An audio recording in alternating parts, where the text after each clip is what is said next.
Well, it'd help if I put the mic on.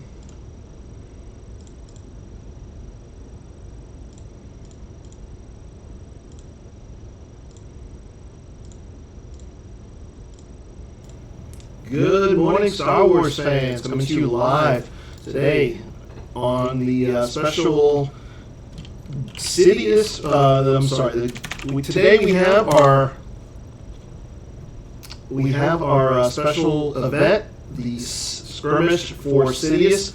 As always, I am Dan Tartaglione, also known as D Tartag 1. We have an exciting little event for today. It's a 4-game tournament. Got a bunch of good players playing in this, so definitely going to be a fun little event.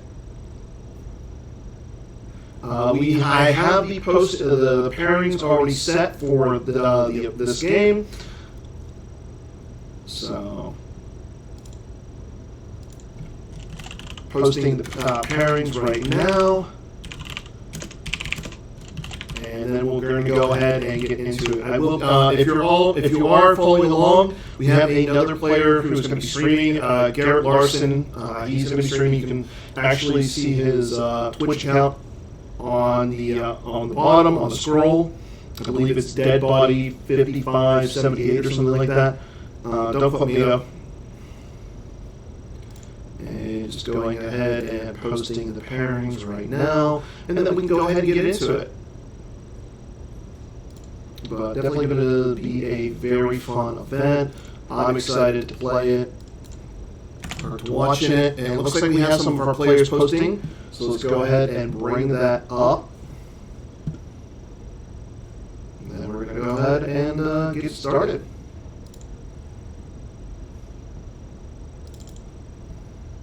Yeah, this is a 4-game event with our first and second place winners getting the deck box, as well as a random player as well.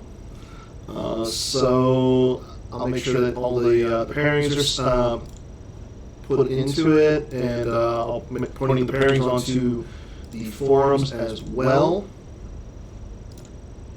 We will have a buy in this event, and our good friend Timo Dussel is the first round buy. So, sorry Timo.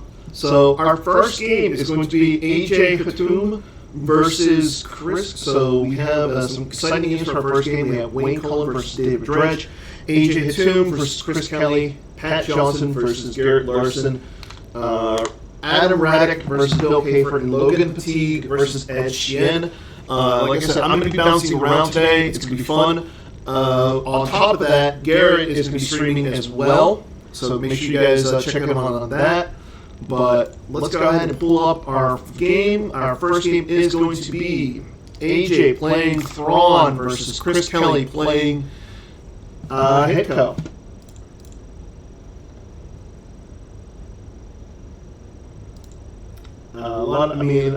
Thrawn, one of the more popular objectives for a while now.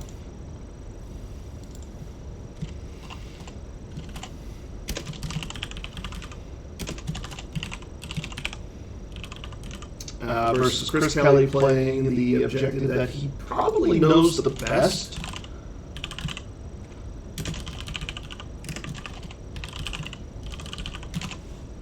So, Thrawn having heavy space, Hitco not having a lot of space. Timo has the buy, so he will not be... he's not particularly happy with me for that. Looks like we have Ed Sheehan playing a Tatooine CPV, Logan playing Revenge of the Sith Vader. Okay, so AJ going ahead and getting out their castle as well as the bridge, so not a bad start for him. He is revealing the Grand Admiral Thrawn, revealing him with Lord My Star Destroyer. There is the Chimera going down to Kessel, costing him 6 force. He'll draw his last card and pass turn over to Chris. Chris is starting the new Twilight is upon me from set 22. So unless Walkling's on the table, his activation is +1, and he can download a mobile docking bay. So not a bad card. I mean, you lose the ability to retrieve a force without Walkling. You also lose the upload of an effect. But outside of that, I mean, definitely a solid card. And unfortunately, Chris is going with the non-AI version of Like My Father Before Me. I don't know how anybody, the rest of you guys stand, but I definitely like that image. And I would have preferred Chris to play that, but unfortunately, he is not.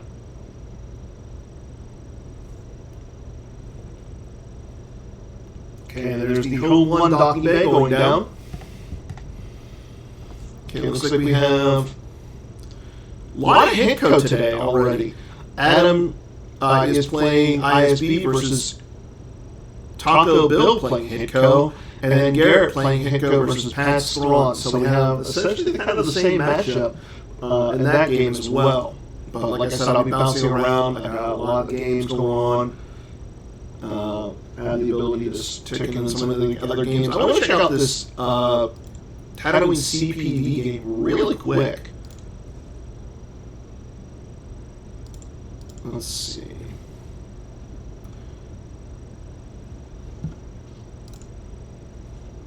So you can see on the top is the Logan versus Ed game.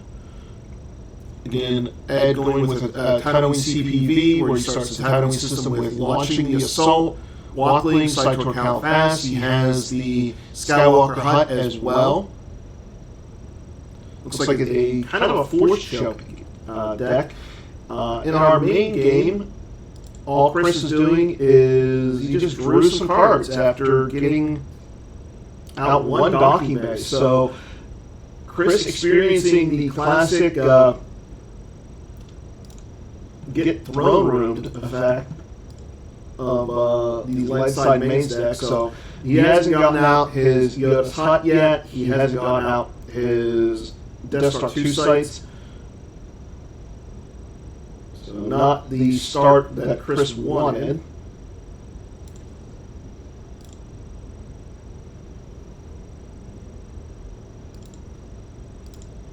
And there's battle plan from Chris, no surprise. Believe that AJ will pay the 3 force here. And we'll check in back on Ed and Logan in a bit. But as I said, a lot of hitco in this event. Chris does stack a card. He stacks Human Baby Hold Together as AJ pays the 3, trades for 1 at Kessel. And no real surprise there from AJ. And Chris will lose impressive, most impressive from his hand. Definitely a card I like to see.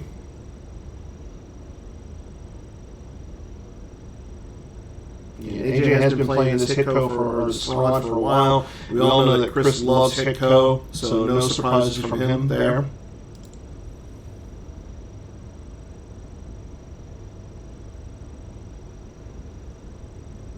Governor Price down onto the Chimera.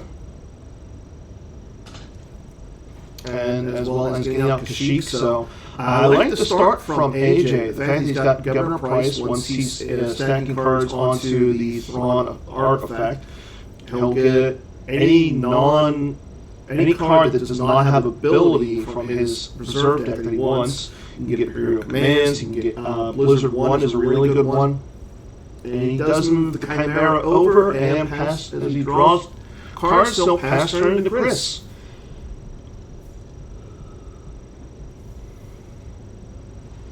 And we did see that Chris got his Dagobah Yoda's Hut out from his deck last turn, so do expect him to get that out.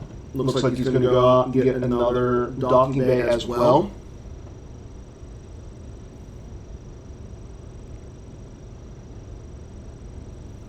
Yep, and there's the Profundity docking bay. And Yoda's Hut. And then on our secondary game right now, we have Adam versus Taco Bill. We have Hitco versus ISB. Looks like Adam is going with a big blue version of it, as we see that he's got Admiral Piet down to the Executor Docking Bay. He already has Imperial Enforcement down as well. And then in our main game, we see that Chris is going down with Young Skywalker and is getting out Luke's lightsaber as well. Yoda Master of the Force going down to the Death Star 2 site. So now Chris is threatening 2 drains of 2. So let's go back to our main game. We'll check in on Adam and Bill in a little bit as well. And then in our last game again is a Hitco versus Thrawn. This is Garrett versus Pat Johnson. Garrett already has Luke Skywalker, Rebel Scout, with a bionic hand and the saber at the same location as Chris. Pat has Thrawn at the Kashyyyk with no cards stacked on his artifact. And no battle plan down as well. Again, if you're interested in following along on that,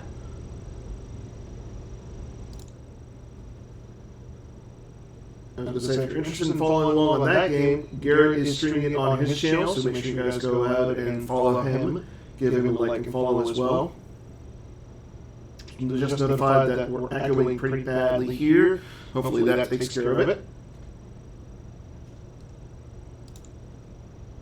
Back into our main game. Again, AJ threatening down, staring down drains of 2 and 2 on Chris's next turn. He does drain at Kashyyyk for a drain of 2, and a stacking of a card that will flip him. There goes away, put your weapon. I like that card. If the lightsaber was just used to enhance a force drain, place it in the owner's use pile, or as a lost interrupt, place any or all of your devices and character weapons on table in your use pile. So if you lose Luke, that's a good way of getting back your lightsaber. It's also a good way of getting back your bionic hand. On top of that, against the main sex, it's a really good way of just saying, no, you're not going to have a lightsaber in your deploy phase.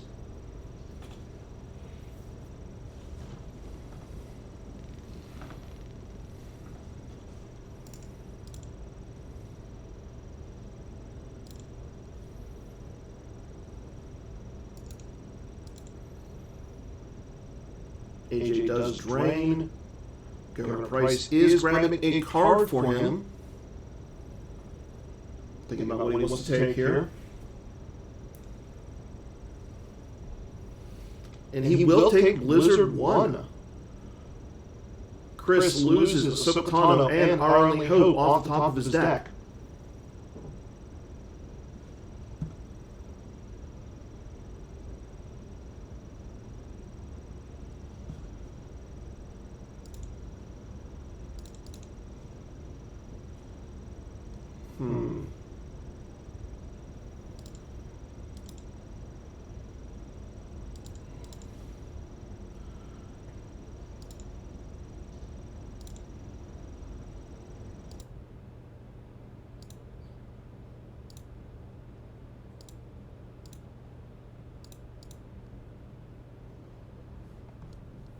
Is that any better, Timo?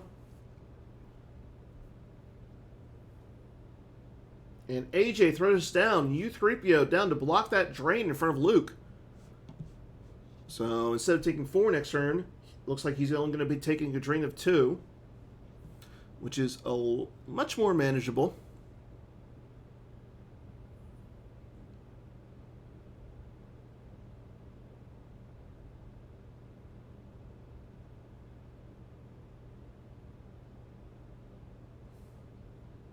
It is not my fault that he got the bye. There's Captain Kurgi going down with the Thunder Flare. Kurgi will reveal the top card of Chris's deck. Or no, he peeks at it. I'm sorry. If he reveals it, Chris will have to lose a card. Doesn't look like it is a character, so as we go into AJ's draw phase.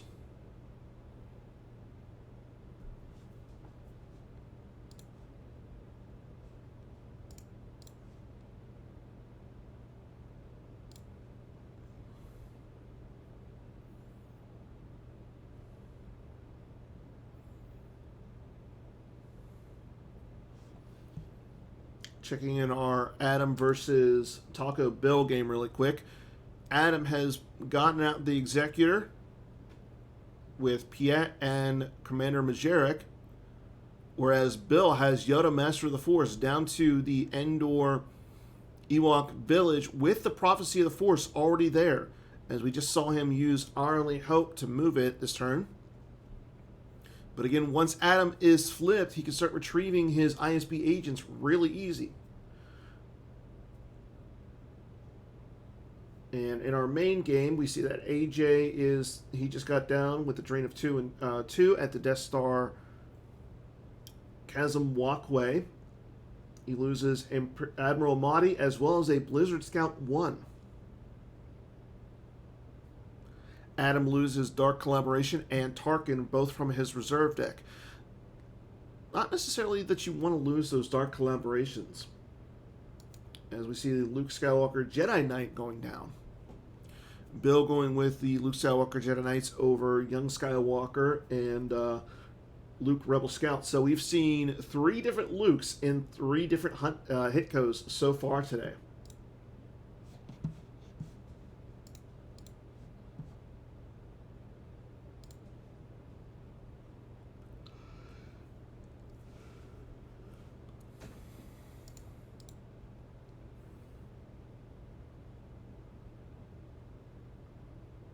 See what Chris is going to do this turn. We did not see a sorry about the mess, so U-3PO still on the table and blocking that drain. There goes Lando Calrissian Scoundrel.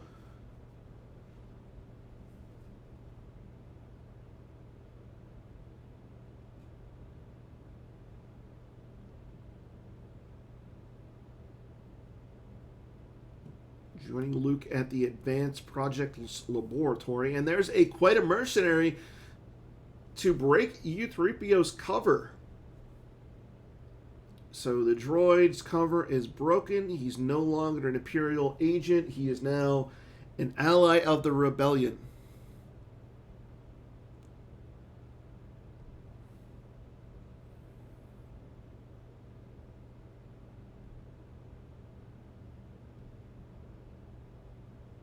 And Chris will move Lando into the Imperial complex.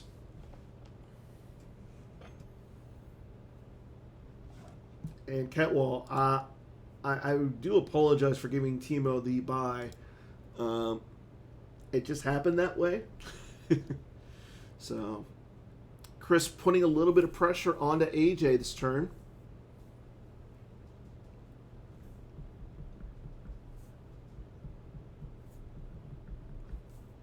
I mean, if AJ is able to get rid of Luke, he can simply play Come Here, You Big Coward to negate the drain at the Imperial Complex. Or maybe he'll go after Lando this turn, as Lando's a little bit easier to get rid of than Luke. Chris will attempt to retrieve a card. Maybe it's going to be, I think it would be either, he's going to attempt to retrieve Ahsoka Tano. So this is an interesting conundrum for AJ. Do you lose the card, and do you stack the card on I Feel the Conflict so Ahsoka goes out of play, or do you let him get the Ahsoka Tano?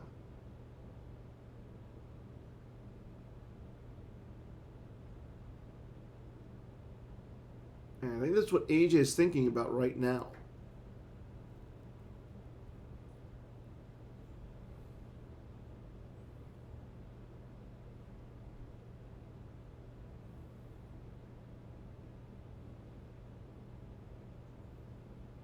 AJ is thinking about it, giving a lot of thought to it. And why don't we go ahead and check in on our other Hitco match, Hitco versus Thrawn matchup. Garrett versus Pat Johnson. Pat already flipped. However, Garrett has Luke still at the Advanced Projects Laboratory and a Obi-Wan with Saber down at the Ewok Village. As we see that we are in the middle of Garrett's turn before he drains. He's going to drain for a lot this coming turn. He's going to drain for 1 at the Ewok Village, but before he does that, he's going to drain for 3 at the Projects Laboratory. And yep, we just see AJ just does decide to stack a card. Ahsoka will go out of play.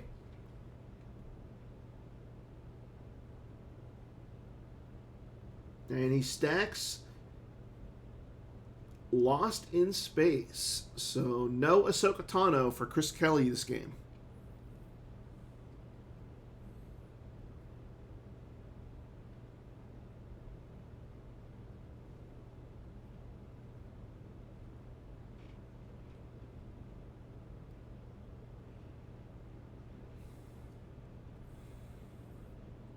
Chris taking his time thinking about how he wants to end his turn. We just see that he put down a card with Like My Father Before Me, so he's probably going to end his turn here in a second.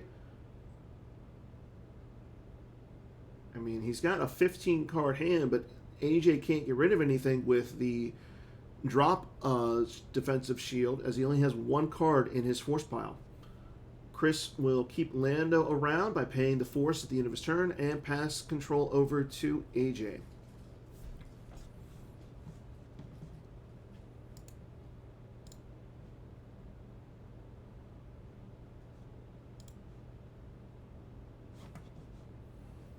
And let's go ahead and get into this Logan versus Ed game, as we see that Ed has Luke Skywalker Rebel Scout with a lightsaber going down against Vader with the help of General Leia Organa. We are in the middle of the fight. Lightsaber parry was played, so no swings from anyone's lightsaber.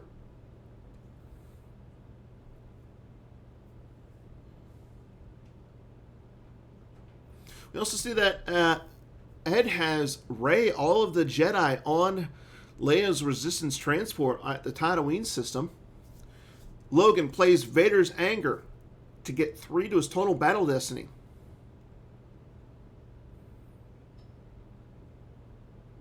Ed draws a 3 for his battle destiny. That's not going to get rid of Vader.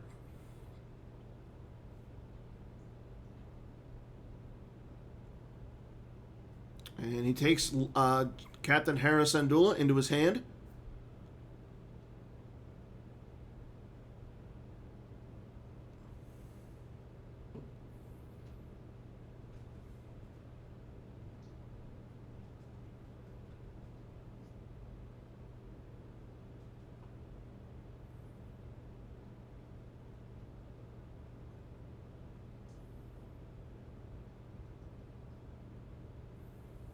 Again, his battle destiny is a destiny of 3 that does not break the immunity of Vader.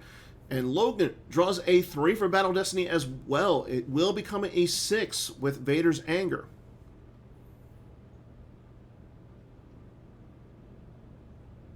So Logan will lose the fight by only 1.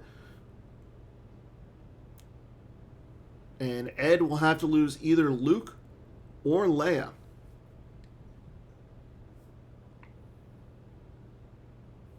In our main game, we see that AJ has taken Imperial Decree from his reserve decks with Governor Price after Chris stacks a card.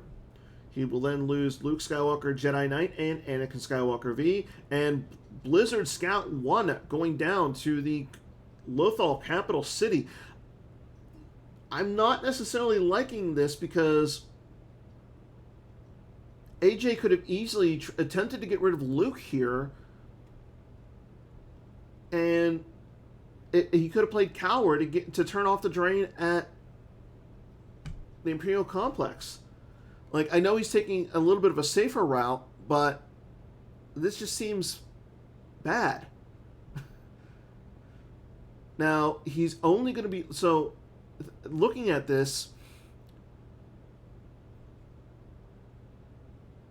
like, he plays resistance, so he's taking a drain of 1 at the...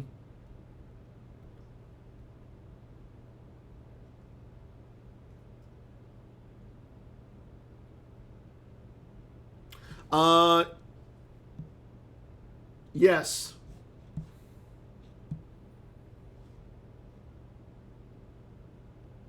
Yeah, go ahead and play Wayne, and I'll see what I can do.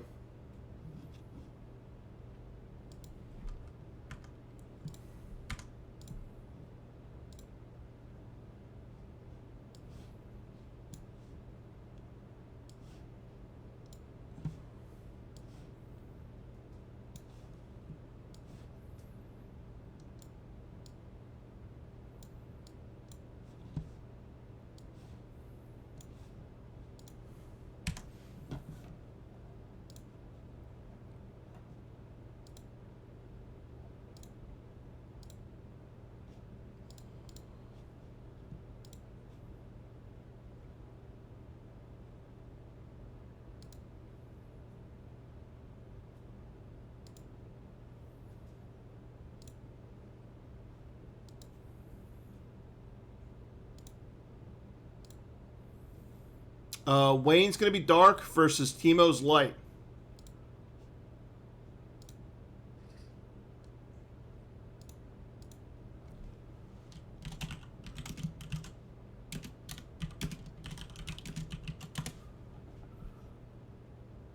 Sorry, I have 3 monitors. I don't have a 4th yet.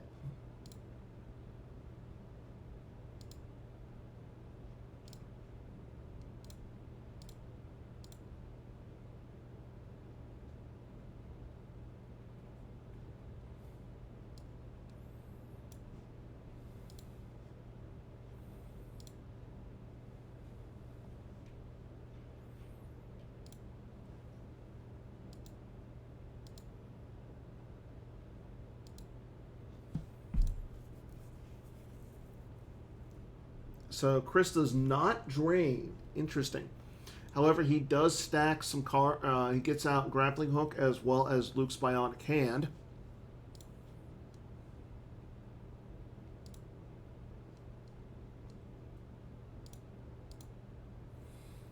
And Han Shui and the Falcon going down to Lothal.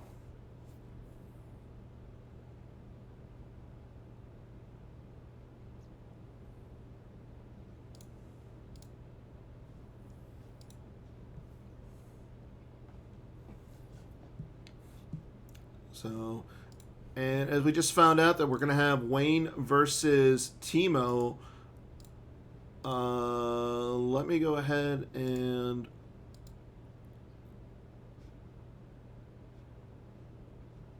Okay, there we go. This one's going to be a fun one to watch, as we have two totally different objectives that I was not expecting. We have Walkers versus Rebel Strike Team.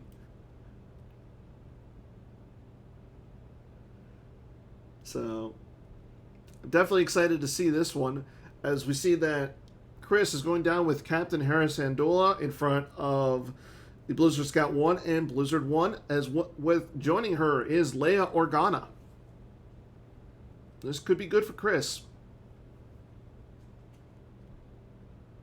So do you cancel Hera's game text and get rid of the extra battle destiny, or do you cancel Leia's game text to get rid of the extra destiny to attrition? I think you go with Hera here.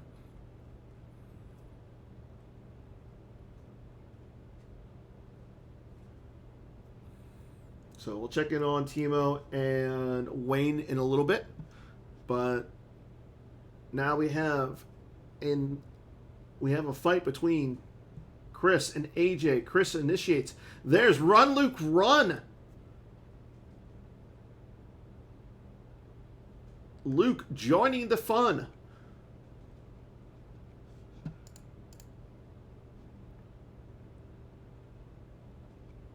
Leia, he does add with Leia. So, yep, you have to cancel Hera here. which AJ does. But now that Luke is in the battle, his destiny is going to be +1.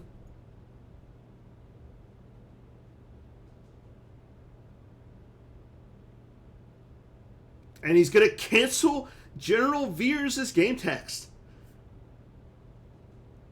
So now AJ's only going to get 1 destiny.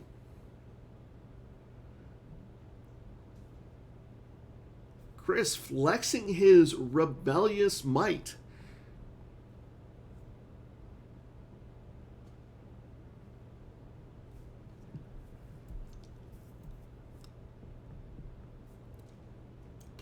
And then he plays insertion planning to subtract 3 from AJ's total battle destiny. This could not get any worse for AJ.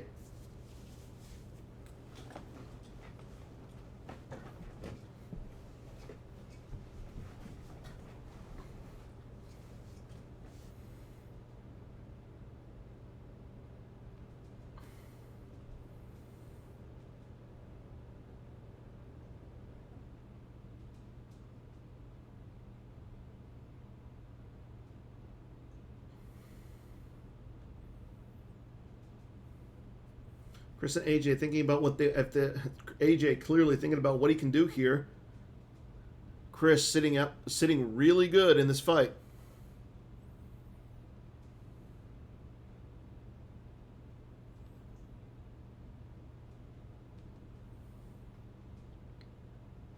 AJ will take an Imperial or General from his hand. Interesting.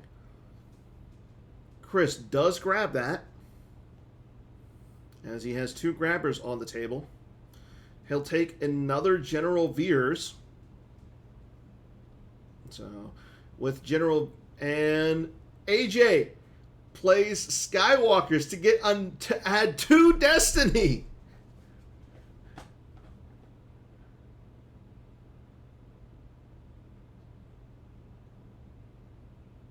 Ugh, things are not looking good for AJ here. Chris will exchange a card with the Bionic Hand. I'm assuming he's either going to get Skywalkers. Yeah, I think Skywalkers is the play here. And no, he's going to lose Blaster Deflection to get Anakin Skywalker V. Interesting.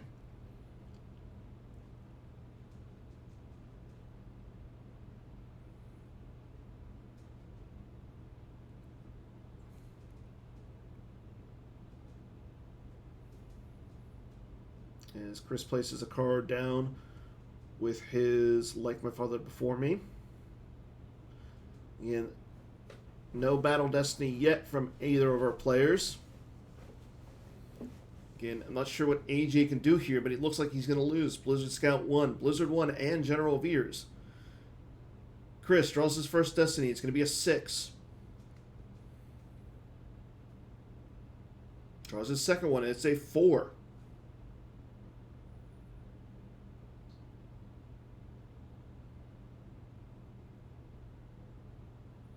Draws his last Destiny, it will be a 5 for a total of 15, bringing his power up to 35.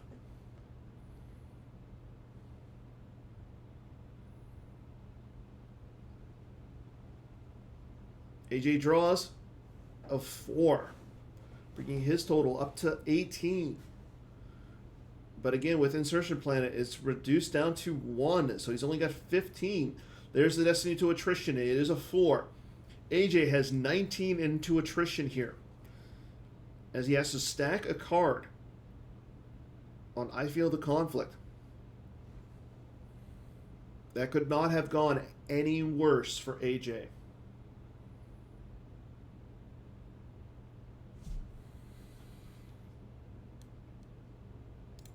Let's go ahead and check on one of our other games right now, as we have Logan versus Ed. We just see the end of a fight where Ed plays the Jedi's Resilience to take Luke's Rebel Scout back into his hand. Logan has to lose the Boba Fett V. However, Ed has 7.8 left in battle damage. And there he goes, peeling cards. BB-8, we still got a Grand Army. Luke Skywalker, Rebel Scout, Jedi Resilience, BB-8, Anakin Skywalker, Padawan Learner, Obi-Wan with lightsaber, and Rey, all the Jedi, all going lost.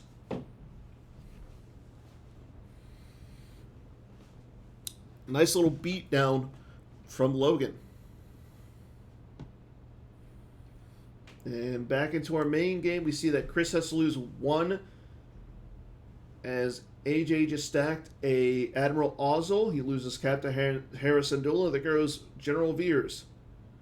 Blizzard 1 and Blizzard Scout 1. So he doesn't take any overflow. However, he loses the entire site there.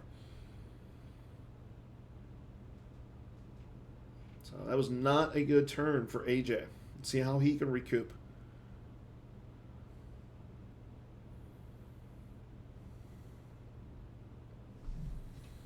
And let's go ahead back into the Ed versus Logan game as we see Luke Skywalker, Rebel Scout, going down with a Luke lightsaber in front of Vader. Captain Hera Syndulla joining as well. Hera doing so much work today against these pesky Imperials.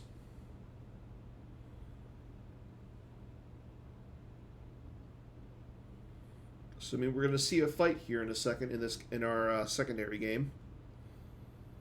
As we see AJ is still draining up in space. There goes the Jedi's Fury.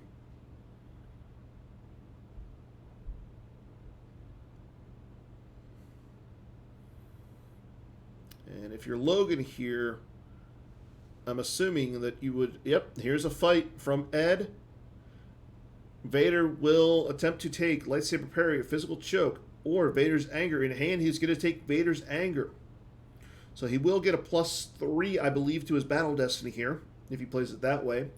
Chris loses the Bith Shuffle combo, and the Force is strong with us to the drain at Kashyyyk. Luke fires his lightsaber, draws a 1 for his destiny. However, he can cancel and redraw that with Luke Skywalker Rebel Scouts game text. He does not. He allows it to go through. And then he draws a BB-8. That will hit Darth Vader. So Vader will be hit, forfeit 0. AJ plays Blizzard 4 to the Advanced Projects Laboratory. And there's Darth Vader, Emperor's Enforcer, flipping Chris back.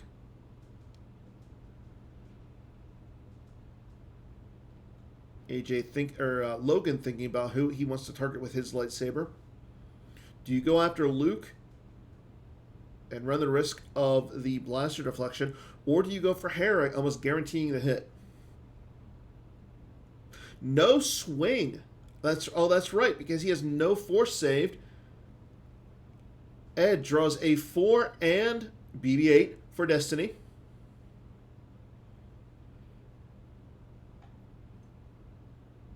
So there's a possibility that we're going to see some overflow. And Logan draws a 2. That's only going to get rid of Hera. Nope, he's going to cause a cancel and a redraw here with Sith Fury.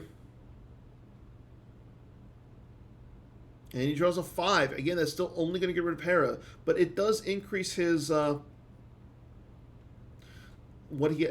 damage. It does decrease his battle damage. He only has to lose 9.3 right now instead of a lot more. There goes Vader and Vader's lightsaber. Does he have the Gick? He does not. We have another beatdown.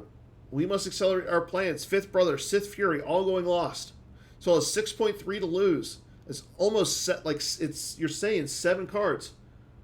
I'm not sure as to why U-3PO didn't move. There goes Vader's anger, force push, disarm, Vader's obsession, Sidious' lightsaber, and Lord Sidious, and Mara Jade with lightsaber, all to the lost pile after that fight.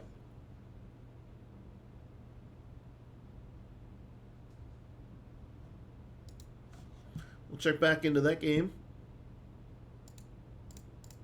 in a little bit.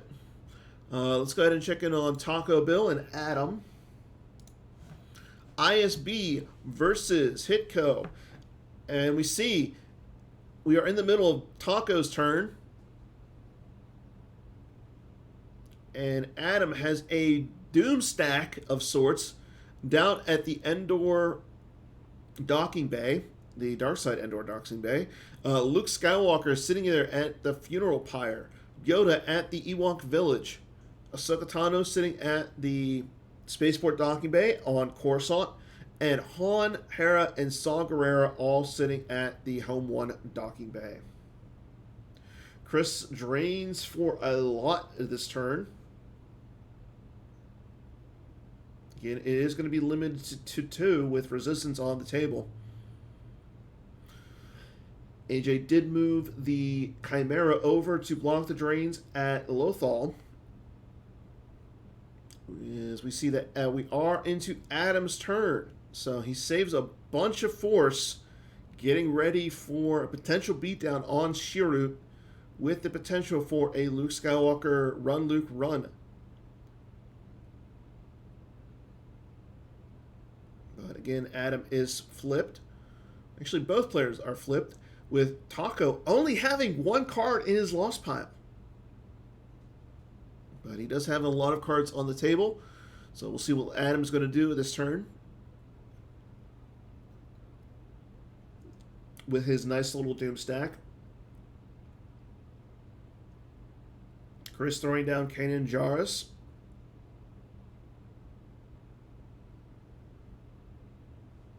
As we get our first revert of the tournament from Chris Kelly.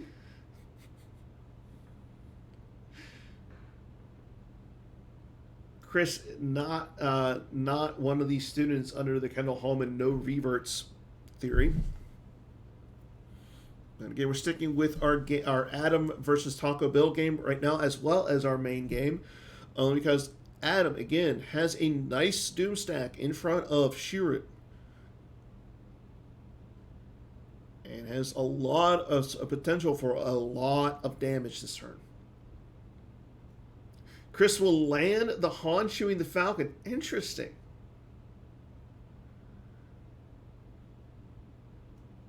Luke moves over in front of Vader and Blizzard 4.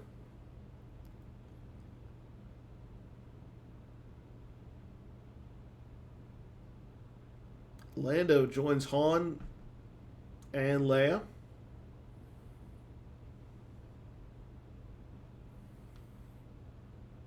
Okay, Adam will drain after deciding on how much he wants to activate. Drains for 1 at Bespin. Again, he's got 5 cards left in his reserve deck with 13 Force to play with.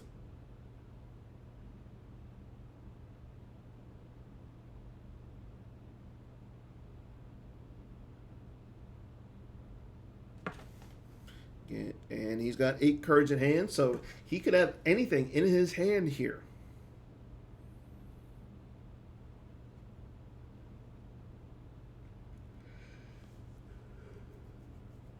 And there is Darth Vader, Dark Lord of the Sith, going down in front of Ahsoka Tano.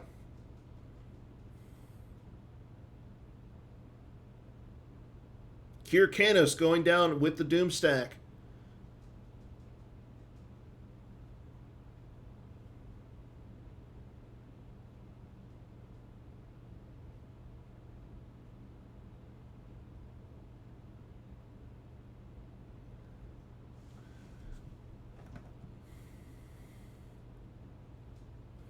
And here we go. We have a fight.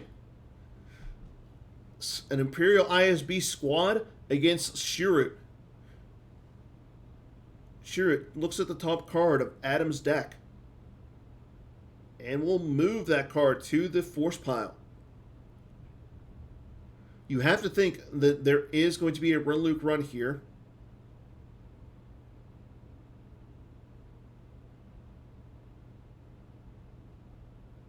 No, Run Luke run.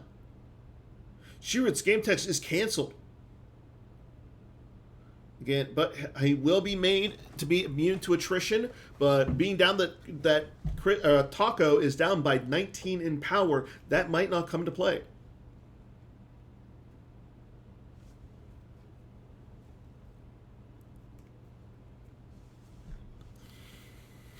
Adam draws a 5 for Battle Destiny.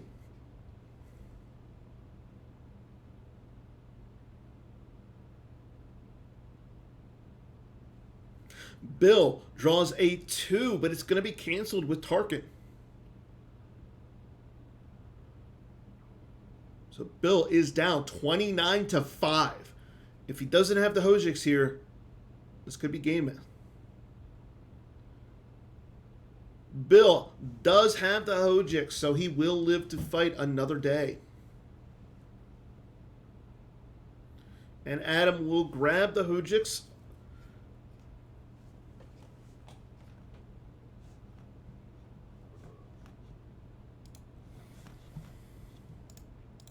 We'll check up on that game in a little bit as well. Let's go ahead and check on our last game that we just saw a little bit ago. Wayne versus Timo, as we have a fight up in space. Home 1 with Elros Madak and Admiral Akbar on it. We see that Wayne has the laser cannon batteries on his Vengeance with, looks like Agent Callus, and I want to say that is Grand Moff Tarkin. Yep. Draws a... Nope, he's going to attempt to take a Death Squadron card into his hand. As we see AJ run away from Luke and Kanan.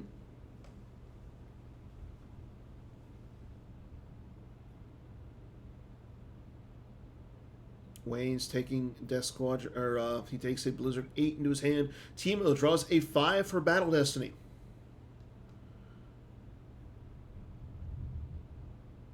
Wayne has to draw a higher. He has to draw a 7 here. He draws a 5, so he will lose the fight.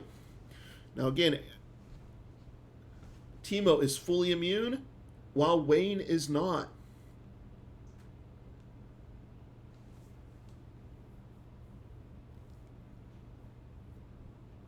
As we see him lose Agent Callus. AJ just moving his characters around on Lothal, as well as shuttling characters down, as we see Grand Moff Tarkin, Vader, Blizzard 8, Blizzard 4, and General Veers piloting the Blizzard 8. And AJ will pass turn, keeping the Blizzard 4 on the table.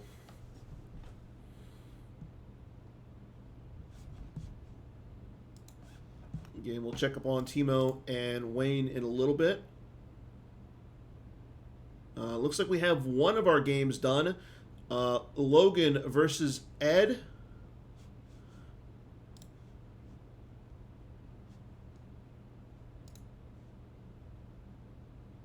Oh, no, I'm sorry. Garrett wins over Pat, and Ed wins over Logan.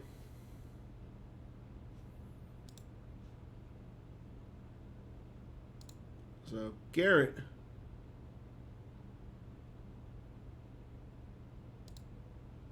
wins and Ed wins. So we have 3 games left in the event. Well, in this first round.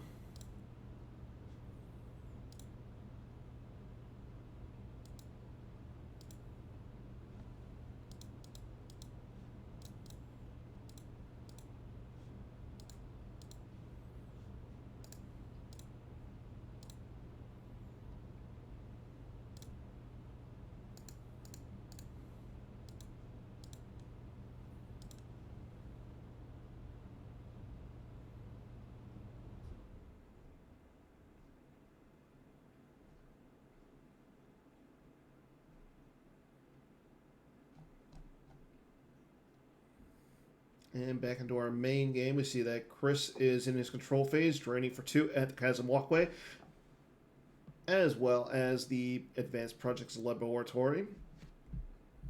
Chris at 12 in Life Force. AJ also 12 in Life Force, but the difference comes down to their hand size, as Chris has a hand size of 7, while AJ has a hand size of 4.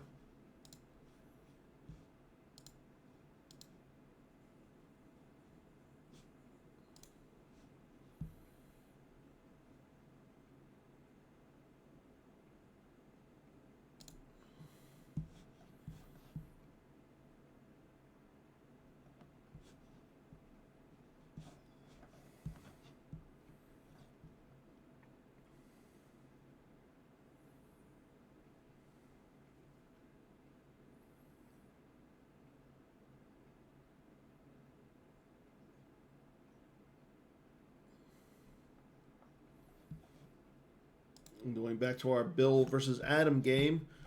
Both players are staring each other down, kind of.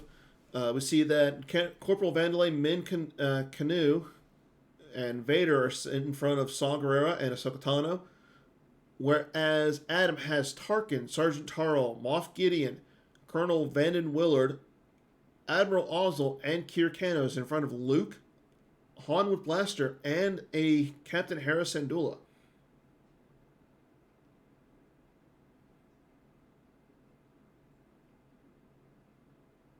With a Yoda sitting at the Endor Ewok village, and the Executor sitting at Bespin. In our main game, Chris puts Leia and Lando onto the Falcon, and we'll just move some characters around.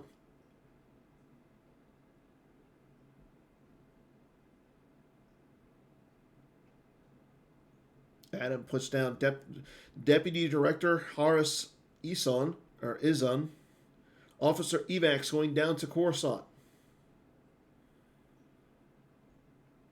So there's some potential here to see some action as well. Adam has 8 cards left in his reserve deck, so we'll see a fight with that stack on the Endor docking bay against Luke, Han, and Hera.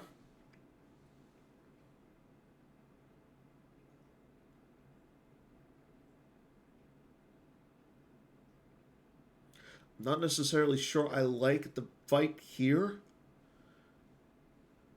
But if you can get rid of some of those characters, Adam might stand a better chance. Sergeant Taro will cancel Han's game tax, so he loses the ability to shoot his gun, and he will not add a destiny with Luke.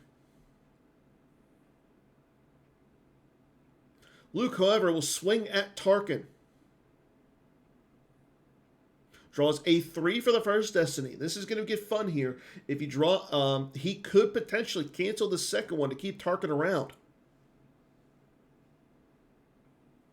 And being that he's got a lot of forfeit there, that's might be his plan. Bill draws a 4 for the second destiny. Will Adam cancel it? Or will he let Tarkin be hit? He will let Tarkin be hit. Okay, interesting. So he looks like he's going to want to cancel the day battle destinies here. However, if Bill has a Clash of Sabers or a Sorry About the Mess, that's one way to get rid of that Tarkin and lose the ability to cancel the battle destiny. Adam does play Sacrifice to keep his forfeit value the same.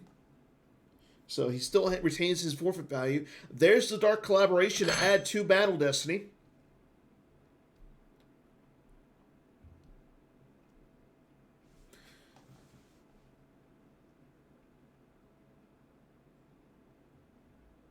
And Anakin Skywalker to add a Destiny to Attrition. So Bill has both players have the potential to do some damage here depending on what their Destiny draws are.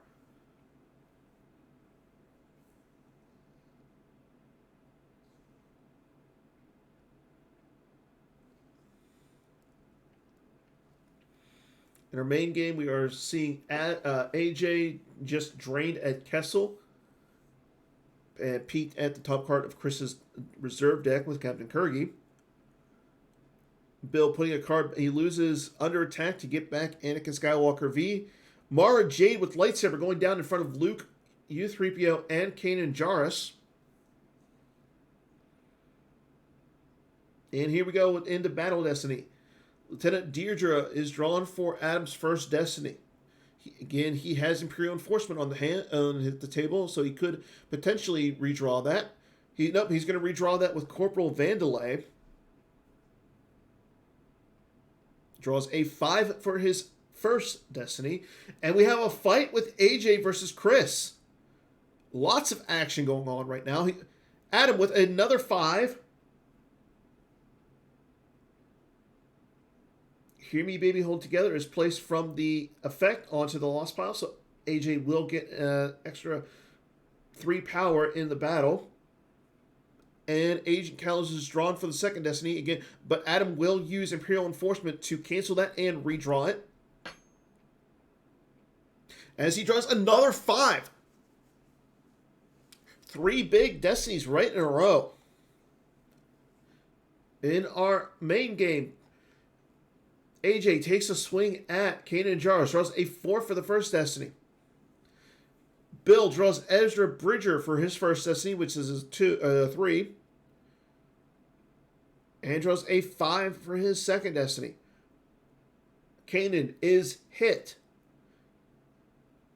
by Mara Jade.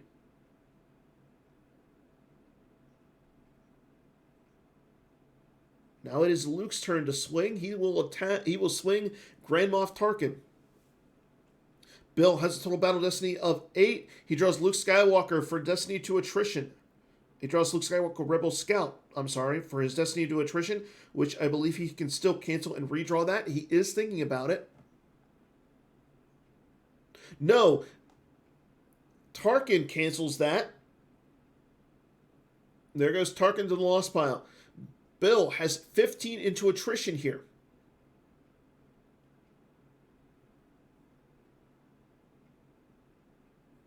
Chris misses the swing on Tarkin, but he does have the Force is Strong with this one to add a battle destiny, so he is going to get 2 battle destiny. There goes Luke and Hera in that fight, with only Han surviving. Ozzel and Tarkin go to the lost pile as well. Will we see another fight at the Spaceport Docking Bay on Coruscant? We will. Vader cancels U-3PO's game text. Vader attempts to choke Saw Gerrera in our Adam versus Bill game.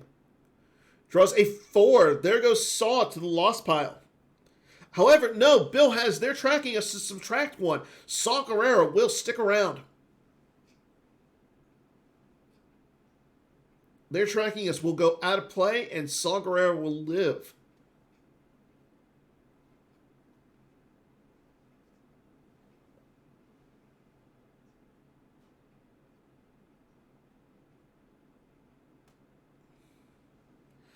In our second game, Chris uses Anakin Skywalker to add a destiny to attrition. Adam draws a 4 for battle destiny. That will get rid of Saw, but keep Ahsoka around. Bill draws a 5, which he will add 4 to the attrition as well.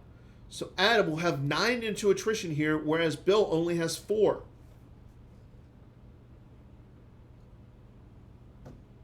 There goes Officer Evax, who forfeits for 7. Ahsoka sticks around, and Corporal Vandalay goes to the lost pile. A lot of action going on in these games right now. As we go back into our main game to finish up with this fight. AJ draws a 4 for his first destiny. And draws a 5 for the second one.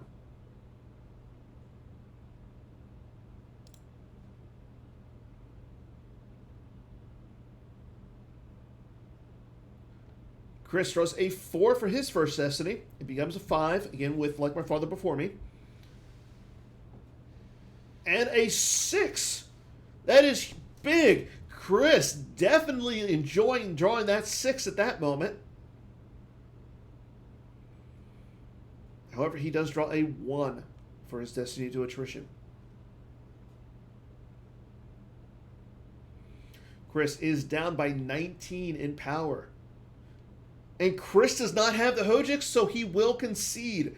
What a turn of events there. It looks like Chris is going to be able to eke this one out. However, with that one turn of fight, Chris unfortunately will concede.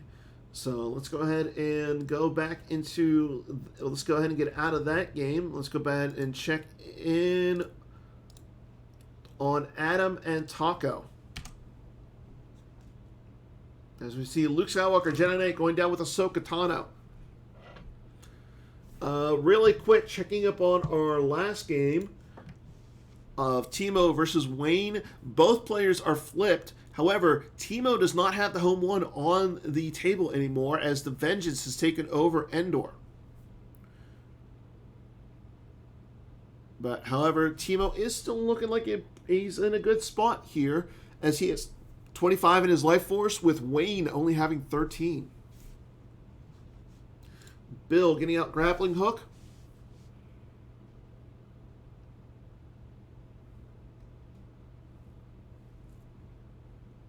However, with Wayne controlling Endor, he's going to be able to drain for free, whereas Timo will have to pay. However, now we have a fight in our Bill versus Adam game. Bill uses Luke's lightsaber to slice up Min. Yep, drawing a 9 will definitely cut up that Royal Guard.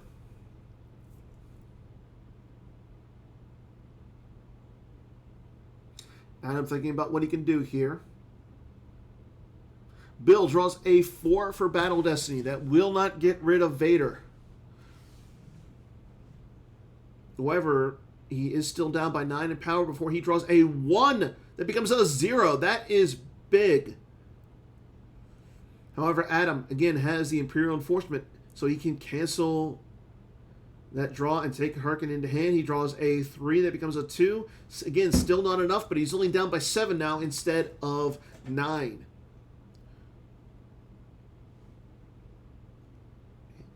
There goes a card onto I Feel the Conflict. As now Bill gets to look at the 2 top cards of his reserve deck, take 1 in hand. But he can't do that because he only has 1 card in his reserve deck. There goes Min to the lost pile. Will Vader join him? Yep, Vader goes away, flipping Bill back. On our second game, Timo fighting with General Kraken, Sabine Wren, and Cal Alder versus Blizzard 1, Veers, and Director Orson Krennic at the 3rd marker.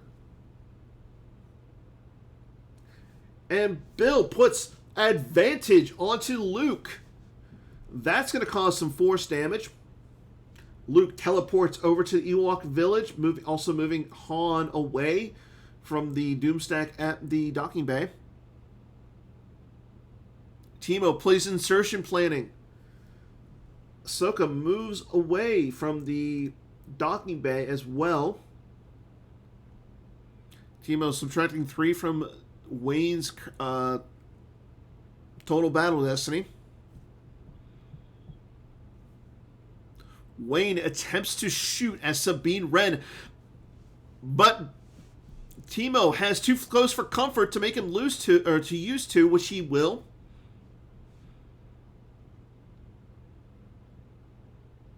And he draws a 7. That's going to hit Sabine.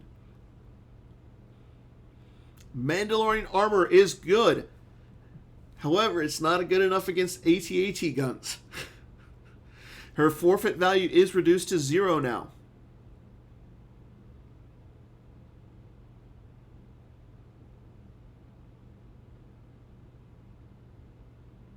And Wayne draws another 7. It's like he stacked those 2 7s in a row. Timo also draws a 7. Wow, that is insane. We have seen 2 7s go back to back, or 3 7s go back to back. The battle is tied. However, Timo has to lose 6 into attrition, whereas Wayne has to lose 7 to attrition. There goes Krennic for Wayne. Sabine goes to the lost pile. Cal Alder and General Kraken all go as well.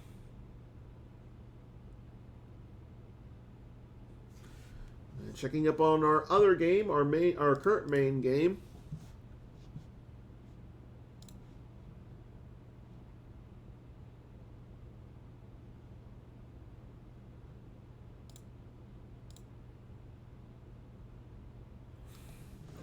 Adam versus Bill.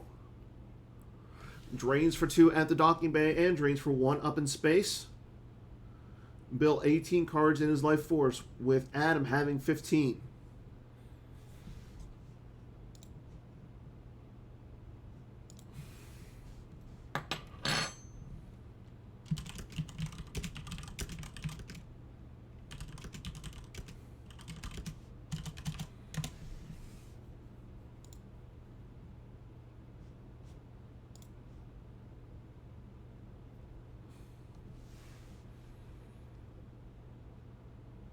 So now our question is, which game will end first?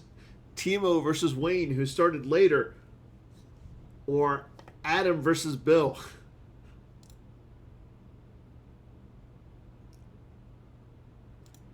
As we are in round 1 of our 4 rounds skirmish for Sidious event. Lieutenant Deirdre goes down to the docking bay. Tarkin comes down as well.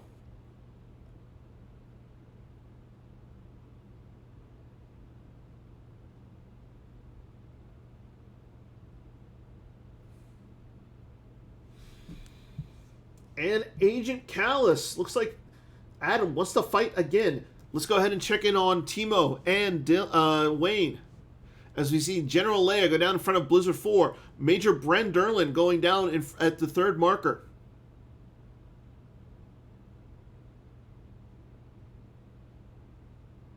What is Timo thinking here?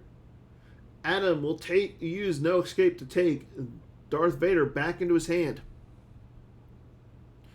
And Timo will draw some cards from his force pile, so it looks like we're not going to have any fights. However, I'm assuming that he's got... You got to think that he's got the Hojiks here. And he will retrieve using the 7 side of his objective. But let's go back into our main game as Adam uses Dark Collaboration to add 3 Destiny. Or to add 2 Destiny. So he's now drawing 4. 1 with Agent Callus, 2 with the Dark Collaboration, and 1 with ability. He draws a 3 for the first Destiny.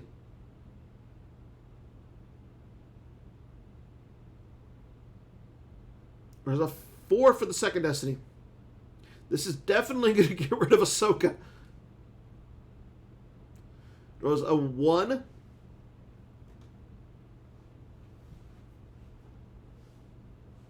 And more importantly, the Hojiks is currently on Adam's Grabber. Draws a 2 as well. He has a total of 10, bringing his total up to 21.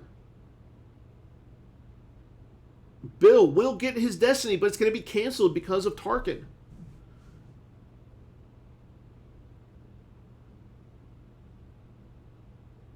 (21-6) with Ahsoka covering 7. So Bill's going to have to peel 8 cards here.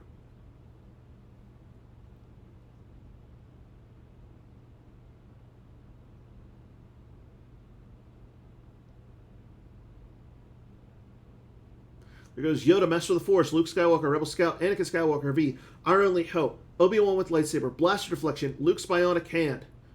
And there goes Ahsoka Tano, all to the lost pile. And we do know that Min was on the table at one point, so Adam could play another defensive shield here. I'm assuming he would play a Coward to cancel the retrieval from Bill.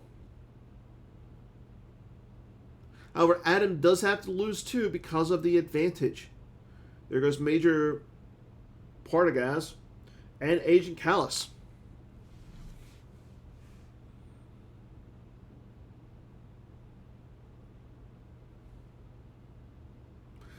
Bill activates everything.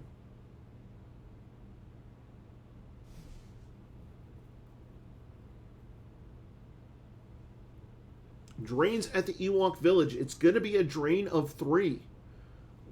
1 because of the Prophecy of the Force, and another because of Luke's lightsaber. Adam loses. No, it's only a drain of 2. I'm sorry, because of the ISB operations objective. There's Leia, Rebel Princess, going down and joining Luke, Yoda at the Ewok village, just like in the movies. Now, if only Adam had Tarkin's bounty out. If only. And in our Wayne versus Timo match, we see Major Bren Derlin facing down a Walker and a Blizzard Scout 1.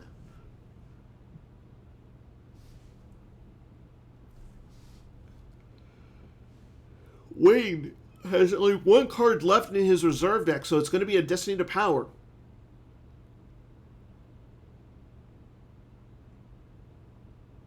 Adam does not play Coward, so Bill will attempt to retrieve a card. He does retrieve Luke's Bionic Hand.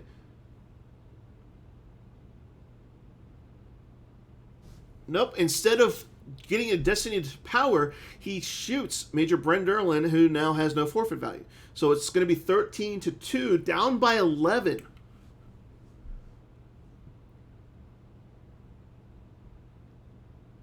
Adam drains at the home 1 docking bay for 1. There goes Luke Skywalker, Rebel Scout from hand.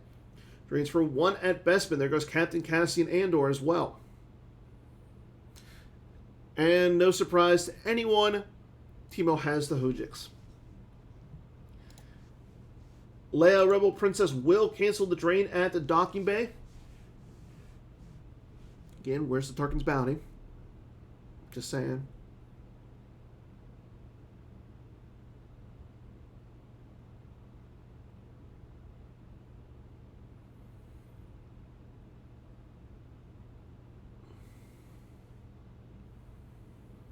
Adam thinking about what he wants to do the rest of his turn. He does have 12 cards in his force pile.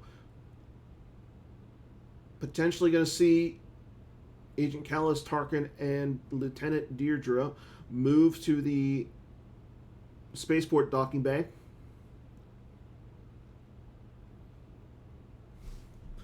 Going back to our Teemo versus Wayne game. Teemo throws down Corporal Delvar to the North Bridge in front of the Blizzard 8. Adam does move his secondary Doom stack from the home 1 docking bay to the spaceport docking bay. And there goes the advantage damage. So that advantage damage is going to add up real quick for Bill.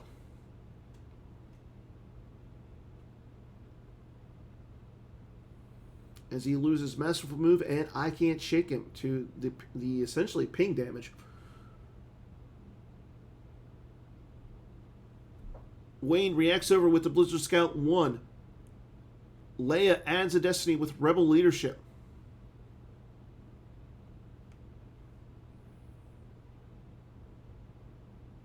The AT-AT cannon will shoot at Leia, and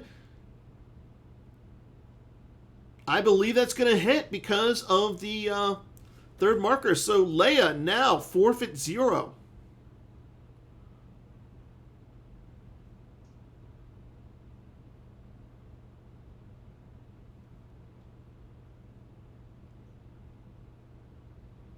And Adam does just play the coward shield. And still 2 very, very close game.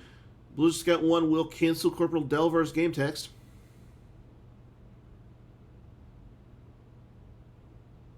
Oh, no, it doesn't look like that Leia has a... looks like she still will retain her forfeit value. Teemo draws a 1 for the first Destiny.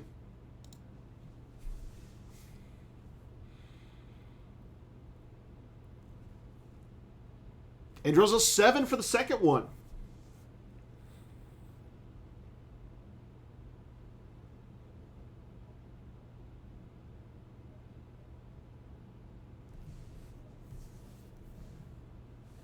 Wayne draws a 4, so the battle's going to be tied.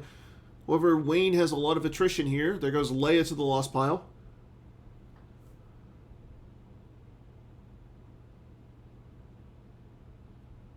Again, with Coward on the table now, Bill cannot retrieve with his objective until he satisfies another battleground.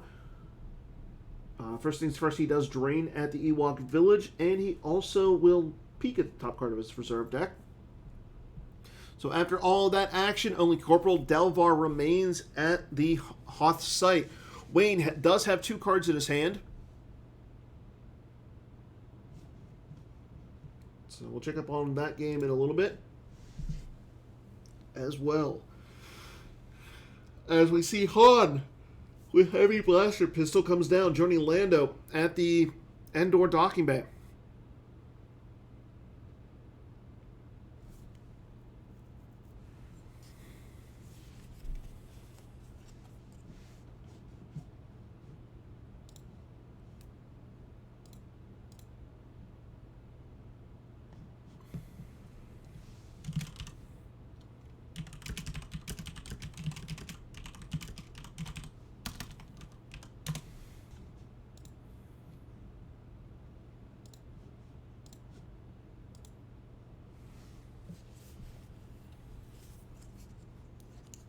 Bill is able to retrieve with his objective.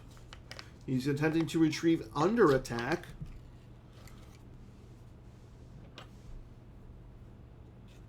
Adam will not put a card onto I Feel the Conflict.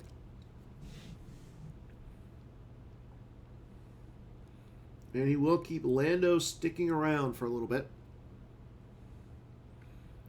As we move into Adam's turn. Adam has the potential to do 3 points of damage this turn with his 2 drains.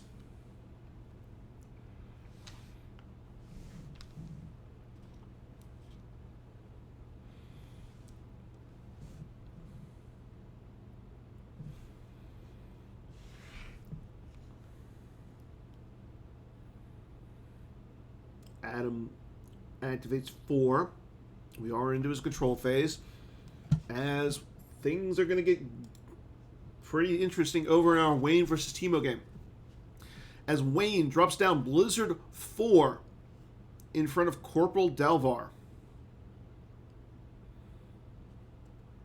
We do know that Teemo did use the Hojix in an earlier fight. The AT-AT will shoot at Corporal Delvar. And I believe he is hit.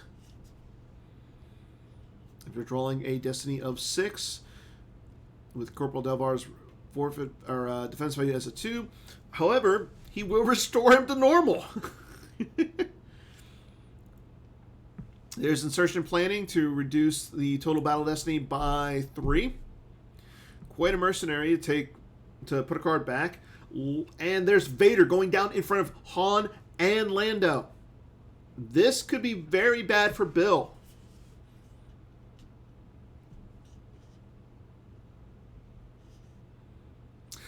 And Wayne draws Hoth as his battle destiny. So it doesn't matter, but Teemo still has to lose 3 there. As he loses Admiral Akbar, Too Close for Comfort, and a Hojix. So he did have a second one. However, this could be very bad for Bill. Vader attempts to choke Lando, draws a 3, does not choke Lando.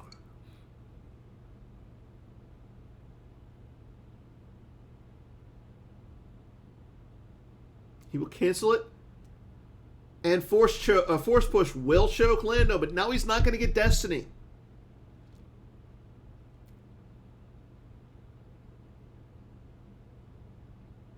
So that's going to be no Destiny for Adam there. Or for Bill. However, Bill is going to be able to shoot. He's going to shoot at Vader. Draws a 6. That's going to hit Vader. Putting him to the loss pile at the end of this battle.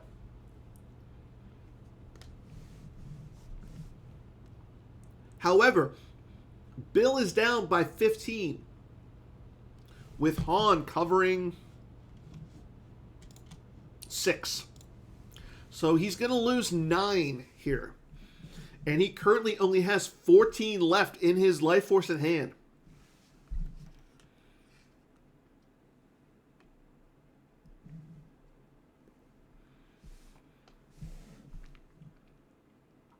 Vader goes to the loss pile. Flipping Bill back. And Bill will peel. Under attack. Run, Luke, run. Escape pod combo. Captain Cassian Andor. Luke's bionic hand. I only hope. I only hope. I only hope. And hear me, baby. Hold together. Giving him 5 cards left. So that is going to be enough to drain for 2. And cause 2 more points of damage with the advantage. And then Bill is going to face drains of exactly 5.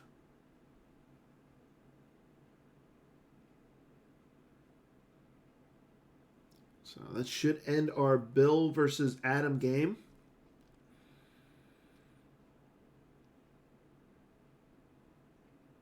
All right, let's stick with this one as it plays out. And we'll go over to we'll watch the end of Wayne versus Teemo. Bill activates all but 1. Actually, no. I stand corrected. Bill actually might win this one because of Leia Rebel Princess.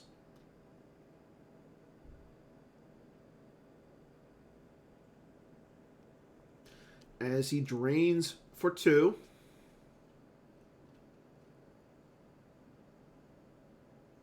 There goes Colonel Wolf Yularen, and I can't shake him. No, actually, Bill has to lose 3. Yeah, I don't think he can win. I'm sorry. So, yeah, it does look like that Adam is going to be able to pull this out. Bill's not going to be able to drain next turn on his next turn. So, even with Leia Rebel Princess, oh, he moves Yoda over. Interesting. Moves Leia over as well.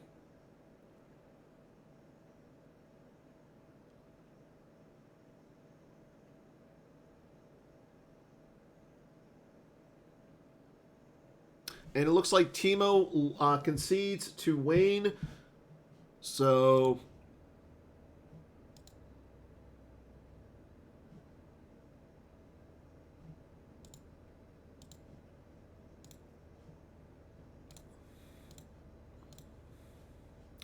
we have this is our final game. Drain for 2 at the Coruscant Spaceport Docking Bay.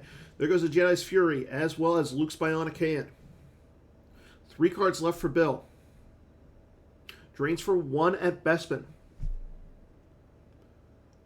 And I think if you're Adam, you don't drain at Endor. You retreat, you lose 2 to the advantage. You retrieve, you pass turn. Bill can't drain, and then you drain for Bill for 2. So that's what I would do. I mean, I don't always do the right thing in these games. I 90% of the time don't do the right thing. But it looks like that is what Adam is doing. So Adam does retrieve. Bill cannot drain.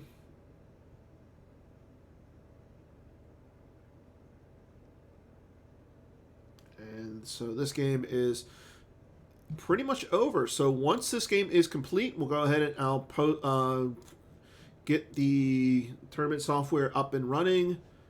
Get our second game going up here in a second.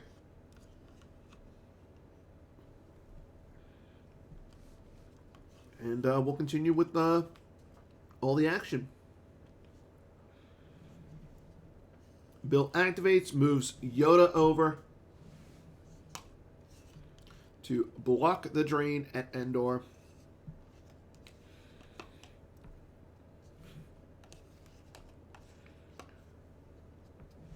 And he'll retrieve Anakin, a card with Anakin in, so he has not used his Prophecy of the Force retrieval. So, but again, he's going to be... I mean, Adam, he'll put a card back, so he's got 3 in his life force here, so he's not out of it yet. And he will retrieve. Adam has no cards in his hand, so he can't stack anything, so Bill will retrieve.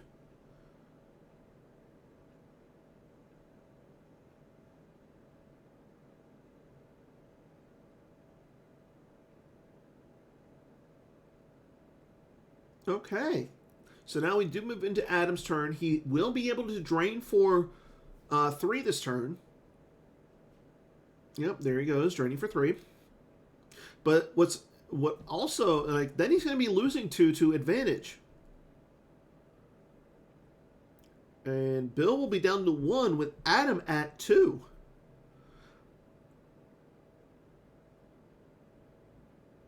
But again, Adam's draining for 3, whereas Bill isn't. However, all Adam really has to do is initiate a fight against Yoda, which he does. If you use Sergeant Tarl to cancel Yoda's game text, as he draws a 3, I would use Sergeant Tarl to cancel Yoda's game text, because right now, if Bill draws high enough, and I believe that he could, he won't take anything in overflow. Yeah.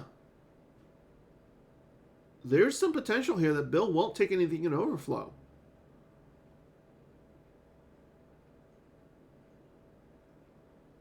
Bill, I don't think Bill does. I actually think Bill has to lose Yoda, but he won't take anything in overflow. Whereas if you use Sergeant Tartle, the game's over because you cancel Yoda's game text.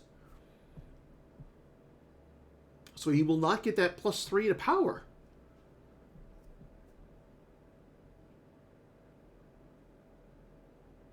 And now Adam has to lose 2.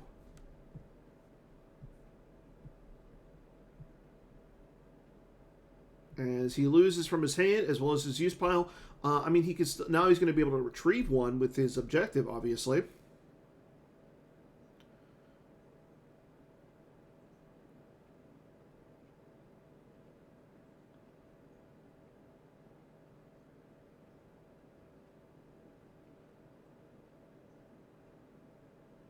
But as we move into Bill's turn, Bill cannot retrieve.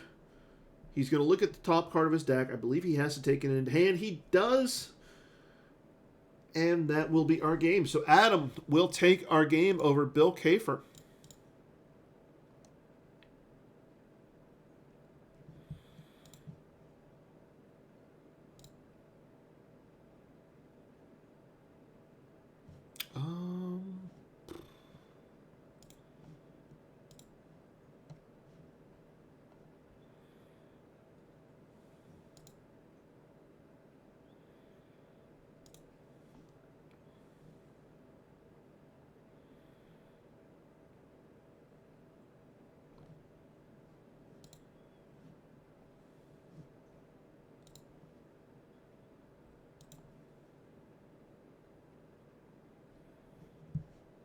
Okay, let me go ahead and get the tournament software up and running so that way I can update our next game. Okay. And let me add it to... I'll post it into Slack as well as the forums. And then we got some interesting matchups.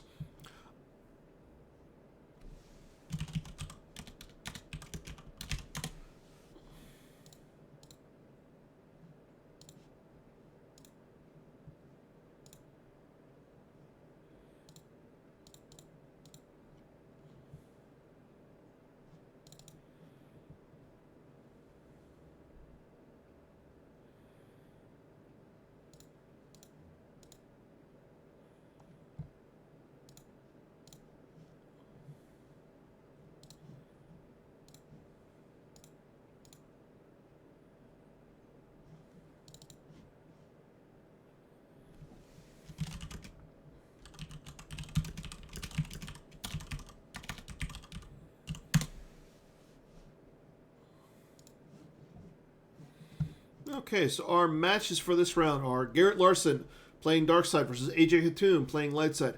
Ed Sheehan versus Wayne Cullen. Ed again playing Darkside. Chris Kelly versus Adam. Timo Dussel versus Logan Patigue. And then Bill Kafer versus Pat Johnson. And I think our main game, our feature game, is going to be the Ed versus Wayne match. So we'll go ahead and get into that here in a second. Once our players are good to go. And we'll be bouncing around. Again, if you're interested in following along AJ versus Garrett, that will be being played on Garrett's channel. We'll go ahead and check him on that as well. But we have some exciting games. Logan versus Timo is already set. Garrett and AJ are set as well.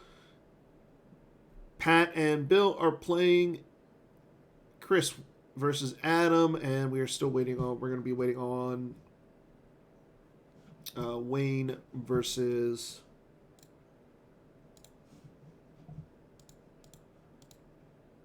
Ed. So in the meantime, let's go ahead and go into. I'd like to watch this one, but this is on his channel. Let's check out this one. This TTO versus Anakin Saga deck really quick. So looks like he is going with Anakin Skywalker Saga versus TTO.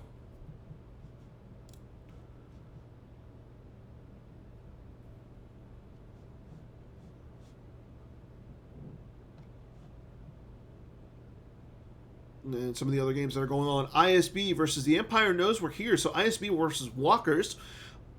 Hunt for the Droid General versus Hunt Down. That should be a fun one to watch. Next game, show Timo, please.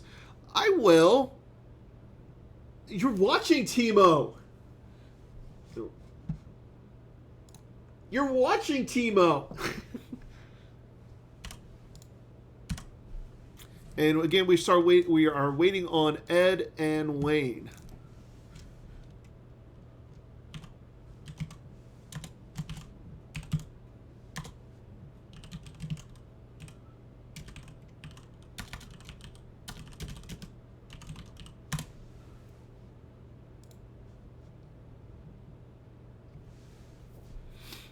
Timo going down early with Moff Jerjeron versus the Black 3 with Pride of the Empire V. What the heck?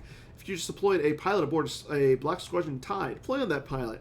The pilot's game tags might not be canceled. During your turn, may pull a Black Squadron pilot. If pilot just won a battle, retrieve a Black Squadron pilot. Interesting. Have not seen that card be played by anybody.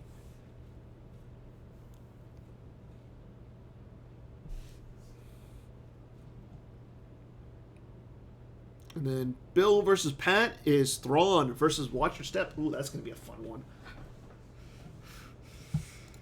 I don't know. This Timo game looks kind of boring. It's Timo versus Logan.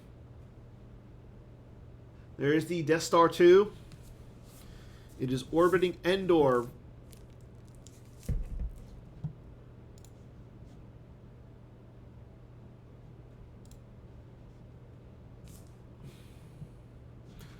Okay, so actually going to hop out of this game really quick. Go into our feature match of this round, which is Y40 versus the Maul SSA.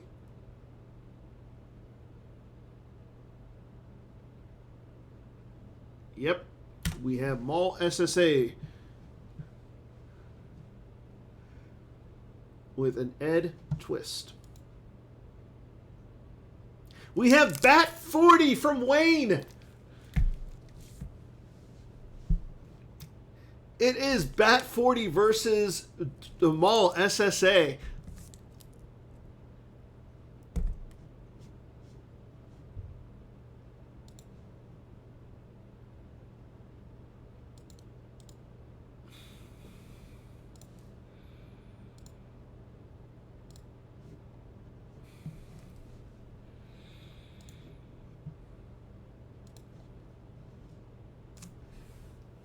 But like I said earlier, we'll be checking in on all the other games as well. Ed attempts to go. He does use the all wings combo. He will, or no, I'm sorry. Wayne uses all wings combo to grab red 5. As Ed uses another grabber. We do see that he pulls out Rendley. There's a grabber from both players.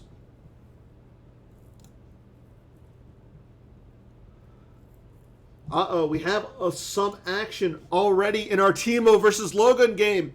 Luke Skywalker on red 5 going down in front of Moff Jerjeron on the Blizzard, or in the Black 3.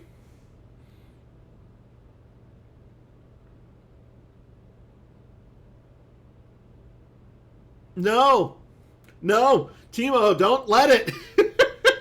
Okay, so we just saw that Logan goes down with red 5 and Luke. And Logan doesn't realize it's a +1 for deployment to Endor. Oh my gosh, that would have been heartbreaking there.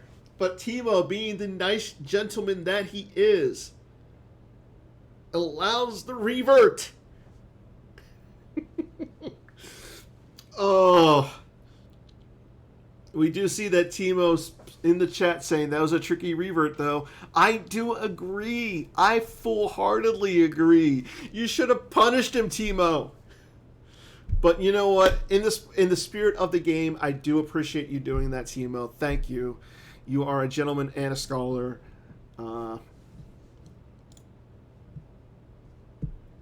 And if Logan wins the event, he definitely owes you something big. I don't have the hat.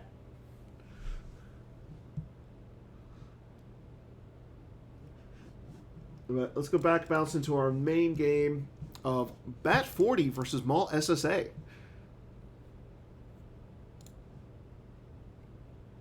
And actually, let's go ahead and go into our Bill versus Pat Johnson game. Watch your step versus Thrawn, with Thrawn already at the Tatooine system. However, Pat has Merrick's Tarek at the Tatooine Cantina. So things are looking pretty solid if you're Taco Bill with Thrawn at the Tatooine system. I see Thrawn and I see and Paleon, and there's Governor Price coming down. So things are looking really good for Bill.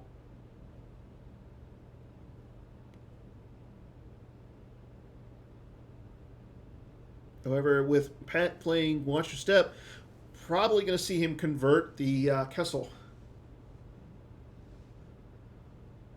I actually don't like the wear hats. Like, after being in the military for 5 years and being forced to wear a hat, I like the option to wear a hat.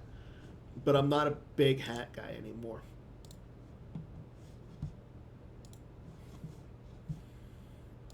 And then we have ISB versus the Walker or the Speeder objective. Like, definitely some interesting ones. And interesting enough, this Speeder, Adam is playing a Speeder objective with a good blaster at your side. Interesting. I like it. I mean, in our main game, we see that Wayne has Luke Skywalker on the Red 5 already. So that's pretty good for him. He's also got the Kiffix out. Yes, I do. I actually do use a lot of hair gel. The only time I really wear hats anymore is when I go golfing. And that's been few and far between this year, unfortunately. There's a double back from Ed. So he goes and gets Boba Fett in Slave 1. We'll definitely come back and check up on our Speeders versus ISB game. And we'll stick around and see some of the other games as well. However, let's go ahead and check in this AJ versus Garrett game, because we have some action with AJ going down with General Kenobi versus Darth Vader, the Emperor's Enforcer. This is just like the movies, people.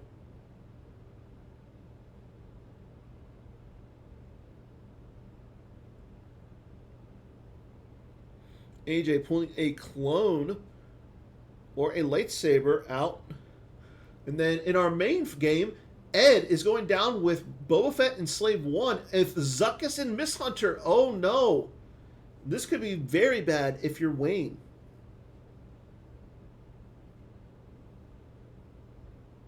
AJ taking 5s in the hand from reserve deck. I mean, he's on the wrong planet to have the high ground. There's a blaster rifle going down onto General Kenobi. I mean, we see that he's got the superficial damage on the table. So that should take 3, essentially 3, add 3 to Obi-Wan's forfeit value. There's a clone trooper for free. Again, in our main game, Zuckuss and Miss Hunter versus Boba Fett Bounty Hunter, or Boba Fett and Slave 1 versus Luke, all by his lonesome, with Haven on the table.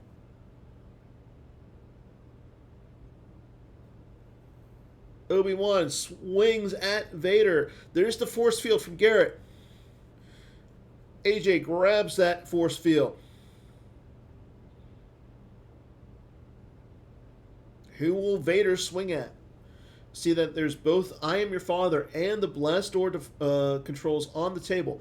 Vader attempts to swing at Obi-Wan, draws a 4 for the first Destiny. And in our main game, we see Ed takes the initiative and fights against Luke. Garrett draws a 1 for the second Destiny, and that will miss. Wayne plays Corellian Slip V to cancel Zuckuss' game text, giving Luke the ability to draw on Destiny. This won't be 0. So Wayne playing around Zuckuss and Misshunter. Vader is hit. Vader hit by the Clone Trooper as he draws a 6 for Destiny.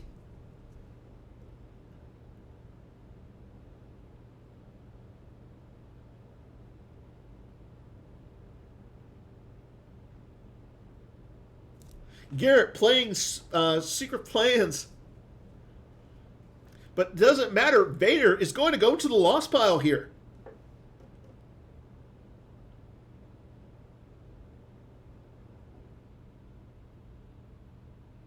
AJ draws a 5 for Destiny. That he can add 1 with Kenobi. So it's going to be a 6. 17 to 6 currently.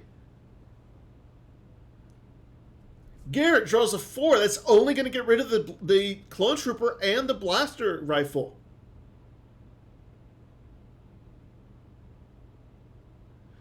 Garrett having 8 in overflow. Oh no! There goes the Blaster Rifle to the lost pile, or to the used pile. Oh no! Wait, Garrett does not have 8 overflow, as it was the Blaster Rifle that hit. So Zuckuss' game text is canceled.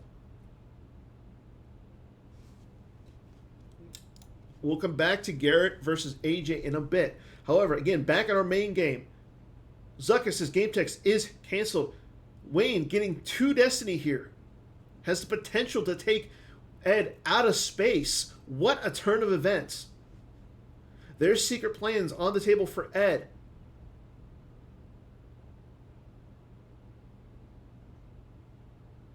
Wayne plays his Simple Tricks and Nonsense shield.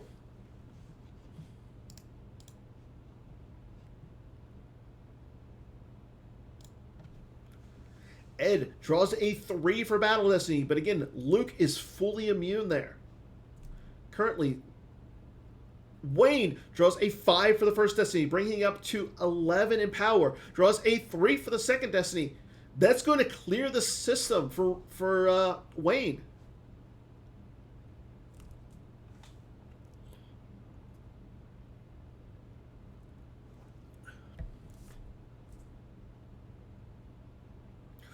What an insane turn of events there.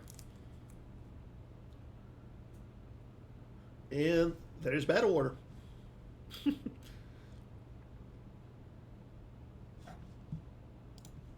go ahead and check on Bill versus Pat. Vader came down in front of Mirex, but it looks like Pat had some sort of tricks to avoid the battle. Mirex joined by Kira here. So has the potential to get rid of Vader.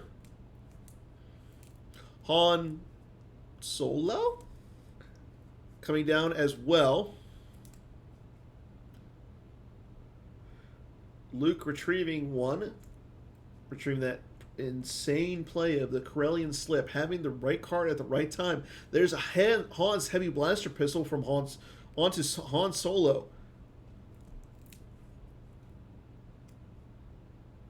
Wayne drawing a 5 for his Restore Freedom to the Galaxy game text, and that will cause an extra point, 2 extra points of damage for Wayne.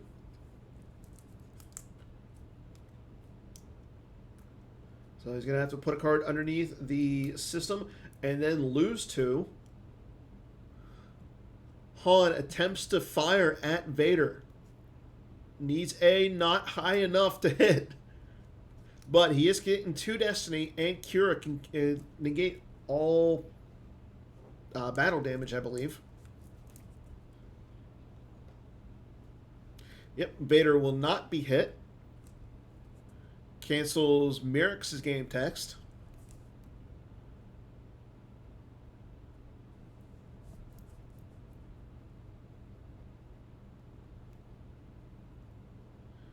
And he force pushes out of the battle.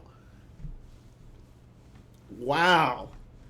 So Vader survives another day.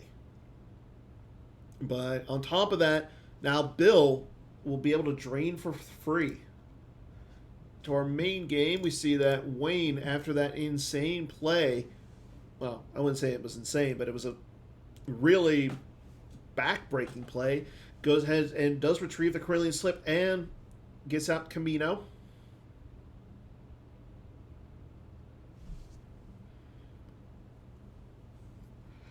Mace Windu going down in front of to the Tatooine Jabba's palace. There's a saber, and we have some action in our Teemo versus Logan game. Anakin Skywalker, Jedi Knight versus Maul with the Sith Infiltrator at the Endor docking bay. Draws a 6 and a 4. That will hit Anakin. Anakin's going to lose 2, so that way he can get a second destiny here. Hopefully going to be able to get rid of that Maul Sith Infiltrator and Darth Maul. Draws a 2 for the first destiny. Luke sitting over there at Polis Moxus. Draws a 5 for the second destiny. That will get rid of at least Darth Maul. Maul draws a 6 that becomes a 7. So a little bit of overflow for Teemo.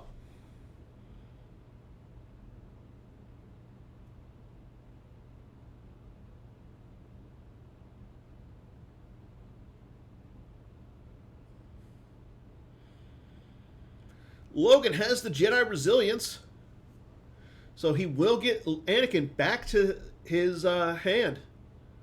There goes Maul and Captain Han Solo. That's an interesting one that we don't normally see. Logan will immediately put Walkley out of play, but cowers on the table! Oh my gosh, Logan! He's going to attempt the revert again, and Teemo allows it!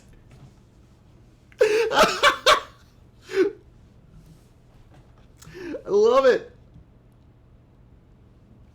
Yeah, I mean, I agree, Kyle. That was really, really a rough battle for Ed. And now he's in a situation where, like, Mace is fully immune. He swings his lightsaber twice, and he has meditation. Like, it was a risky play. I get that. And it could have ended the game really fast, but wow. Wayne pulling it out. Teemo does have the TTO in effect, so things are looking pretty solid for Teemo. And I believe Logan was denied the revert. Oh no, he was not denied the revert. There's the Walkling. So Teemo allowing 2 reverts during this game. Teemo, good guy. Count Dooku, Maul, and the Phantom Menace coming down and on for the table for Ed. Well, again, we'll check it on Logan and Teemo in a little bit as well, as we focus in on our main game.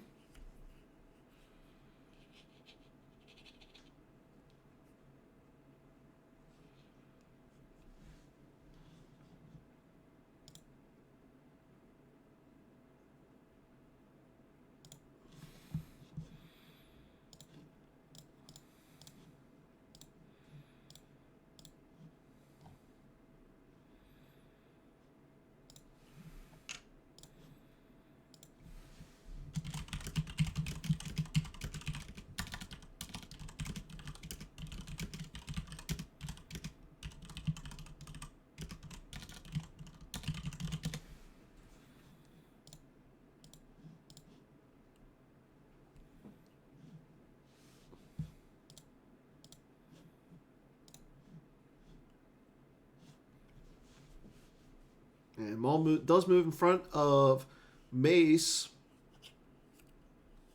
I mean, being that he is fully immune, defense value 8. Not a bad turn of events, but you almost have to think that Wayne has some sort of answers in his hand. Like, he had the Carillion slip there when he needed it. Does he? Well, maybe he'll have a dodge. Maybe he'll have blast deflection. Who knows? But I would not put it past him. There's an aim high.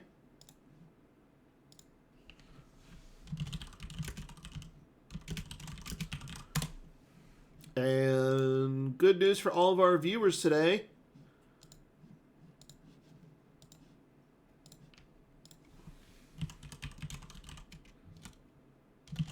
I'm going to be giving away some Series 4 AI booster packs.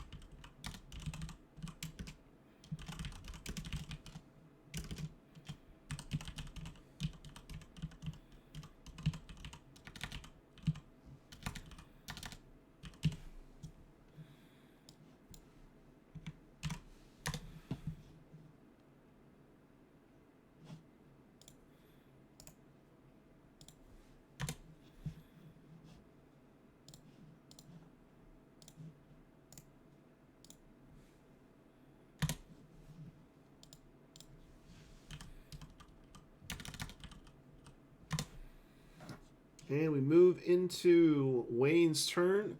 See that he is going to attempt to take a Dark Layer spin into his hand with Luke. I don't mind that because he's only got one card in his lost pile.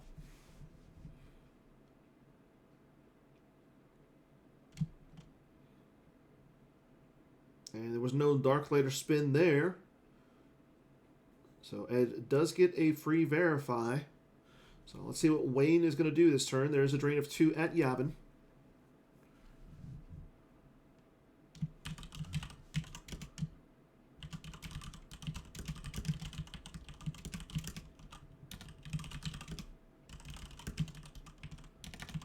And here we go. Qui-Gon Jinn, Serene Jedi, going down in front of Count Dooku.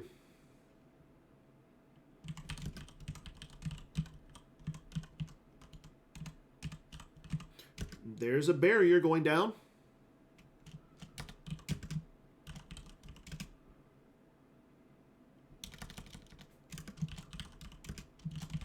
And Wayne has the Bith Shuffle to cancel it.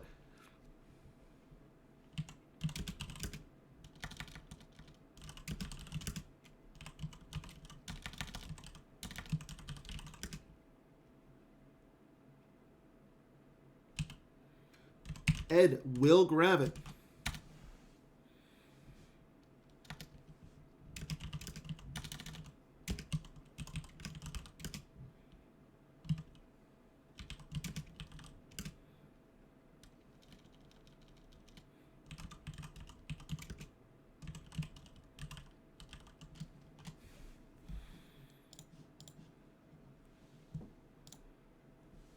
Jedi lightsaber going down.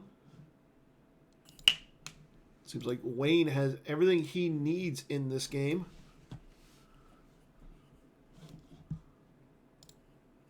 .3PO coming down as well. So Wayne, again, sitting in a really good spot.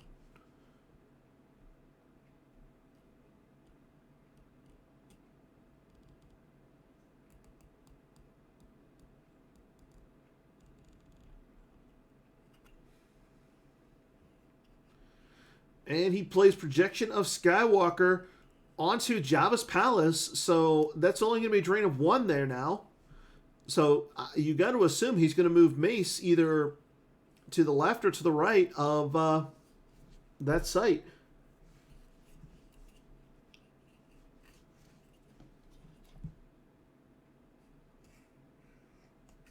And let's go ahead and check up on Chris and Adam, see how those games are going. Oh my gosh. I have never seen that many Echo-based troopers on the table at one point.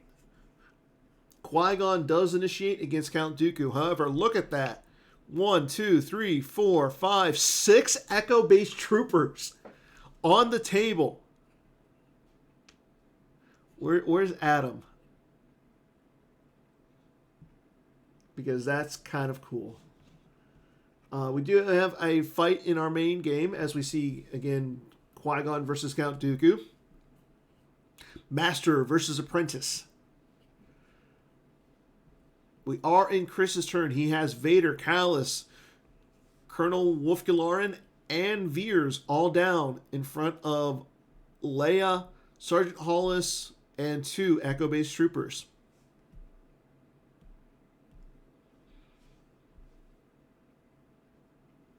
Ed, looking at his deck with Count Dooku, he's deciding on whether or not he wants to take a Force Lightning or a Force Push. Chris will initiate. Both players are getting 2 Battle Destiny here.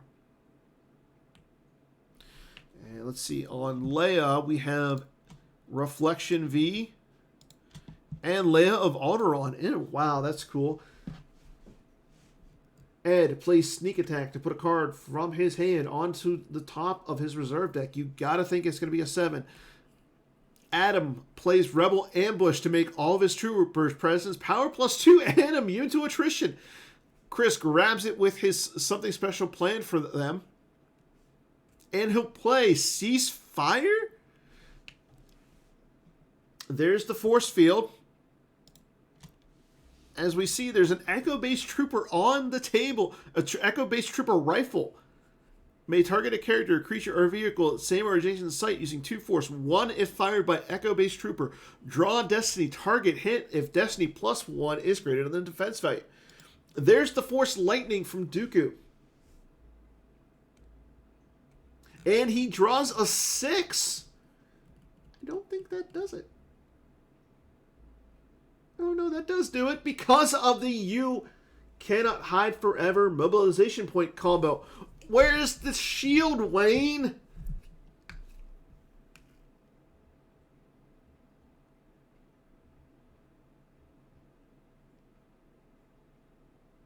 He moves Mace over. And we'll see him end his turn. Vader is excluded from the fight. As Leia is also excluded. So we have 2 Echo-based troopers and Sergeant Hollis versus Agent Callus, Colonel Wolf-Galaren, and Tarkin. Chris draws a 4 for Battle Destiny. And a 4 as well. Becomes an 8. Adam draws a 3 that's going to be canceled with Veers. Or with Tarkin.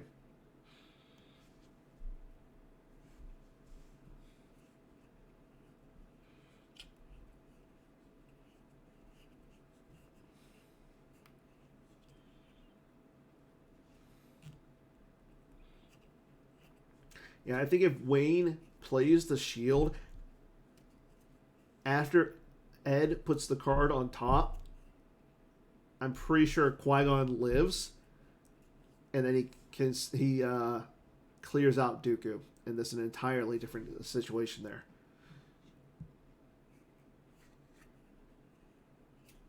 So Adam will have to lose 1 Echo-based trooper, and Chris will not lose anything. Let's go back into our main game. But we'll definitely keep an eye on that game, as it's definitely an interesting one. Looks like we have 1 game end already. I believe it is Garrett versus AJ.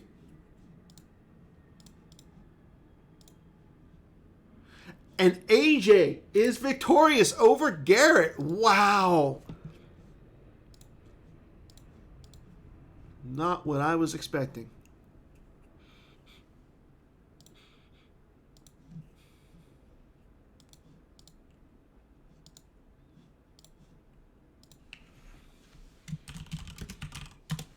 There's another Force Lightning during Ed's activate phase.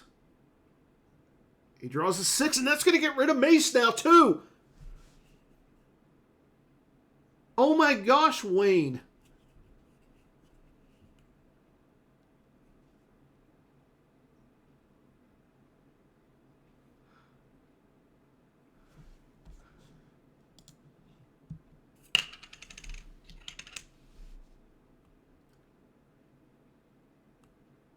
Yeah. I agree.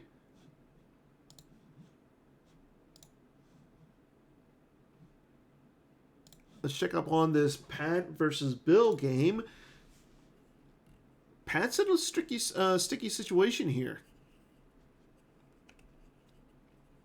I mean, he has control over the Tatooine Cantina. However, now Bill just puts down the lateral damage onto the Outrider and is just loading up his Star Destroyers. Pat does have 3 cards stacked on his Castle Run, but he's also got 2 cards stacked on the the artifact, 1 card on the Grabber, and then 2 card on a Useless Gesture.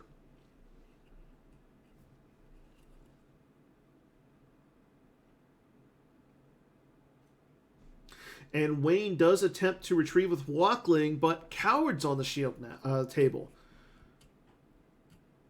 So this game that Wayne once had is just mistakes are unfortunately just piling up. As we see Bill going down, starting to spread a little bit. Blizzard 4 going down to Lothal.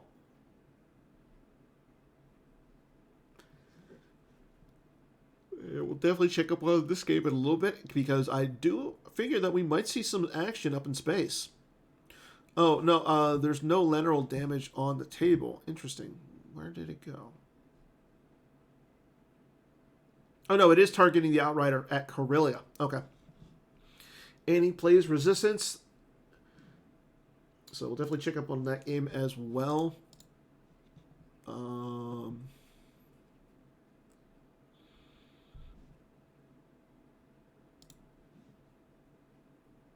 And we have action in the Teemo versus Logan game. We have some black ties versus a red 5 at Naboo.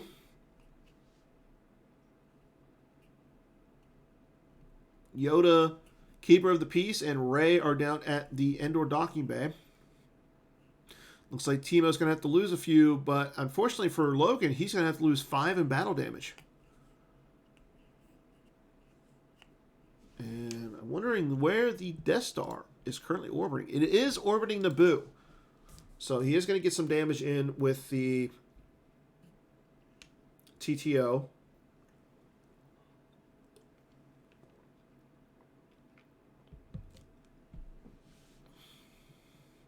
Logan peels. He peels the Rise of Skywalker, Anakin Padawan Learner. They're tracking us. And sorry about the mess. Anakin Skywalker, Jedi Knight. So he peels 5 cards to keep Luke on the table.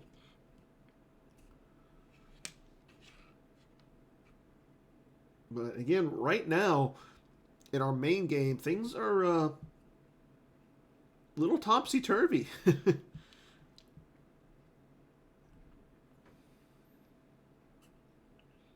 Maul and Dooku are currently at the audience chamber, just like in the movies. It looks like things will move over to Teemo's turn. We'll definitely check up on that game because he's got a Luke Skywalker on Reb 5 with Rebel Flight Suit and the X-Wing Laser Cannon. So we'll definitely stick around for that game.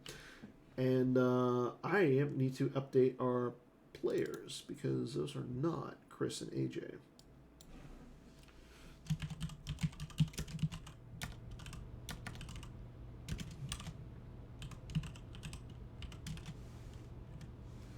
And we do see that Wayne will pay to drain.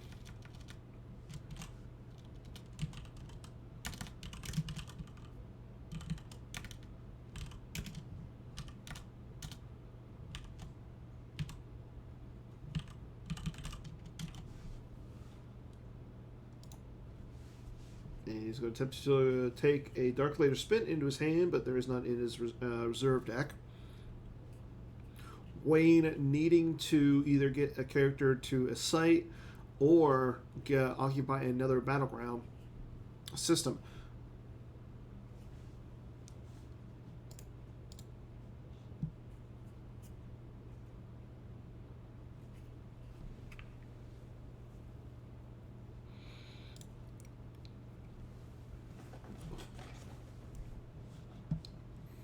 And hold your horses, everyone, because we have a lot of action going on. And Chris versus Adam. Adam sitting at power 48 with a plethora of Echo-based troopers. And 3 Destiny versus Vader, Agent Callus, Colonel Wolfularin, and Tarkin at the 3rd marker. Oh my gosh, everybody, this is going to be crazy. And I love it.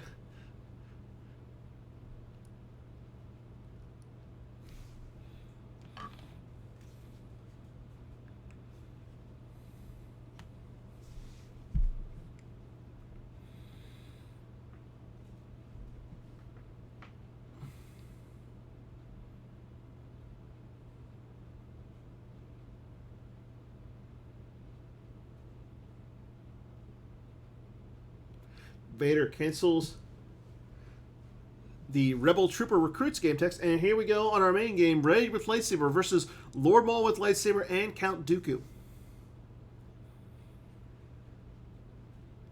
Chris playing Dark Collaboration to add 2 Destiny here. Rey swings at Dooku, but there's another force field. Lord Maul swings at Rey. Draws a 3 for the first one. And a 1, missing Rey. Checking in on Adam and Chris. We go to Destiny. Adam drawing a 3 on and a 3 that's going to be canceled. Again, he had the possibility of drawing 3 Destiny there. However, he only had 2 cards in his reserve deck, so he's upping his total power to 50. Chris drawing 4. Wayne draws 1 for Destiny. Draws another 4. Sitting at 24. And Ed draws 6. Oof. Chris draws another 4. That's 3 4s right in a row. There goes Maul to the lost pile. Phantom Menace goes back into the deck. Deputy Director Harris is drawn for Destiny, but is canceled. It goes into Chris's hand, and he will redraw. Into a 4! Upping his battle destiny, or his total power, only to 32!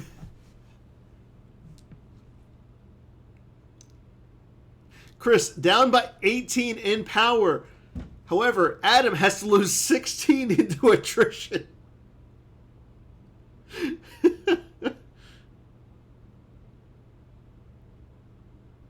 There goes Leia, bringing it down to 9 because everybody else is immune. We see Wayne uses his Hojix here to negate any battle damage, getting at least he got Maul off the table. Tarkin goes lost.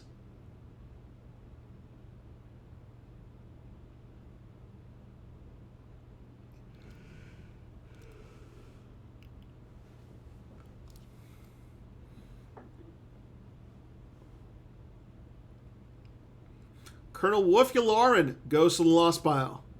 Still has 5 in battle damage to lose. Vader goes to the lost pile as well, leaving only Agent Callus to stare down all of those troopers.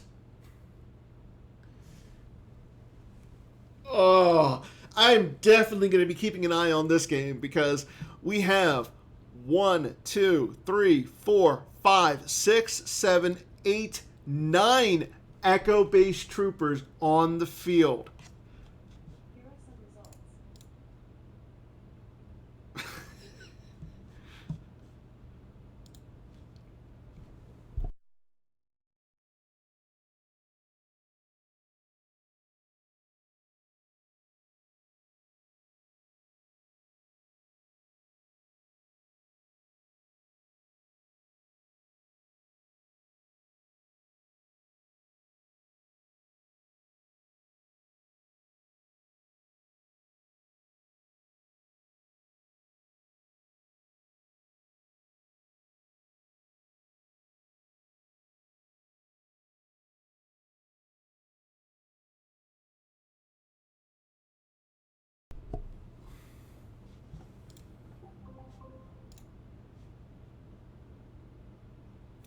Yeah, we currently have only one game left.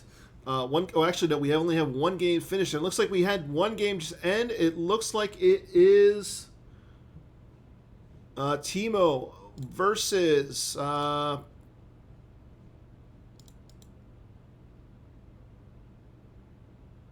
Timo versus Logan, and Timo is able to win.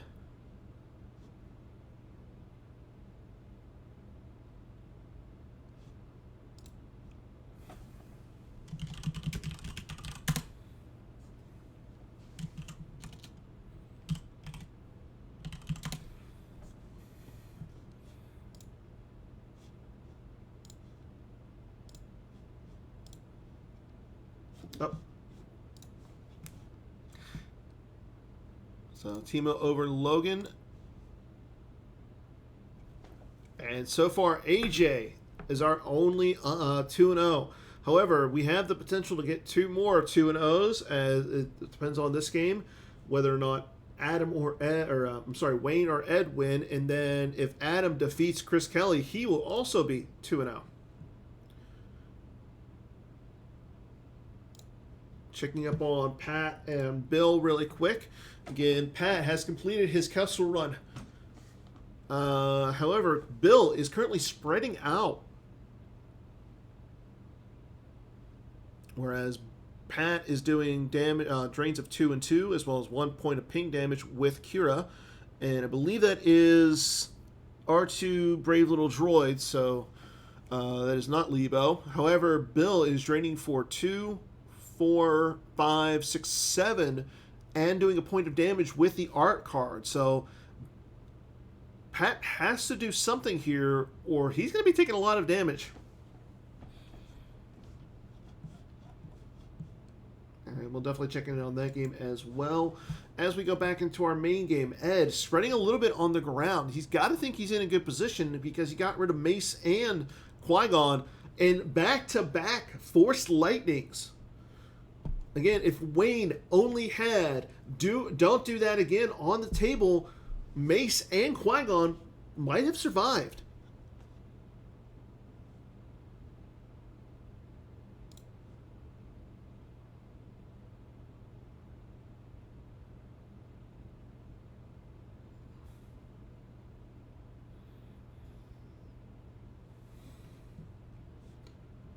See that Wayne drains for 3 as resistance is not on the table, even though Ed does have 3 battlegrounds occupied. He does not have resistance shield on the table. And here we go, Chris going down with Deputy Director, I can't say it, the new Major card, and Tarkin all to the 4th marker. Looking like he does not want to fight the total power 19 beat squad of Echo-based troopers that are at the 3rd marker. And Callus does run away. Now, Chris is doing quite a bit of drains, though. I mean, he does occupy Hoth for a drain of 2, and he occupies the downtown plaza for a drain of 3. So he is doing quite a bit of damage, whereas Adam currently only doing 3 points of damage with the drains if he pays for them, and the ping damage with a good blaster at your side. So we'll definitely check up on that game in a little bit as well as we sit into our main game, where we just saw that Ed lost 3 cards to the he is in the process of losing 3 cards to the drain at Yavin 4. Again, it is a drain of 3 because Kin Kian is on a Great Squadron 1 X or Y wing with Luke Skywalker there, and Princess Leia joining the Kin Kian as a pilot. Give you a little bit of forfeit value there, just in case. Green Leader in Green Squadron 1 coming out as well. So you got to think that Wayne's going to want to start moving around as well. That makes sense, being that he needs to get away around the coward shield, Luke, going over to Kifix. That will flip him, so now he can start retrieving a little bit more. Green Squadron, or Green Leader in Green Squadron 1 joins Luke as well. Not a bad move because he ran the risk of another Zuckuss and Misthunter. Again, we saw early on in this game that Ed threw down Boba Fett in Slave 1 and Zuckuss and Misthunter in front of Luke Skywalker, only Luke Skywalker at Yavin 4. Unfortunately for Wayne, he had the Corellian Slip V to cancel the game text of Zuckuss and Misthunter to allow him to draw to Destiny, getting rid of both Boba Fett and Zuckuss.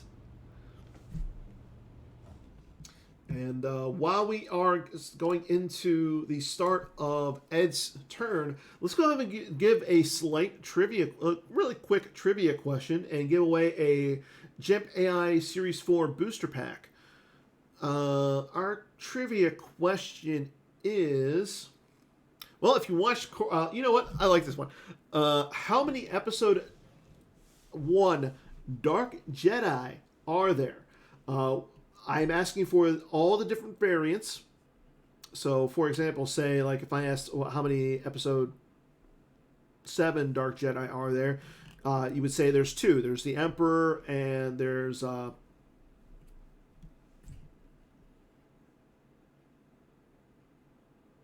drawing a blank on the guy's name. Now, if I would say if there's how many original trilogy Dark Jedi are there, you would say all the different emperors, which are now, there's 4, I believe. Or no, there's actually 5. You would have the Emperor Palpatine, the new Emperor. You don't have to name them, but just asking for that question. So how many episode 1 Dark Jedi are there? As we see Ed drain for 2 at the Caminos Clone Training Center. And here we go. Boba Fett in Slave 1 going down to Yavin 4 for 7 Force. First person in the chat to answer the question. 3 for Derek Jackson. No. Timo saying 9.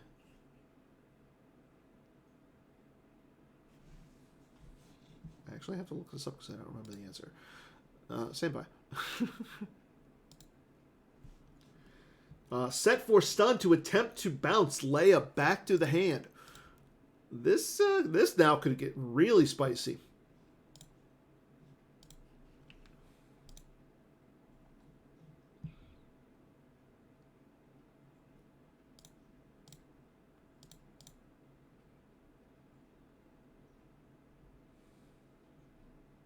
And he will be able to bounce Leia.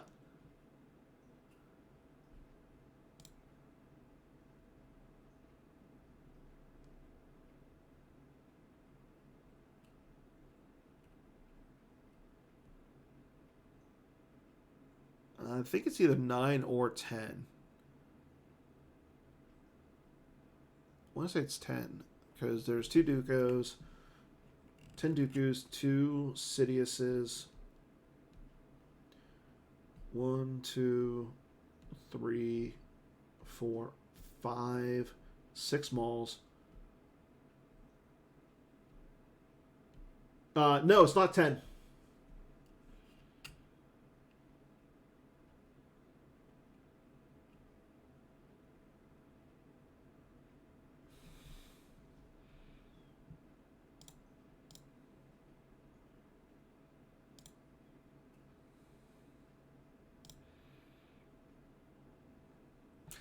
And there is the organized attack. And yes, you are correct. It is 11.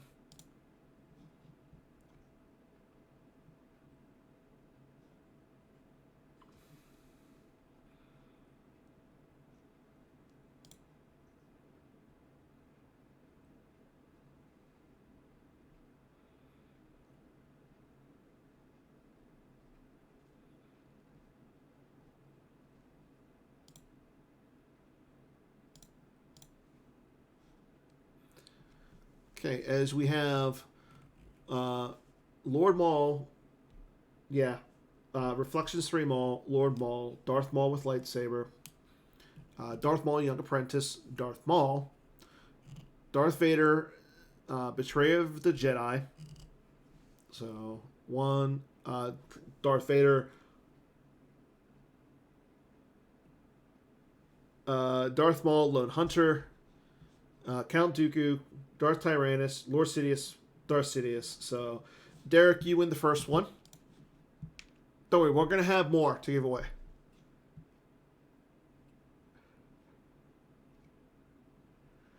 As we see that Ed loses the Vader or the Boba Fett in Slave 1, but now, more importantly, he causes 4 points of damage. And it looks like, yep, Wayne is going to peel cards to keep Kin Kian around. And I think that is the right move. And let's check up on our Echo-based Trooper Beak Squad versus Chris Kelly game. Really kind of a close game. See that we're in the middle of Chris's turn. He has 3 ISB characters at the North Bridge, facing down 6 Echo-based troopers. I can't get over the fact that there are that many Echo-based troopers in this light side speeder deck. We do see that he is draining for 3 and 2, so a total of 5. So I think if you're Chris, you just want to avoid getting beat down. If you have some way of moving your characters from Hoth to Cloud City or anywhere for that fact, you should be fine. But okay, he throws down Tarkin down again in front of the 6 Echo-based troopers. Stormtrooper Garrison coming down. Okay. Here you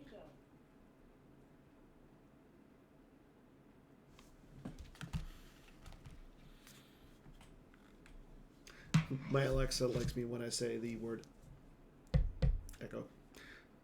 As we see that Wayne is going to drain, and he's going to drain for quite a bit here. He's going to drain for 2 and 3 and potentially 3. So we'll see what he does. But again, Chris going down with a few characters here. He has a power now of 25, so he's not down by a lot. But more importantly, he's getting 3 Destiny to 1 potentially.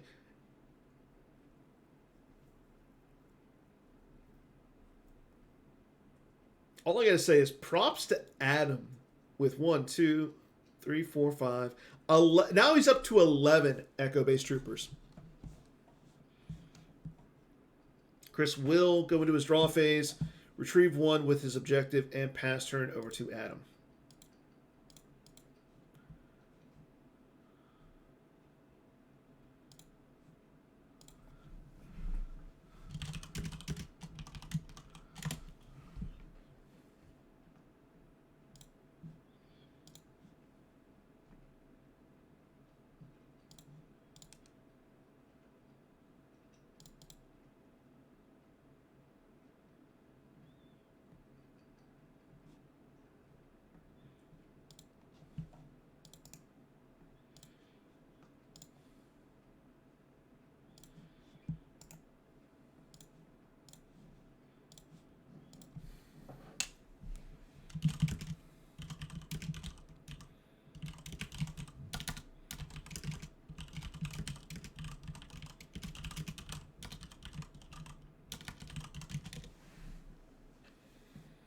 And there's a drain of 3 at Kifix, forcing Ed to lose 3. As we see him lose the Phantom Menace AI.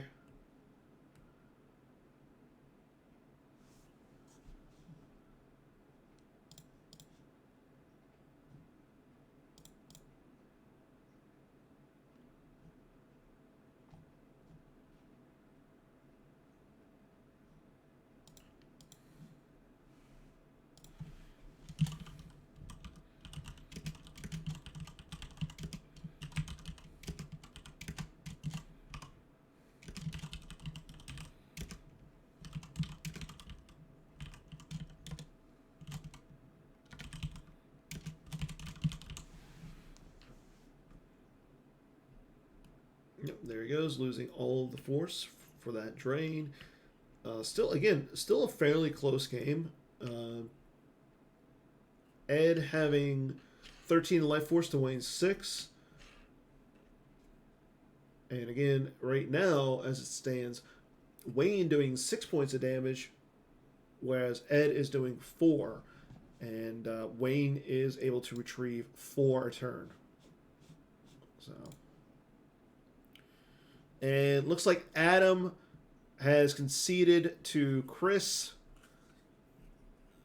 Looks like all the damage from the ISB troopers against our 11 Echo base troopers is not enough. Here's what I found.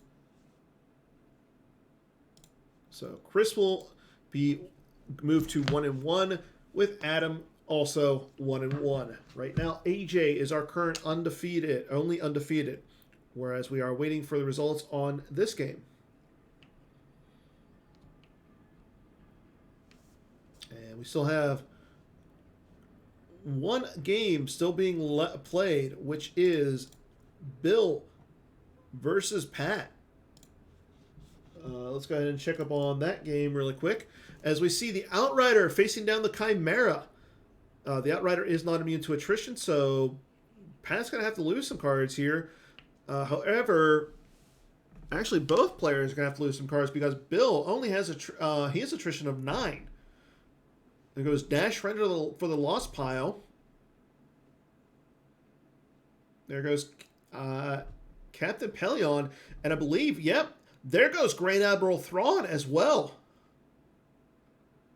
That's going to flip Bill back. I mean, that's kind of important. I mean, but at the same time, like, we do have a revert.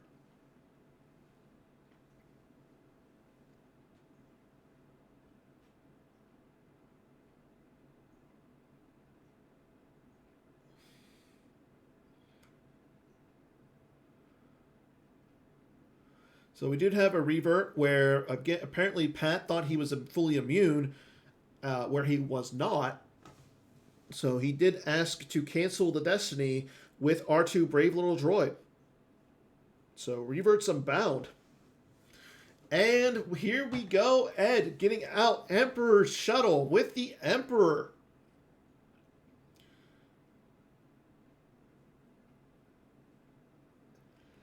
So we do have this fight. Again, it's going to cost Bill, Pelion, and Thrawn. Whereas, I believe, Pat's not going to have to lose anything.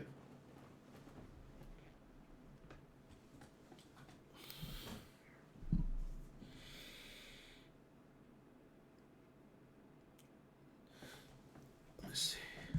Yep. R2 is going to cancel that Destiny of 4.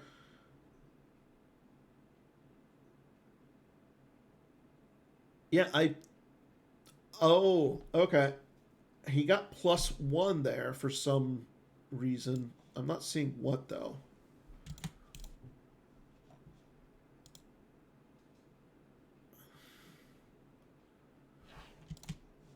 Yeah, I'm not seeing why Bill got +1, but there's lots of space to get Thrawn back, so he actually will be flipped because he only has 1 card on the art card.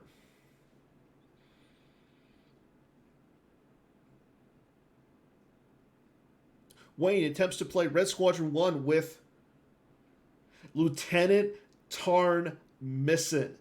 There we go. X-Wing laser cannon onto the Red Squadron 1. Falcon moves over in front of Captain Kirgy and Merrick Steele on the Avenger. And Thrawn will board his starship.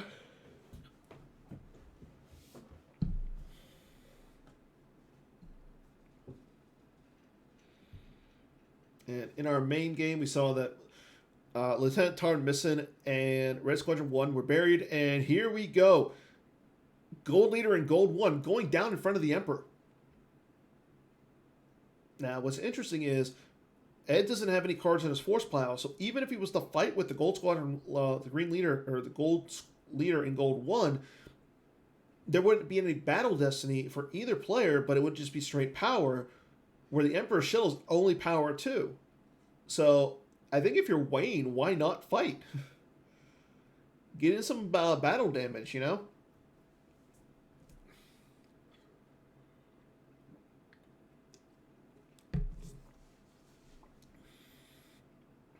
Kira moves over into the cantina for Pat. And we do move on into Bill's turn. Bill saving 2 force in his reserve deck. He is going to make Pat lose 3 points of damage this turn.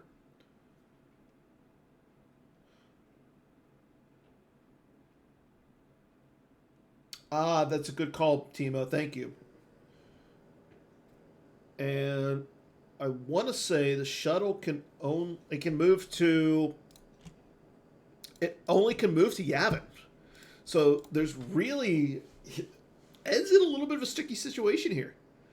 Pat loses Fallen Portal and Milos to the drains. He loses 1 from his hand, 1 from his force pile. He also lost the door kit from his force pile. So he doesn't have a force pile.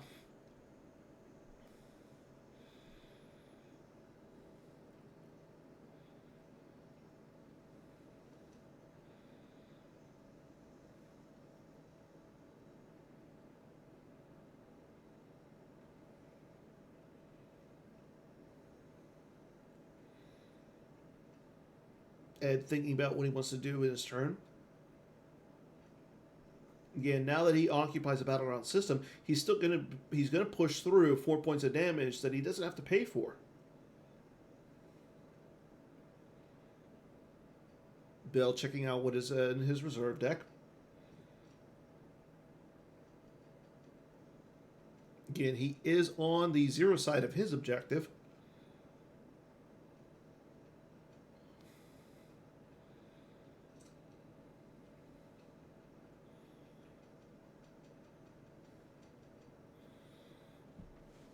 And he drops down the Thunder Flare onto the to Lothal in front of the Millennium Falcon. See that Han Solo and it looks like Chewbacca are there, so it's going to be 3 Destiny for Pat, with Bill only getting 1. Ed draining on the ground, 2 at the Jabba's Palace and 2 at the Camino. Bill draws a 4 for Battle Destiny, which does become a 5.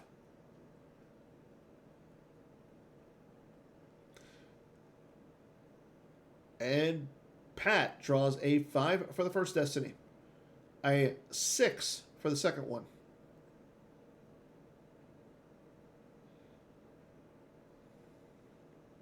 And a 3 for the third. So again, I'm wondering what is giving Bill the +1. Can somebody tell me? Tarkin goes down in front onto the shuttle. Pat not immune to attrition there. Excuse me. However, Bill has to lose 7 into attrition. He loses the Thunder Flare.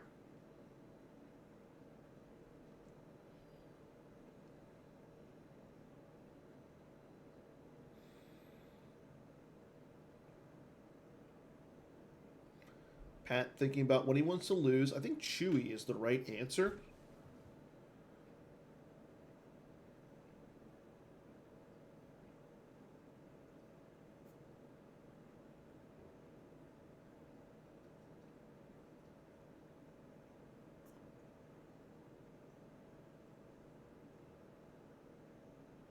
There goes Merrick Steele as well.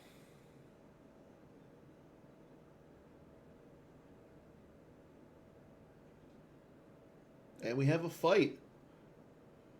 Emperor with Tarkin on the shuttle.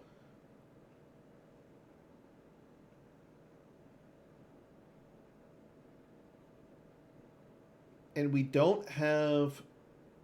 Oh, Wayne did attempt to shoot down the shuttle. However, Ed had the comm scan detection.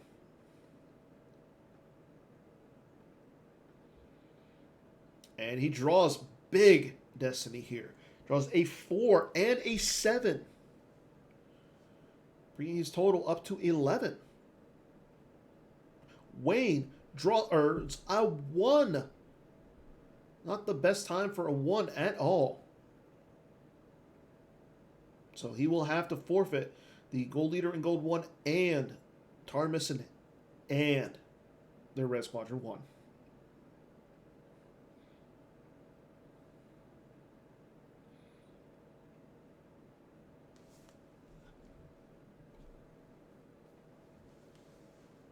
Pat doing damage to Bill. Again, both these games are fairly close, so we'll actually stick with both these games until they finish, until at least one of them finishes. Pat has 2 cards in his reserve deck. Bill has 8 cards in his reserve deck. Pat, however, has 10 cards in his force pile.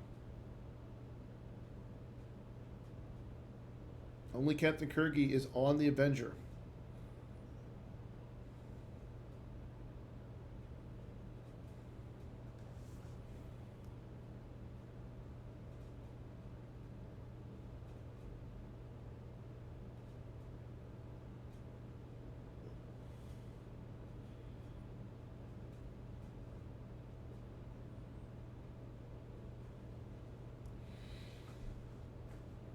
And here we go. Fight at Kashyyyk.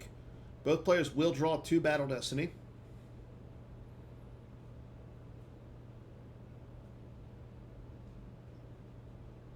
Wayne, after Ed moves over with the Emperor's Shuttle, he moves it over to Yavin 4. Pat will play moving into attack position to give himself immunity to attrition here. Bill attempts to shoot at the Outrider. Draws a 4. That will miss as he has a defense value of 8. Pat currently has 6 cards stacked on a useless gesture and will reduce the Chimera's power to 0. Draws a 6 for Battle Destiny. And draws a 5. Making his power 24 on a fully immune Outrider. Bill draws a 4. And a 4. He's going to be down by 16. I believe that the Chimera and Thrawn will cover. But again, he's going to lose the Chimera and Thrawn.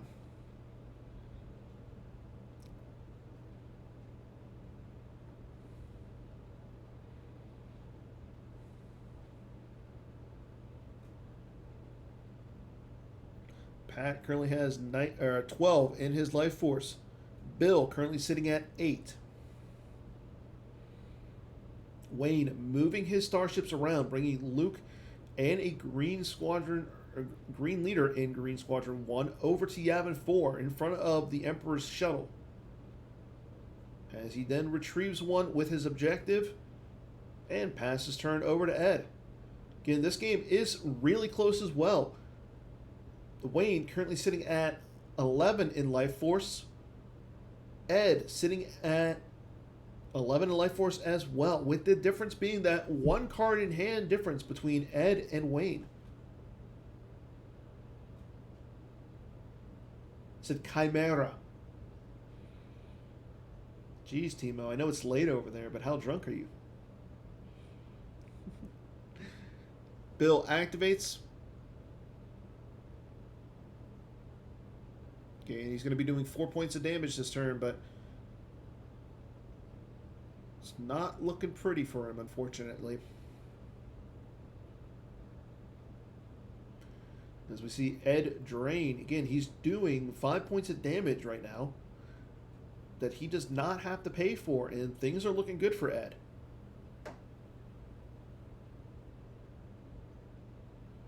Pat losing to the drains. Again, he's getting drained for 4 in total. And he'll be doing 5 points of damage to Bill. There goes Walkling being placed out of play.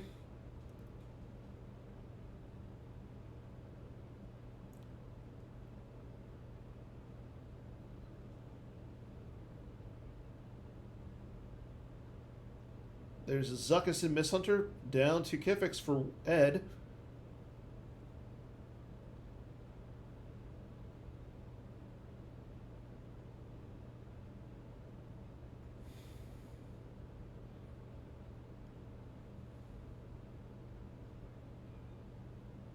Bill moving the Avenger over into Tatooine. I kind of like this because with Pat only having one card on the table, he moves Kurgi down to the 2/2. He moves Min over. He leaves Min at the Advanced Projects Laboratory. Oh, he doesn't have the force to move anything, and he has to sacrifice the Blizzard 4, and Bill will concede over to Pat.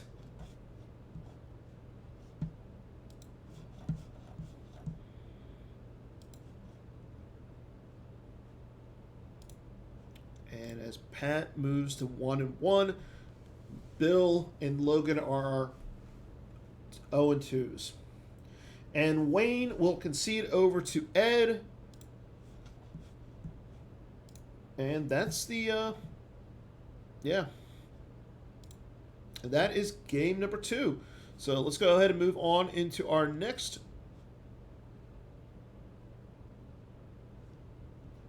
Generate the next game. Okay. And we definitely got some exciting ones here.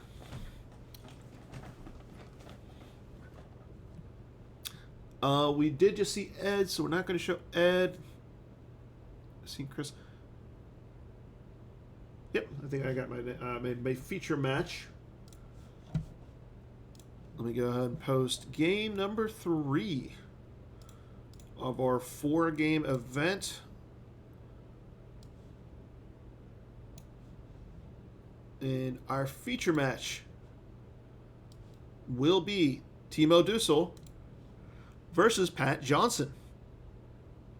As we just saw Ed and we've already seen Ed and AJ on the featured match screen. Garrett is covering his game versus Wayne. Adam versus Chris Kelly. Adam's Dark versus Chris's Light. We've already seen Chris. So.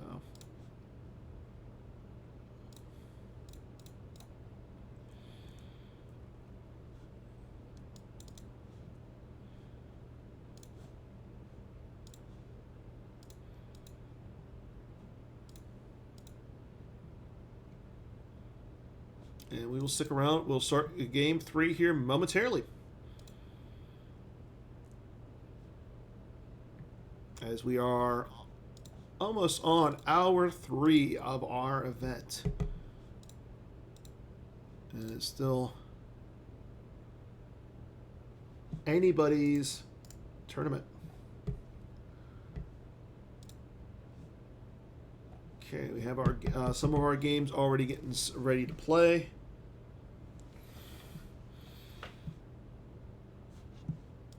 And I said it was going to be Timo. Yeah, let's get Timo on. We don't see a lot of him. Watch your step versus TTO. We have Watch your step versus TTO. AJ playing Hunt for the Droid General versus the. We just saw the Ed's SSA deck. Garrett again is covering his match versus Wayne. That's Hunt Down versus Yoda or Y40 Jedi. We have Chris Hitko versus Adam. Forget what Adam's dark side is. Walker or Thrawn versus Skywalker Saga. And TTO versus Watch Your Step. So let's go ahead and get into TTO versus Watch Your Step for right now. And then, obviously, we'll be bouncing around today. So here we go. TTO versus Watch Your Step. Game number 3.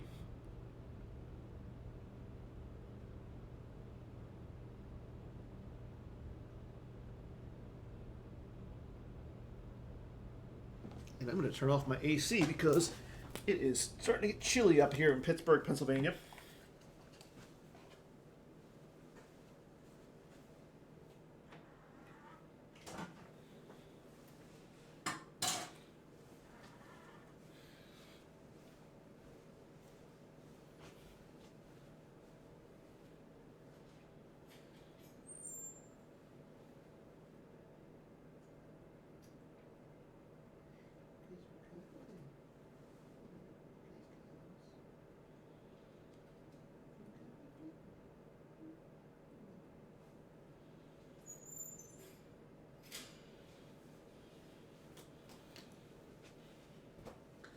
Gotta get my seats, my chairs.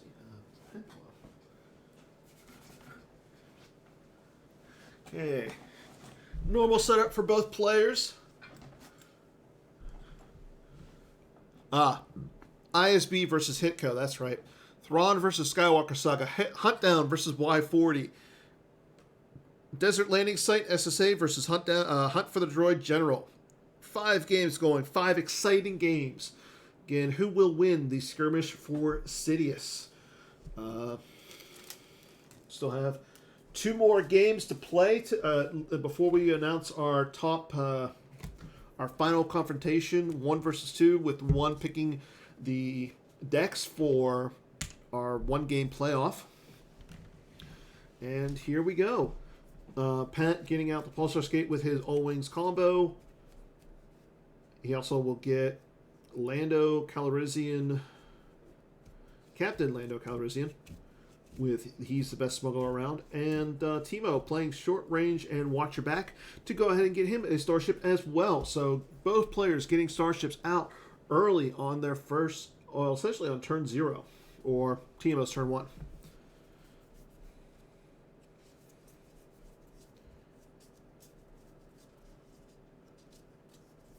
Okay, there's Vader's personal shuttle coming out for Timo.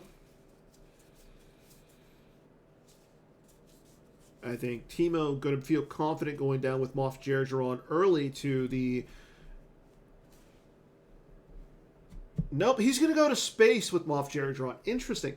I would have thought that he would have wanted to go, maybe put Moff Jerjeron at the Endor bunker. Watch Your Step usually doesn't play any spies, so you could easily have set that up nice and easy. He's going to get Admiral Ozzel with the Endor shield and Grand Admiral Thrawn V. So probably going to see Ozzel going down to the Vader's personal shuttle. And there's the Death Star 2. There's the Death Star coolant shaft using Moff Jerjeron. And he's going to go pull out another site. He pulls out the capacitor. So really early turn of events here for Timo. He has this first sector. He got the second sector with Jerjeron. So probably going to see him get out TTO fairly early. Now, again, the only problem that I'm seeing is if Pat comes down early with multiple, the ability to draw multiple destiny here, Ozzo's only forfeit value 4, and the shuttle doesn't have any immune to attrition, so he might have to lose Moff Jerjeron. But let's see what Pat's going to do. He's only got 8 force to work with. And as we learned watching in and out of games from last round, it's going to cost him an extra force to go down to Endor.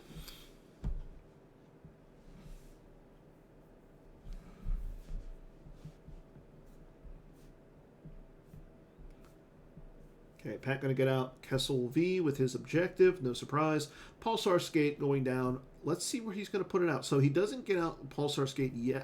He doesn't throw down Kessel yet. I like going down with the Pulsar Skate to somewhere on Tatooine, in that he does. So that will allow him to pull a card from his use pile with his I Must Be Allowed to Speak and Smuggler's Blues effect, which has one of the best images out there. I know it's like a little bit more of a condensed effect, but definitely a nice one. There goes Captain Lando Calrissian to the Cantina. Timo pulls out a useless gesture V. Not a bad card to get out against this Watch Your Stepped objective. Mirax gets off. She hops off of the Pulsar Skate and into the Cantina. Interesting. Personally, I think I would have rather have gone maybe just Lando by himself to the Cantina. Well, no, because I think he has to... Yeah, once per game if you completed the Kessel Run. So you cannot put Lando back to your hand until you complete the Kessel Run. So... interesting to see Lando and Merrick's go down really fast. Okay, there's Pat playing a Control and Tunnel Vision to cancel the drain at Endor. We did see that Teemo pulled the Reactor Core, and Teemo will grab the Control and Tunnel Vision. Now, again, both these players are 1-1, so we'll see what happens. There's the Reactor Core coming down, and Teemo will grab that thing's operational from his reserve deck to the Reactor Core.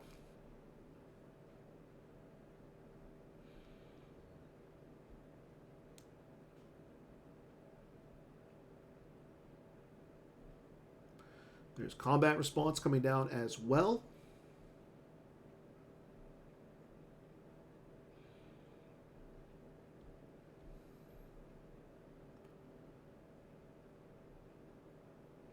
Again, thank you to everybody for tuning in on this Skirmish for Sidious event.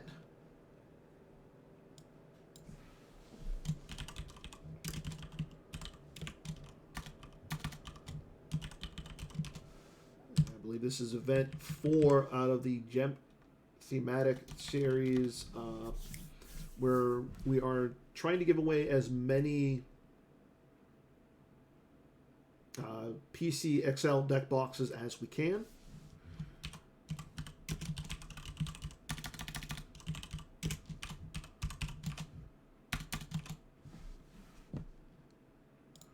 And there's Black 5 with DS1615 going down. There's the Pride of the Empire V coming down as well. Again, Teemo playing some interesting build of TTO that revolves around the Black Squadron ties. Definitely something that we don't normally see. And again, we got 4 other games currently going on right now. AJ versus Ed, which is the Hunt for the Droid General versus the Tatooine Desert Landing Site SSA deck, or SSAV deck that was popularized by our good friend Tom Struthers, who was going to play today, but unfortunately had to drop out towards the last minute. Hopefully he's okay. And then we also had David Dredge sign up, who unfortunately he had to sign out. He had to drop as well. Bill Kafer versus Logan Fatigue. Thrawn versus the Skywalker Saga Anakin deck. Adam Raddick versus Chris Kelly. I believe that is a rematch. They played earlier. Actually, they did. Chris was on ISB versus Adam playing the new Speeder objective with a really big twist. At one point he had 11 copies of Echo Base Trooper on the table against Chris. Chris playing ISB, so it's kind of like in a way it's the same. Both players are playing ISB, so they know what each other is doing. Chris, however, is playing Hitco. No surprise there. So let's go ahead and check up on AJ and Ed really quick, because again, those are our 2 undefeated players, and they are in the middle of a fight as we see Kenobi versus General Kenobi and Clone Trooper versus Lord Maul with lightsaber and Newt Gunray.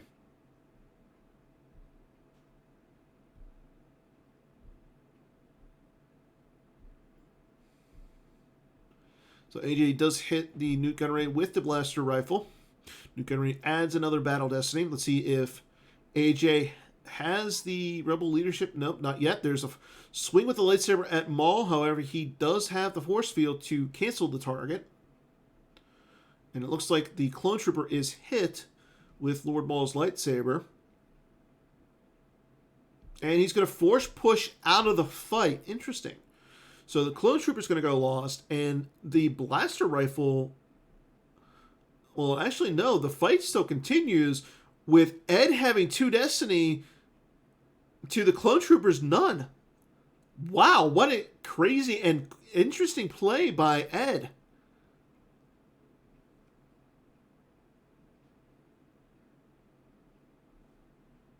And he draws a 3 for the first destiny.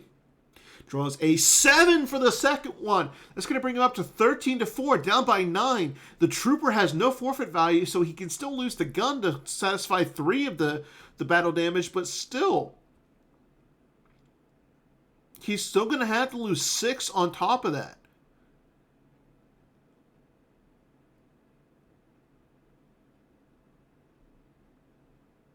Wow. And as we see in our main game, Pat is able to get out relatively unprotected to reduce a lot of the damage that Teemo is going to be throwing at him with that thing's operational.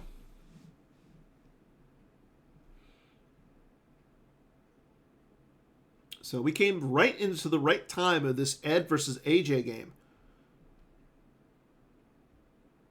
And goes nuke gun rate to the lost pile. The gun will go used. However, he has 6 in overflow. There goes the clone trooper.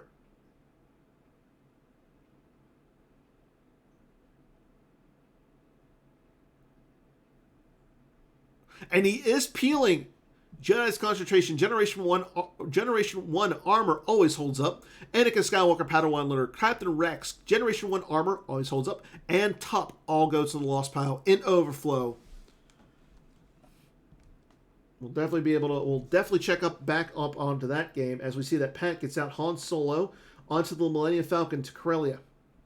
Flipping himself with Watcher Step. Talon card hopping onto the Falcon as well to give him an extra destiny as well as some more forfeit.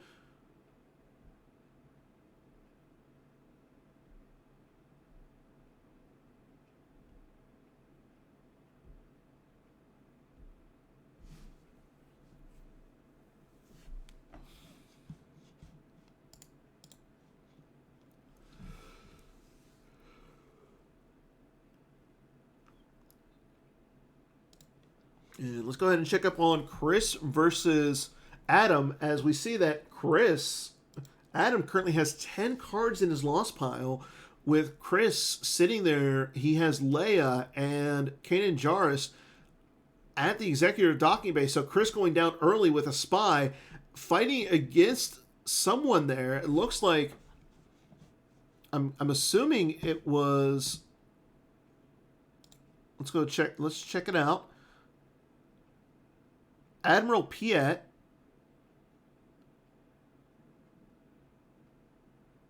Kanan Jarrus, yeah. So Leia goes down, Kanan Jarrus goes down. Wins the fight. Admiral Piet and 6 in overflow. So big sequence of events there. And Luke is currently draining for 3 at the Ewok village. So this game looking good for Chris Kelly. He does go to try and he does the Hitco objective where he looks at the top card of his deck, equal to the number of battlegrounds that he occupies. Again, not a lot of battlegrounds on the table. Expecting to see the Endor docking bay and probably the Spaceport docking bay at some point. Outside of that, Chris will probably play the Chasm Walkway, the Death Star 2 Chasm Walkway, giving both players some more icons and some more ways to go out and drain. Back in our main game, Pat draining for 2 at the Cantina and 1 at Corellia. Teemo has himself set up Grand Admiral Thrawn V at the Endor docking bay, but he's also got 2 black ties at Naboo and a Vader personal shuttle sitting at Endor. And here we go. Luke Skywalker, Rebel Scout, going down to the Endor docking bay in front of Grand Admiral Thrawn. And Pat putting down the Kessel Run. So let's see how long will it take him to complete this. Chris is not on the screen, but he draws 3 for the first Destiny. 3 for the second one. It brings his total up to 6. Remember, he needs to be greater than 12. And a 6 for the second Destiny. That's a good one to hit. Just his next card will do it. No matter what the Destiny is. It is a Destiny of 4, so it's going to take him 4, maybe 3. It's going to probably take him 3 turns because we're probably going to see him move on the Millennium Falcon to Kessel. And he initiates versus Thrawn. Teemo will go out and grab his Gick with Masterful Move.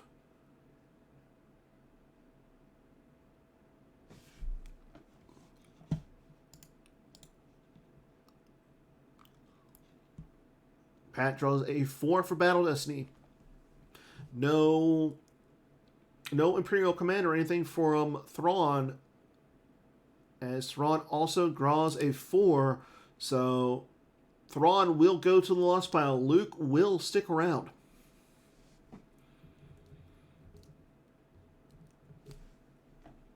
Really quick, let's go ahead and check up on this Wayne and Garrett game, because Wayne staring down, looks like he got beat down early too, as we see that he has Qui-Gon Serene Jedi with a meditation at the Camino site. And Garrett sets up a Ellis Hellrot from the downtown plaza to Camino as he draws 1 for Destiny. There goes Vader over to Camino.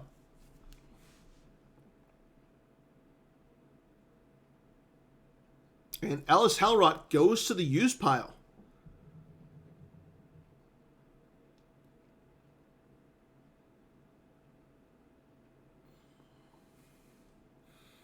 Again, this isn't the control phase.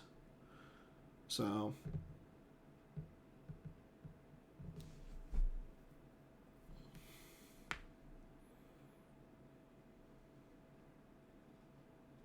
and we have a fight. Vader with his lightsaber versus Qui-Gon.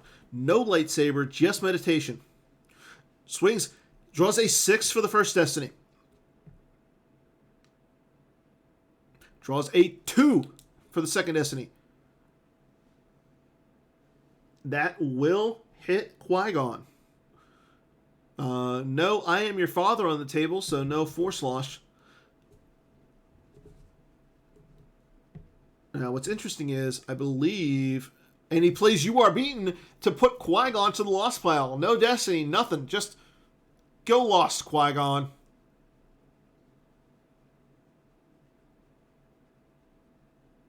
And with the Jedi going to the lost pile, that will flip Garrett to the 7 side of his objective.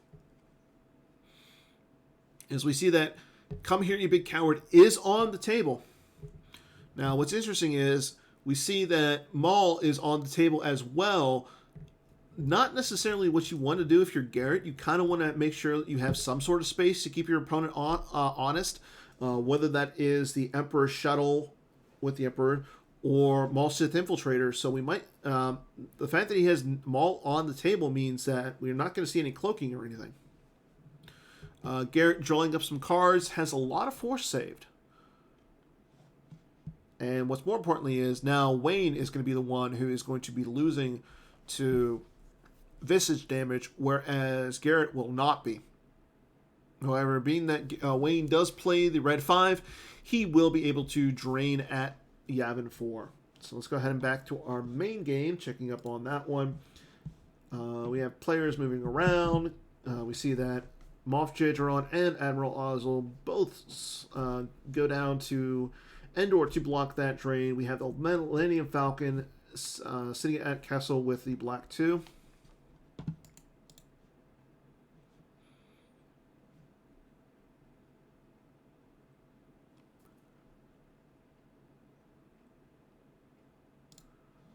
And let's go ahead and check on Logan versus Bill. Thrawn versus the Anakin Skywalker saga. We have a completely loaded up Millennium Falcon with Yoda, Keeper of the Peace, Captain Han Solo, Chewie, and a Rebel flight suit at Kashyyyk. In front of that, for Bill is Captain Nita on the Avenger, the Chimera with Merrick Steele and Grand Admiral Thrawn.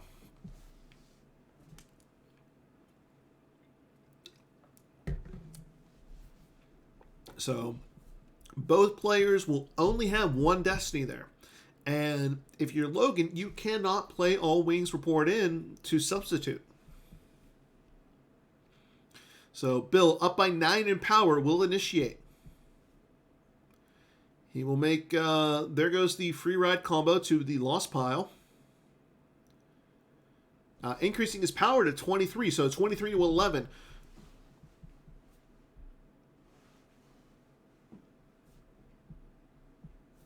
And then on our main game, we see that Pat playing Tobias Beckett with Han's Heavy Blaster Pistol.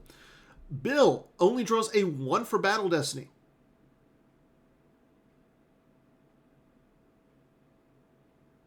Logan draws a 5.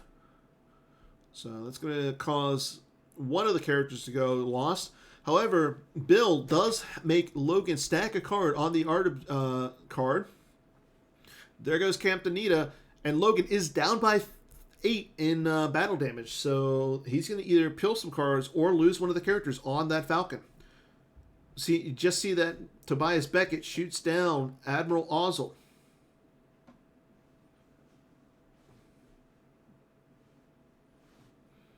Pat draws a 4 for Battle Destiny. Logan ends up losing Yoda, Keeper of the Peace, and now he might want to get away from the Chimera and the Avenger. So Pat draws a 4 for Destiny. He's going to add 1 with heading for the medical frigate. So he's going to have a 5. So that means that Jerjeron and at least it's either going to be Jerjeron and the shuttle. Well, no, it's just Jerjeron. So Timo will have to lose the shuttle, or he cannot lose the shuttle. Well, I can't not talk. So there goes. So he loses Jerjeron and Ozzel. Pat loses Luke Skywalker, Rebel Scout. Interesting.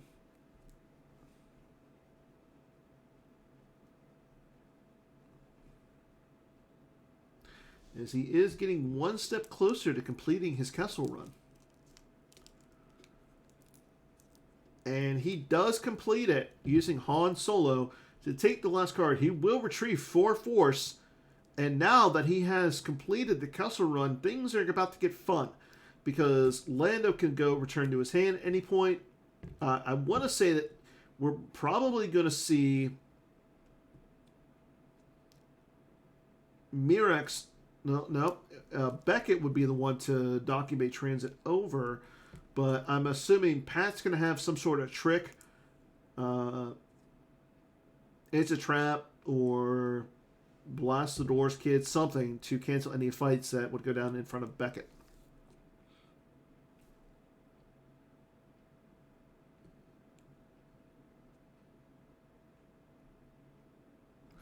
And he moves the Falcon over to Endor.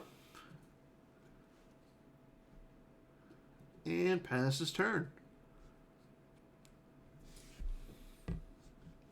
As he saves 2 Force.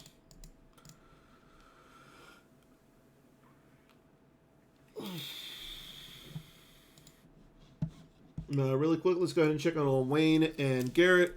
Wayne in a little bit of a sticky situation here. We see that Garrett now, Wayne has Yoda Master of the Force down, but there's I Am Your Father. There's First Strike.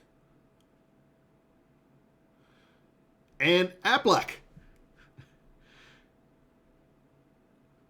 So he's going to get 2 Destiny there. Potentially hit Yoda.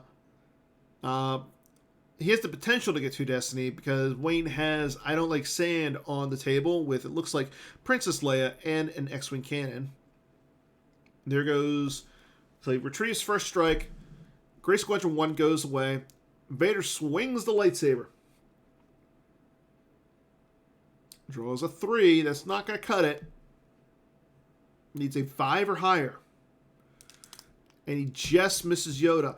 In our feature game, we see that Maul and Lord Maul with Maul Sith Infiltrator, Lord Maul with lightsaber go down to Endor. And he's going to attempt to bounce Han Solo with control and set for stun. But he can't. Oh my gosh, he cannot initiate now because he had to pay the extra for grabbing Pat's control. And he misses on the control set for stun. Oh my gosh.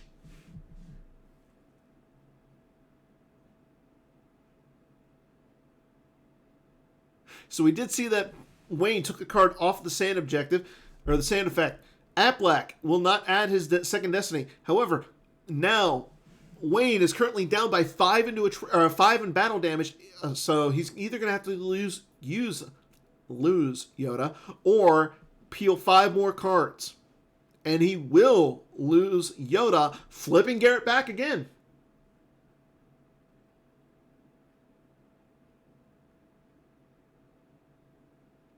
Teemo will land the Sith Infiltrator as he doesn't have any force left to initiate. I mean, he could have lost 2 force to the... I mean, yeah, he could have lost 2 force to Cloak, but yeah, I do think landing the Sith Infiltrator there was the better move. Wayne.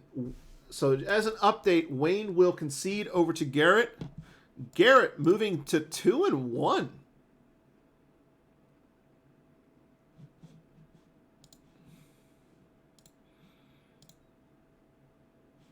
So, good job, Garrett.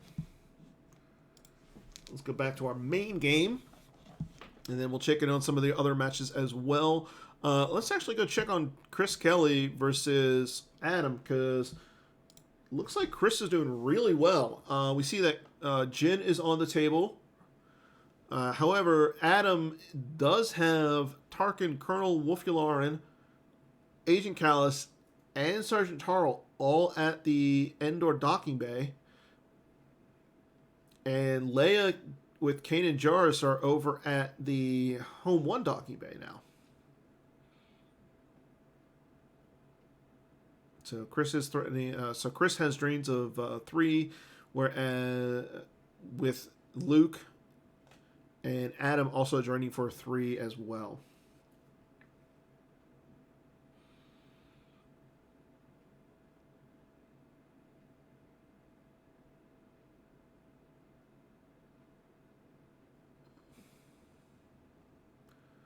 Adam spreading a little bit, throwing down Commander Majeric and Kier Canos to the Profundity docking bay. Making it would be a drain of 1 there only. But still, any drain of 1 isn't bad. Corporal Vandalay going down as well. Chris currently has a 15 card hand. That's pretty crazy.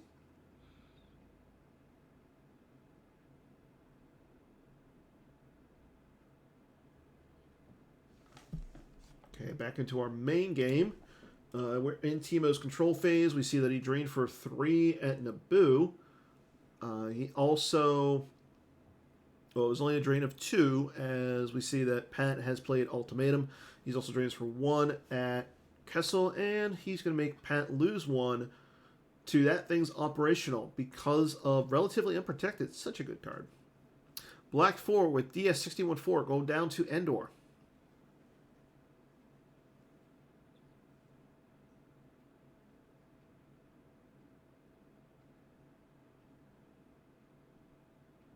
Now, I'm not sure if this is an attempt to only block the drain. I mean, Teemo has 1 card left in his reserve deck, but that's only because he could only activate 14. And he goes into his draw phase. So he leaves Maul in front of Corran Horn and Tobias Beckett. He also leaves the Black 4 in front of the Millennium Falcon. Interesting.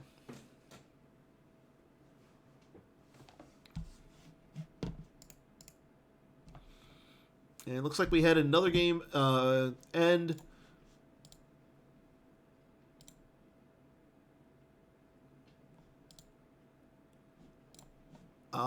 Bill has emerged victorious over Logan. So Bill moving up to 1 and 2. And Logan are only 0 and 3.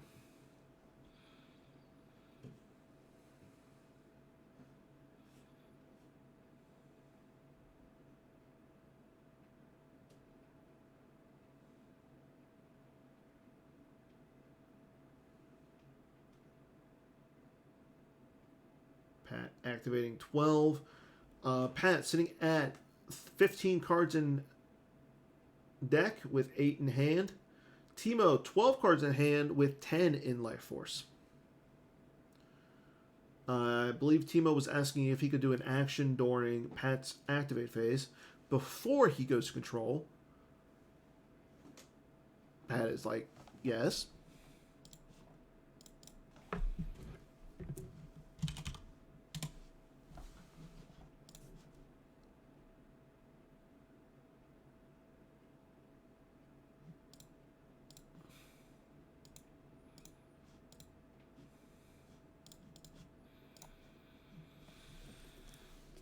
Let's go ahead and check in on AJ and Ed. Because this one looks pretty close. We did see a kind of a beatdown earlier. However, AJ, it looks like he was able to stabilize because he's still on the 7 side of his objective.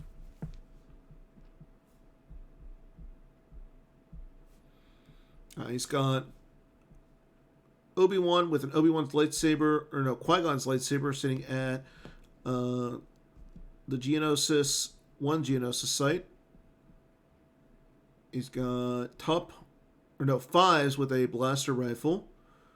Ayla Secura with a rifle, or with a lightsaber. Clone Trooper with Clone Trooper. So he's actually going to be draining for a lot. There's Ahsoka Tano with lightsaber with Yoda, Master of the Force, going down in front of Emperor Palpatine. There with a blaster rifle put onto her. And oh my gosh, we have a Talon roll! However, Pat will play It's a Hit to cancel said Talon roll.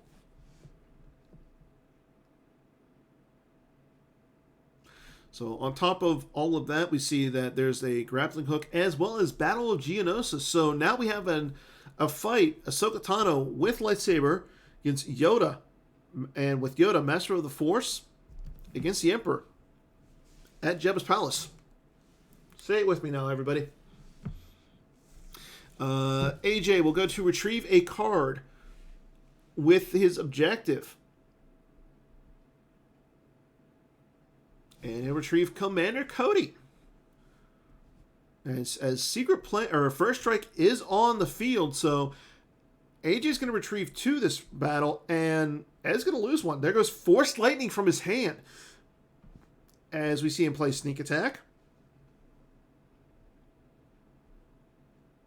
And unfortunate for AJ, he cannot play Do or Do Not, and Ed already occupies a system, so he cannot cancel the You Cannot Hide Forever mobilization points. Thus, Ed is still getting the -1 to all Jedi's defense value. As we go to Battle Destiny, AJ draws a 5. And he's going to take that into hand with 5s.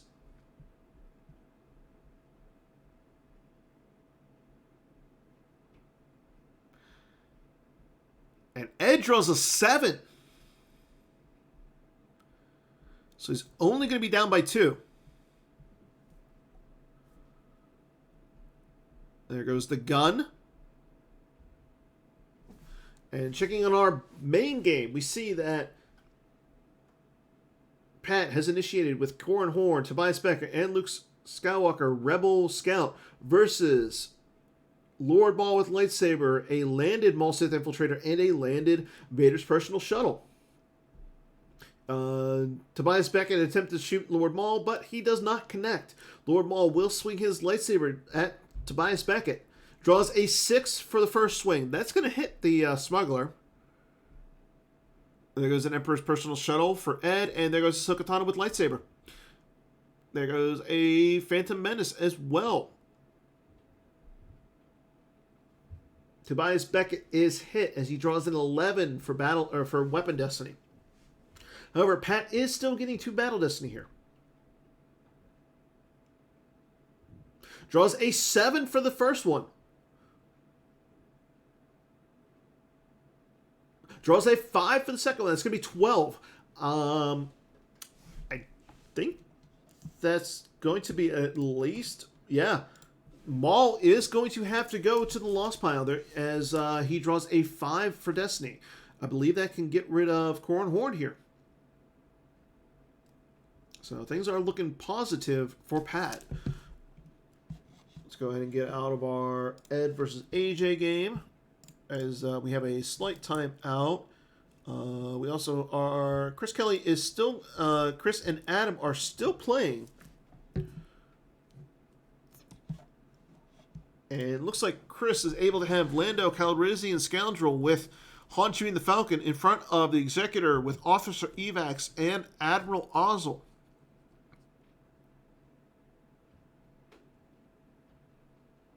So now Chris occupies for Coward, and so he can start retrieving with his objective as long as Vader or another ability greater than 4 character does not appear.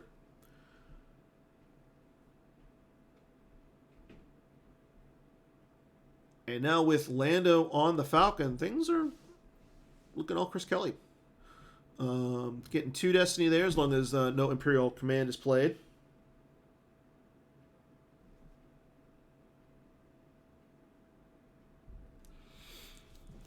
Drain of 2 at the Endor docking bay from Adam and... oh my gosh, Timo playing Omnibox and it's worse. I love it. He does shuffle up Pat's loss pile, but I love it because a lot of people are playing It Could Be Worse. Such a fun blowout card. Drains for 1 at the docking bay. Chris loses Blaster Deflection. Doesn't look like we're going to see a fight this turn as Adam does not have a reserve deck. So let's go ahead and just stick with our main game for a little bit.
Still in our main game.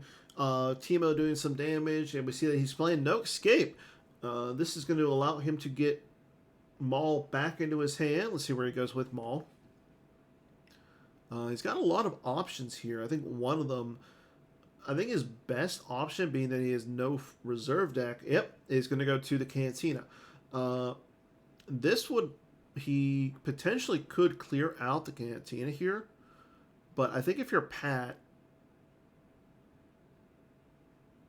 that might not be the best place to go. I'm not sure if a fight here would be the best thing, as he does draw his last card in his force pile and pass his turn over to Pat.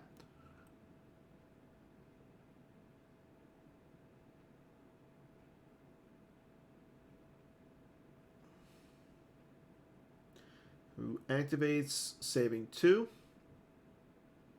Timo starting to put some cards back into his deck. He plays a short-range fighter, does not hit on a starship.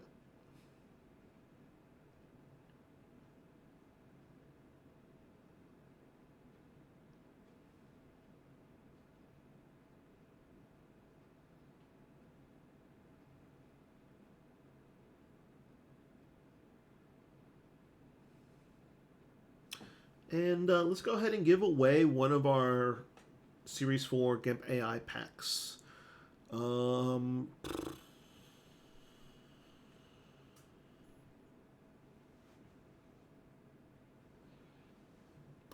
First person in the chat who can list off all of the black TIE fighters will win a pack.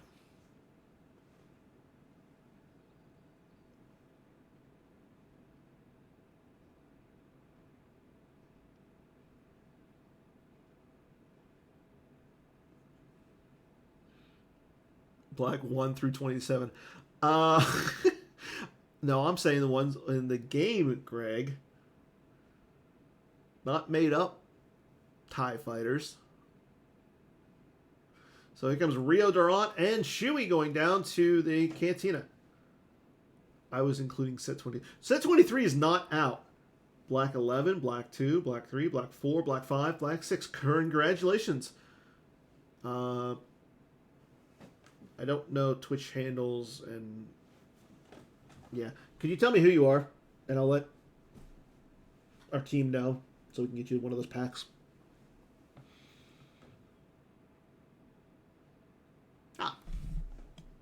That. Now I have egg on my face.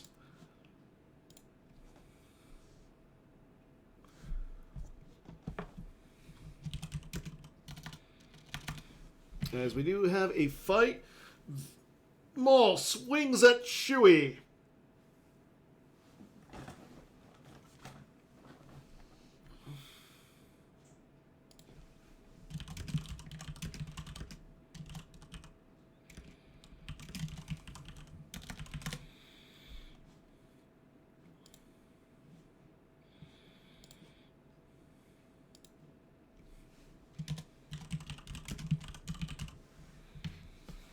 Pat has a total of battle listening of 7.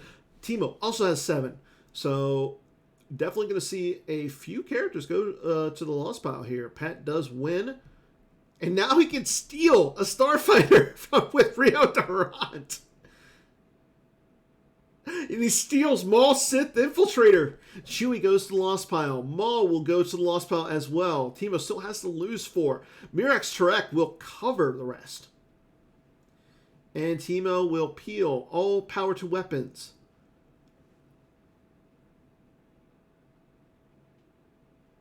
Masterful move. We shall double our efforts and a cold feet.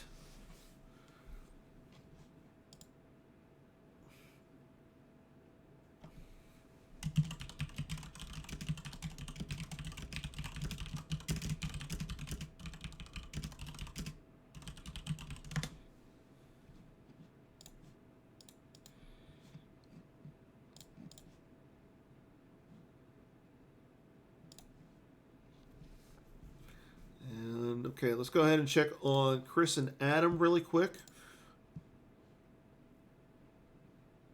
My computer doesn't load anything. Again, still a fairly close game. Chris currently being hit for some drains. As it looks like he tried to retrieve some force. Adam played Imbalance and Kintan Strider to make him lose a card, which he loses Our Only Hope, keeps Lando in play on the Millennium Falcon, and it looks like, Ezra Bridger and Yoda at the bridge. So things are looking pretty good for Chris, as he is being he can potentially drain for 5 force next turn, whereas Adam's draining for 2. Actually, no, it's 4 force because ISB is good.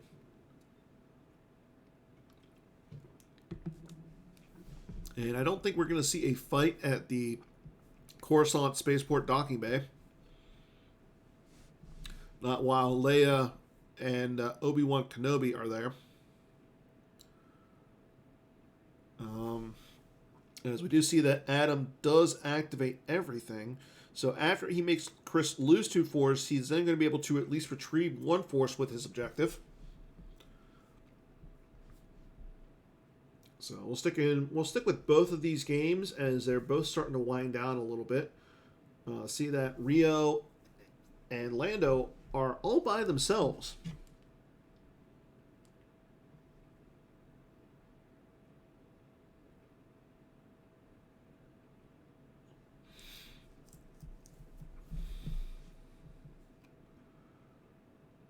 And Tarkin going down. Pat is going to place Walkling out of play as he retrieves the Maul Sith infiltrator. Vader hops onto his shuttle in front of Luke.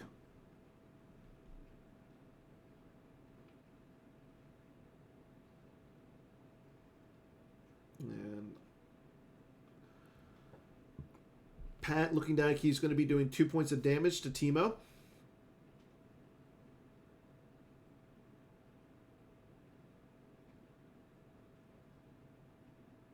Vader is a passenger. I'm not sure I understand that. Oh, he's the pilot. Okay.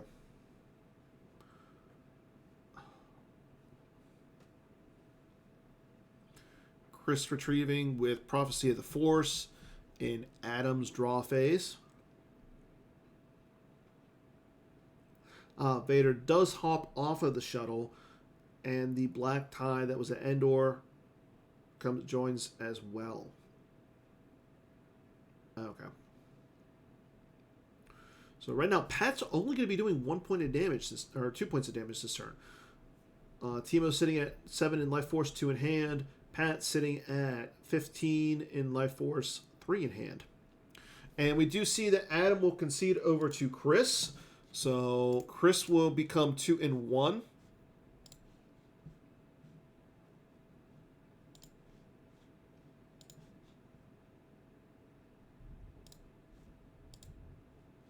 So we can now bounce, check out our 2 remaining games right now. AJ versus Ed. So let's go ahead and we'll double box these games.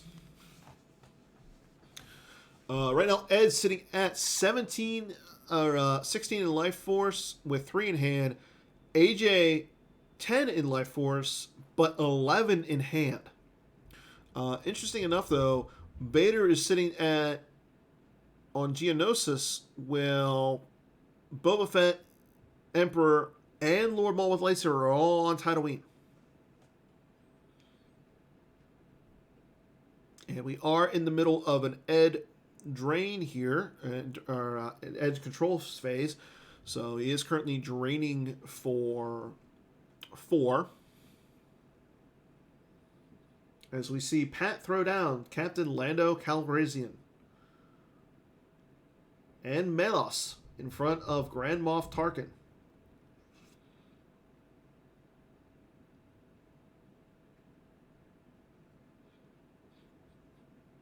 He will initiate. He's going to exchange a card from his reserve deck with Lando. He exchanges a card with hand with Choke. Interesting. During control phase, cancel the game text of 1 unique alien for the remaining turn, or if you just forfeit an alien, cancel all remaining attrition against you. And he draws a 6 and a 6 for Destiny, and Teemo will concede over to Pat. So Pat will become 2 in 1 as well, with the player of this game being our only remaining undefeated.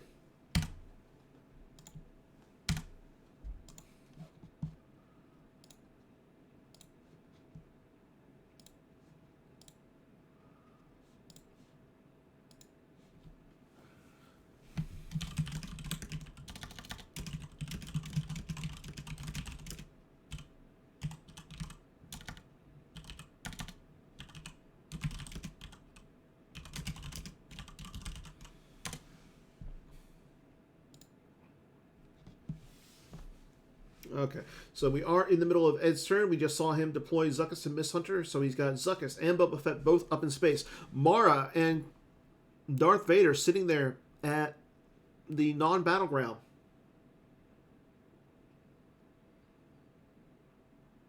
And right now, with battle order on the table, AJ is going to have to pay to drain, while Ed is not.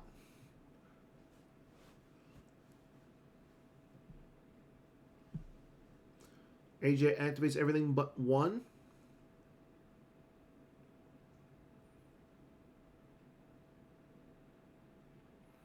See, pings for 1 damage with a good blaster at your side. There goes Count Dooku from the reserve deck.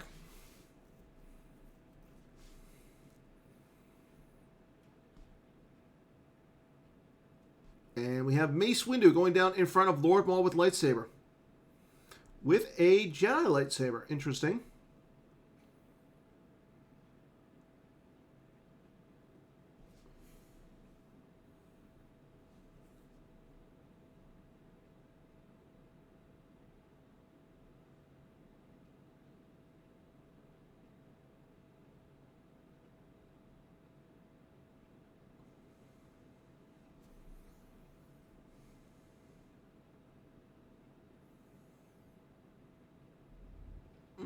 I'm not necessarily liking this maneuver from AJ.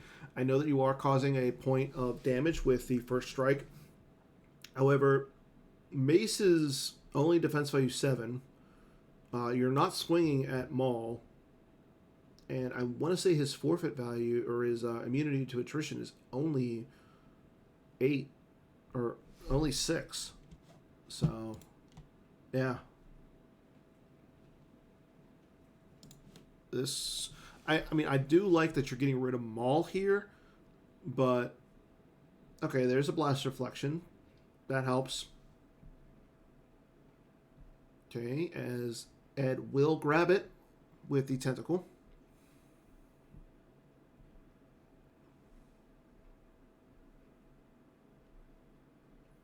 And he draws a 6 for Battle Destiny.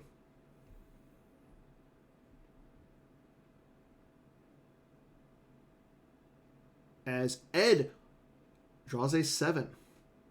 Ed will win the fight, but that also clears the site completely.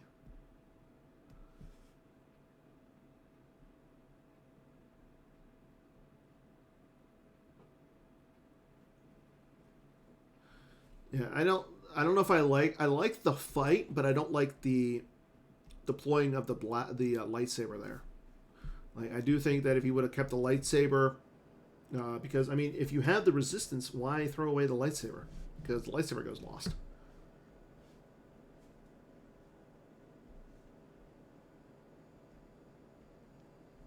Okay, so that takes away 2 points of damage for AJ. However, with Vader and Mara Jade sitting at the non-battleground, Ed's about to do 5 points of damage this turn.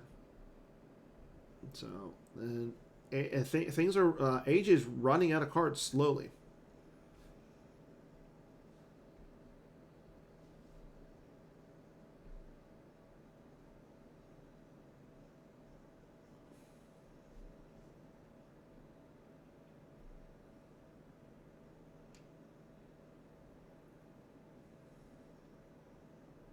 Ed activates down to 3 cards left in his reserve deck. Not sure if he's going to use Forlom here, or he's saving for a lightsaber or something.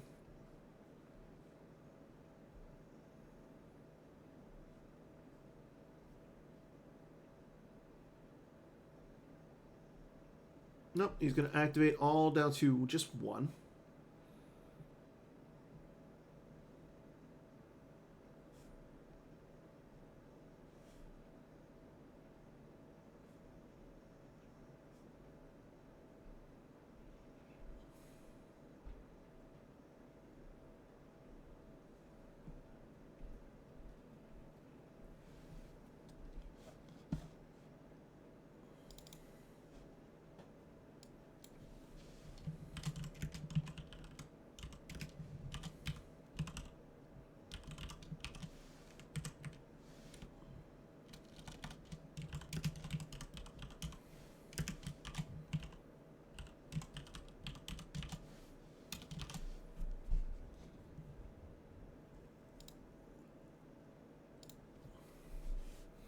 Drains for 1 at Rendley. There goes the Clone Trooper. Drains for 1 at Now Hutta. He throws away Hojix. Drains for the Audience Chamber. Loses Mace Windu. And there's the drain at the Geonosis Clone Command Center. There goes Jedi Resilience. And we still got a Grand Army. Again, AJ down to 9 total cards in Hand in Life.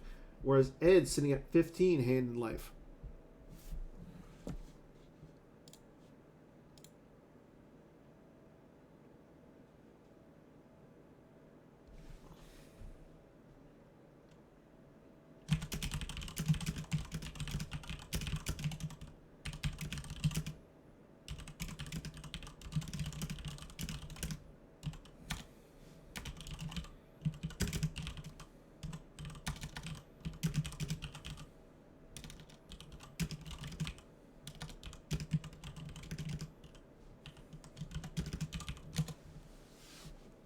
And there's Aplak coming down to Jabba's palace as Ed will start drawing up some cards.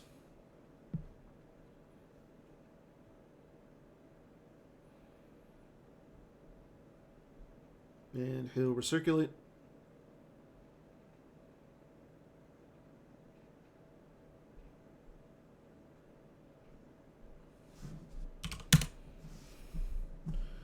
And use 1 for upkeep.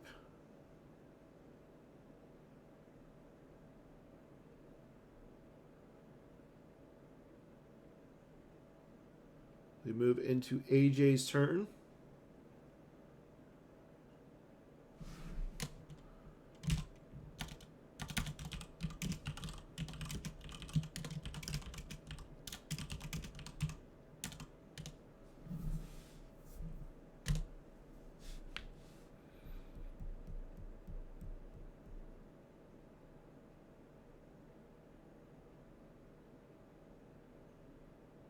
AJ does have the potential to do 5 points of damage this turn. However,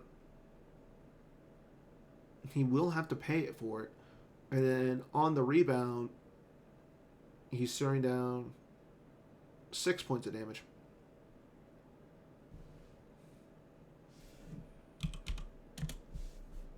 As AJ does activate everything.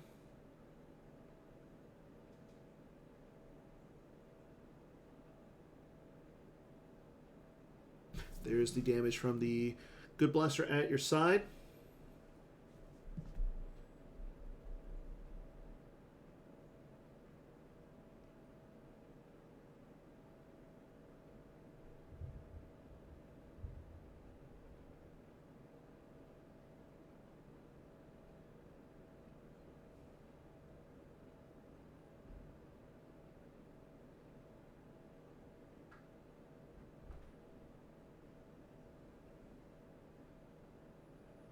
And AJ is thinking about what he wants to do here. He isn't still in his control phase.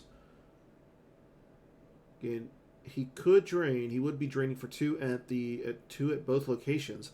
As he still is, oh no, he will not, as he's only on the 0 side of his objective. I'm sorry. So he would only be doing 1 and 1.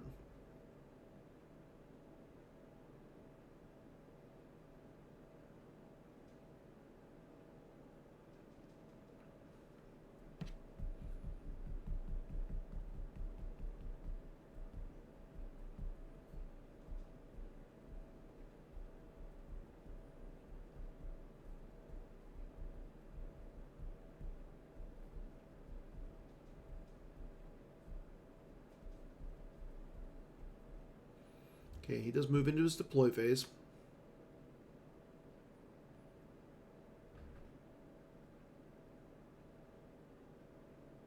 There's a blaster rifle onto one of the clone troopers.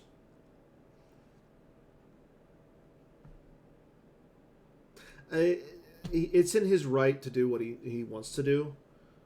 And honestly, being that this is a new-ish objective, I think playing it out and looking at the lines is a good option for the player. So,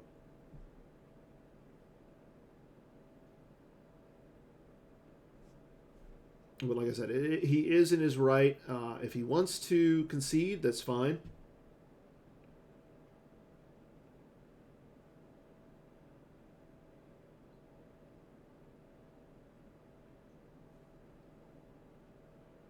He will concede, and Ed will be our only undefeated. So congratulations to Ed. Looking like he's looking pretty good to make the finals.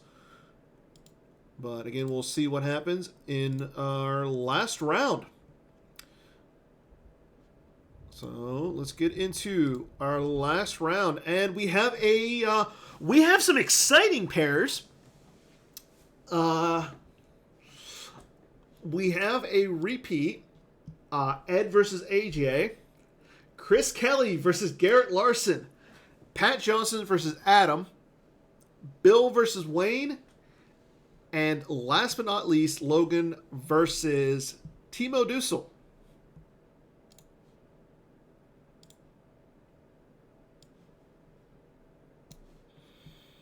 So let me go ahead and post the pairings.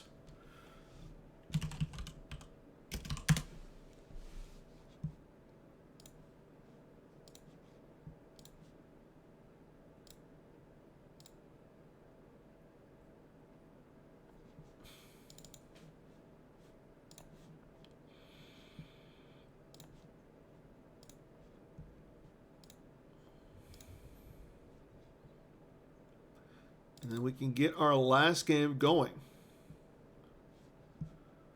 And let's see.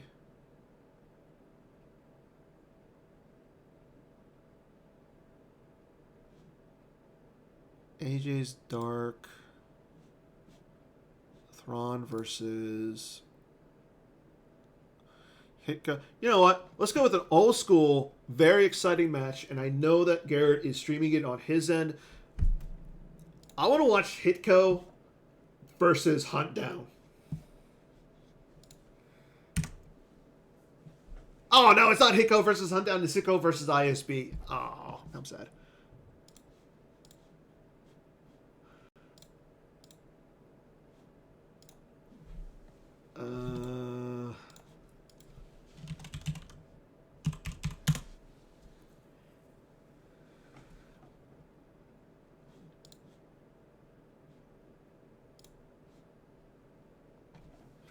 Okay, again, Hitko versus ISB. Bill playing Hitko versus Wayne playing Walkers. Logan playing something versus Timo playing Rebel Strike Team. Ed and AJ as well. So, last round of the tournament. Thank you, everybody, for joining us. It is definitely my pleasure in hosting this today. After this, we'll get into our final confrontation between our top two players, and then we'll see what happens. Who makes it?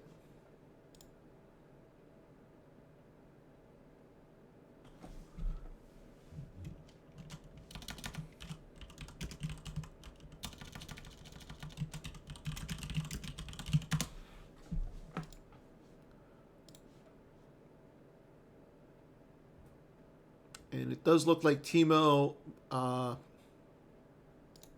So it does look like Logan scooped to Timo, and Timo will be 2-0.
Okay, it looks like we have Chris going down with Luke Rebel Scout right away. Or no, Garrett going down with Rebel Scout right away. Chris Moff Gideon down to the Coruscant Imperial Square. Garrett making sounds with his lightsabers.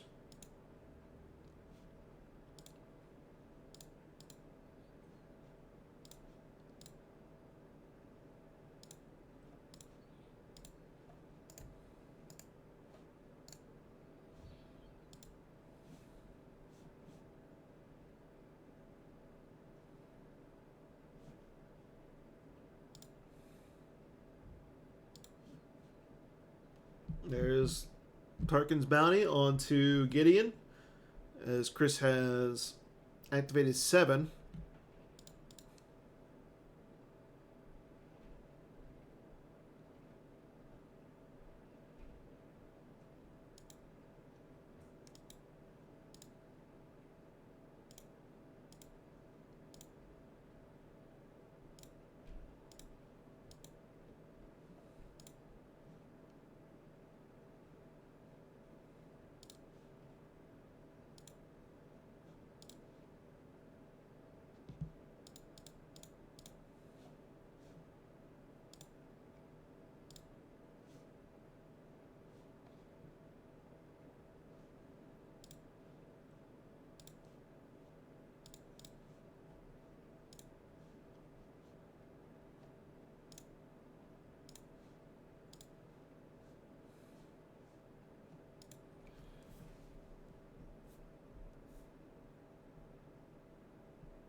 Good times. So it looks like Chris had to, his opening hand had both docking bays, and he had to the Tarkin's bounty for a sight. That's lame. So as he will pass turn, and it looks like Garrett's going to be able to drain for 2 right off the bat. Then he's going to be able to retrieve 1. So good start for Garrett.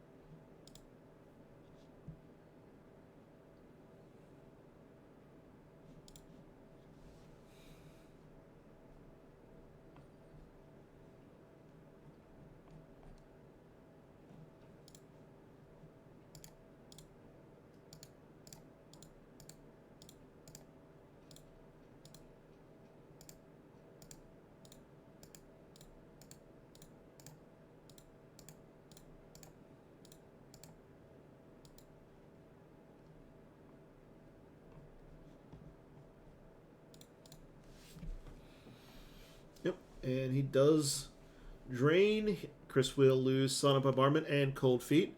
Let's go ahead and check on some of our other games. As again, Ed is playing Tatooine CPV versus AJ playing Thrawn, Pat playing Thrawn versus Adam playing the Empire Knows We're Here with his plethora of Echo-based troopers. I love that. Bill playing Hitco versus Wayne playing Walkers. So 1, 2,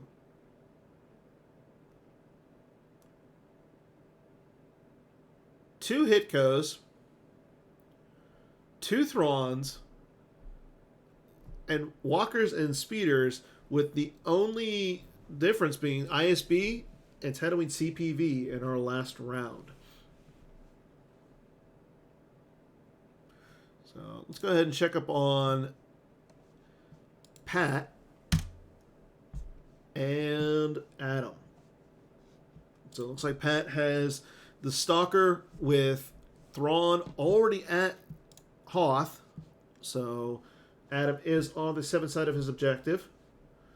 All Chris does is activate and draw. So Chris isn't really doing much of anything at this point. Pat has Governor Price, Ozzel on the Stalker, and Thrawn on the Chimera. all at Hoth, with it looks like an Echo-based Trooper stacked on the art card.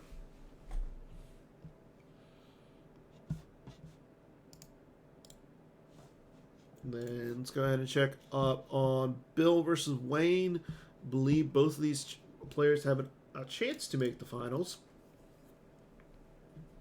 Wayne has Veer's men down in front of Luke Skywalker, Jedi Knight with a Luke's Bionic Hand, and Yoda, Master of the Force.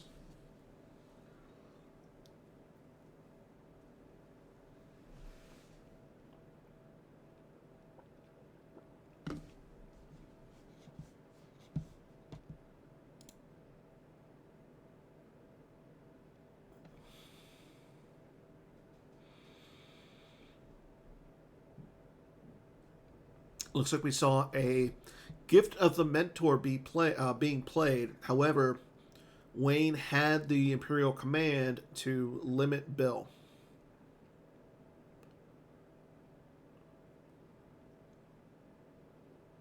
And now we see that he has the sand effect out, so definitely interesting.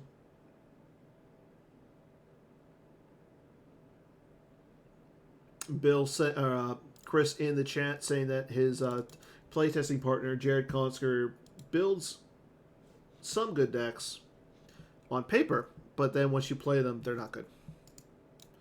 So Chris is, and here we go, Moff Gideon to play Never Yarnall on Ezra. Draws a 5, so that's going to make Ezra lost. So Chris getting kind of lucky there. And Garrett saying rude. I kind of agree with you. And then in our final match, AJ versus Ed. It is Thrawn versus Tatooine CPV, as we see the Chimera at Lothal with Governor Price, Captain Pelion, and Grand Admiral Thrawn all loaded up onto the Chimera. So Ed's taking his time here a little bit. You got to think that either one of these players will make the finals. We could be seeing a replay of this in the finals, unless Ed wins. If Ed wins, then it could come down to Chris Kelly versus Garrett. So there is a lot on the line in these 3 games, or in these 2 games. And then I want to say that Pat has an outside chance, as he is our other 2-1. So right now, Ed is our lone 3-0. AJ, Chris Kelly, Garrett, and Pat are all 2-1. And here we go. Darth Vader, Emperor's Enforcer, going down in front of Lando Calrissian, the Scoundrel.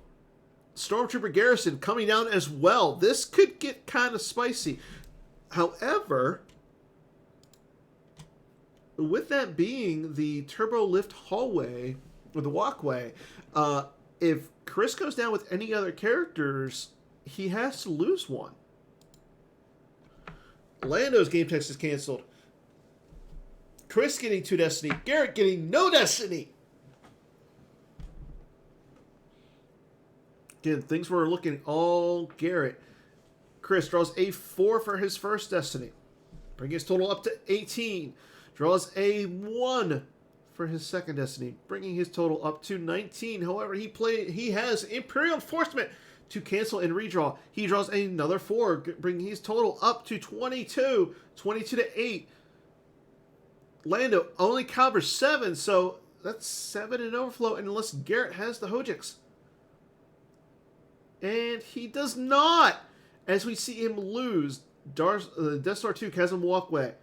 Lando, Grappling Hook, Quite a Mercenary, Our Only Hope, Lando, Young Skywalker, Our Only Hope. And I got so excited I broke my chair. No, it's not broke, but... Now we see Luke all by his lonesome. Chris will pay the upkeep cost.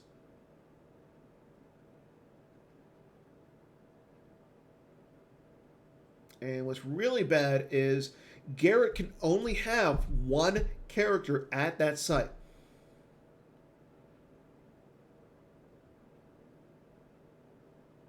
So he has to be very careful on what he does there. But first things first, he is going to drain for 2. Oh, I'm sorry, he drains for 3 as Prophecy of the Force is there. There goes Lieutenant Poltierdom, a ceasefire, and a Stormtrooper patrol.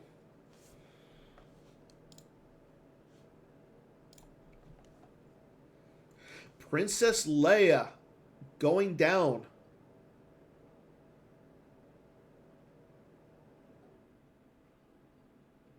And he gets 2 Destiny there. So why not?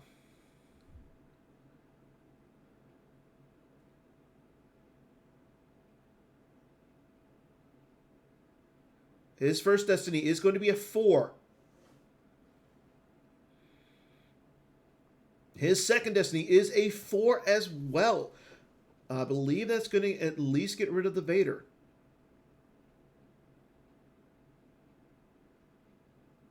Chris draws a 2 for his first Destiny. And a 0 for the second one. However, again, Imperial Enforcement is in play. And he still draws a 2. So it's going to be 18 to 15. Leia will, or 18 to 13. Leia will cover, and Vader will cover as well. And now, Garrett flips back.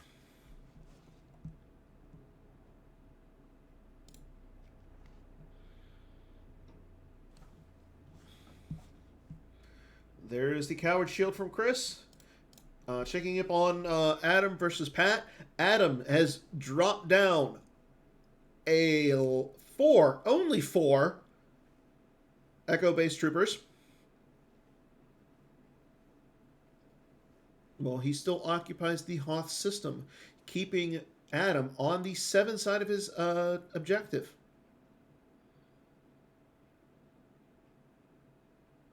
It looks like he's going to cancel. He's going to put U-3PO down to the, I believe that is the 4th marker. Veers onto the Stalker. Interesting.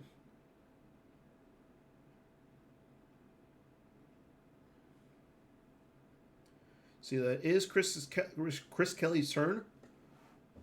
He could draw drain here for 2, and he will, as he does pay for it. So, as we see that Pat did separate the Stalker from the Chimera, but again, watching in on Chris and Garrett, Garrett loses relatively unprotected, Anakin's Destiny, and a Jedi's Fury, all to the loss pile because it is a drain of 3 there with the Stormtrooper garrison.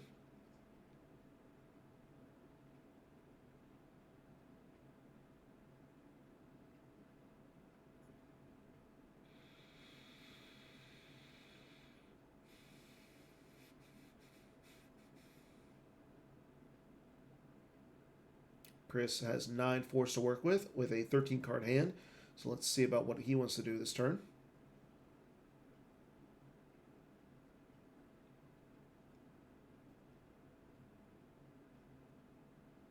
Garrett, interesting enough, is going with Walkling over the Twilight, the new Twilight card.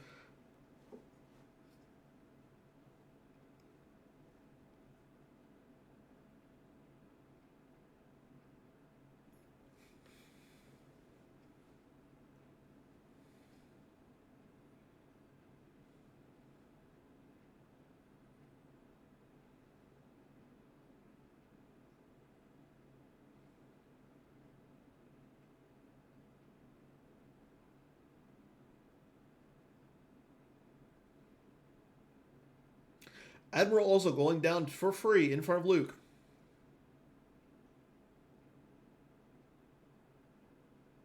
Deputy Director Harris is on.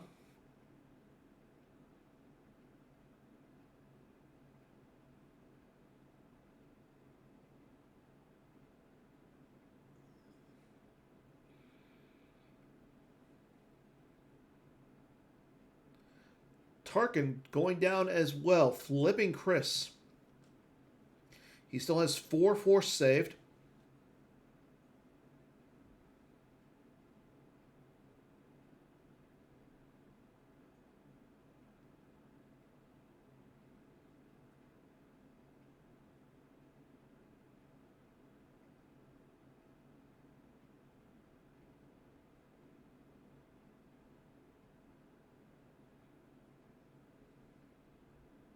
Garrett will Clash of Sabers on Admiral Ozzel. Interesting.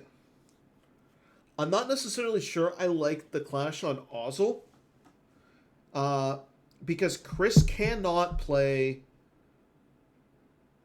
Dark Collaboration if Ozzel is one of the 3 ISB leaders. So I would have actually targeted Tarkin there. There's Lieutenant Runs going down there. I believe he is a leader. Let me double check that. Leader of one of the Emperor's finest legions. So now Chris can play Dark Collaborations. That's a kind of a misstep on Garrett's part. Mm-hmm.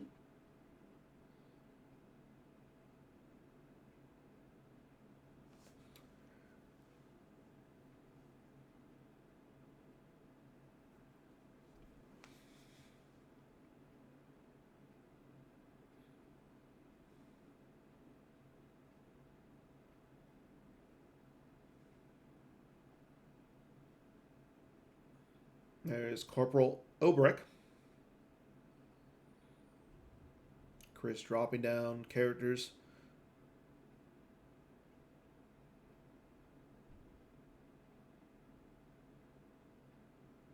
So let's see if he's going to initiate here. Keep the upkeep for the Stormtrooper garrison or retrieve a force. He's got some options.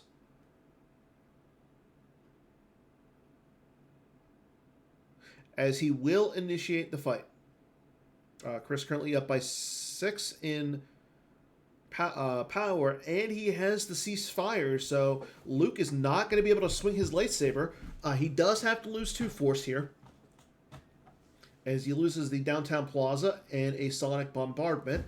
Let's see if Garrett has an answer for the ceasefire. He does not, so ceasefire will go as used, and there's the Dark Collaboration.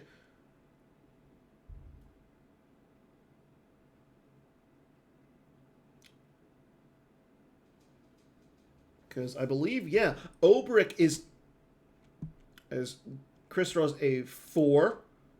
Yeah. Obrek is not a leader. Draws a 2. So if Garrett would have clashed Tarkin,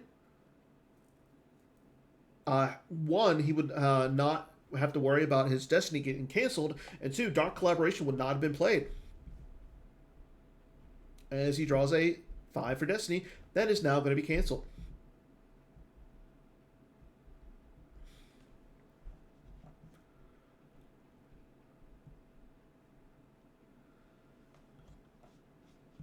And Garrett will concede, and Chris Kelly will move to 3-1.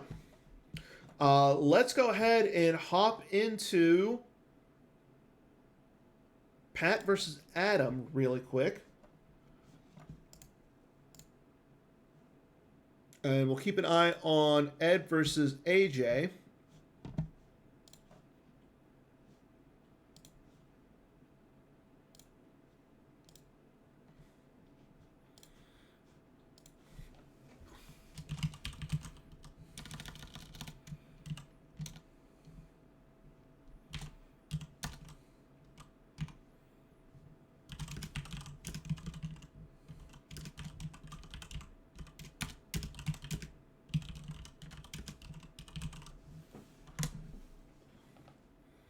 And there is battle plan. So right now, Pat, it's life force count. It's favoring Pat mostly because Adam is just putting so many cards onto the table. He's got a lot of Echo-based troopers out there. 2, 4, 6, 8 right now. As he stacks Leia of Alderaan.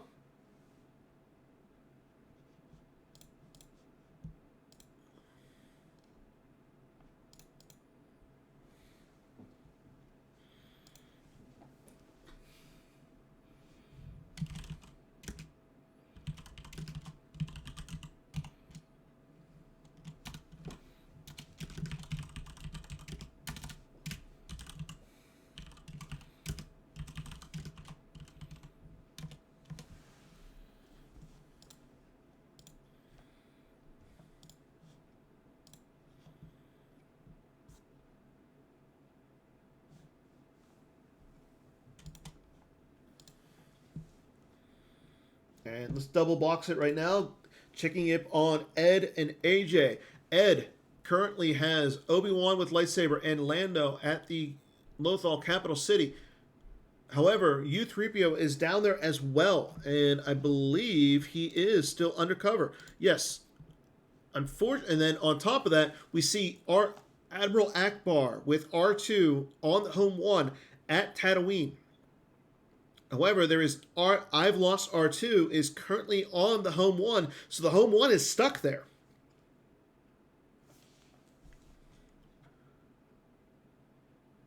I don't think it can. Yeah, no.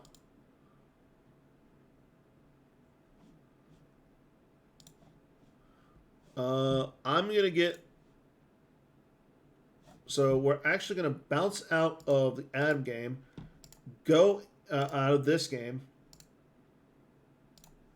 bring up the Ed game, Ed versus AJ, because we are going to need a judge ruling here on if the home one can move or not.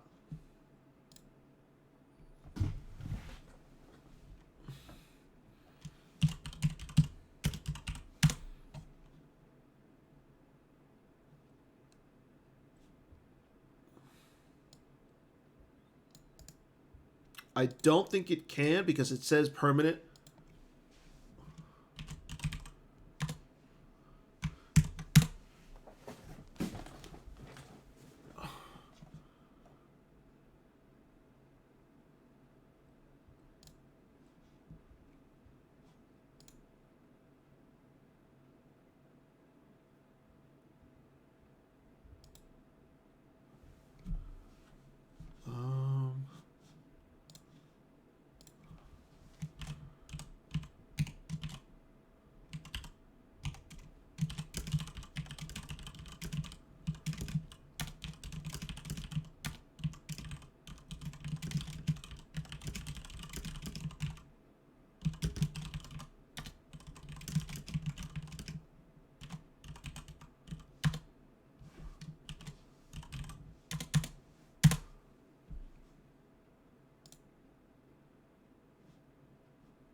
Okay, let's bounce. I am looking for a ruling from Greg.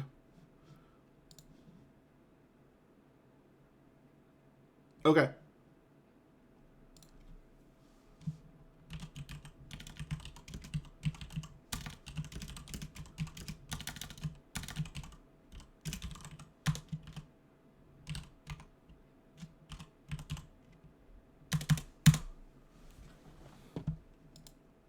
So, according to Greg, once you have an astromech on a ship that has R2 or I've lost R2 on it, you can move it.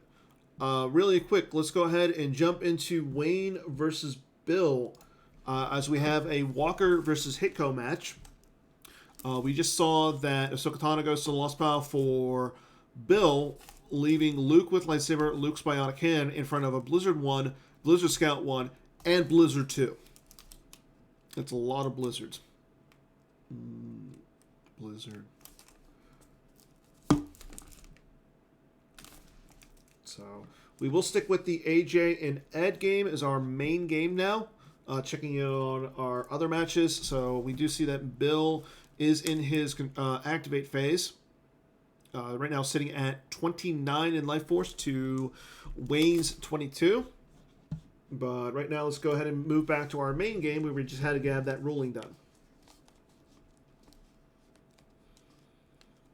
So we have Luke, BB-8, Lando, Qui-Gon Jinn with lightsaber, all at the capital city. However, U-3PO is still there.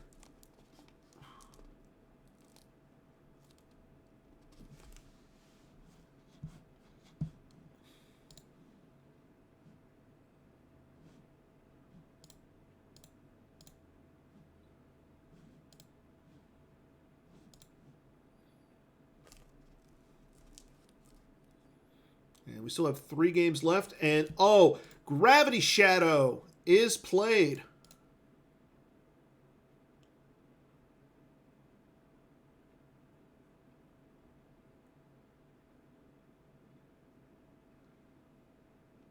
And draws a 4 for Destiny. I believe it just cannot move.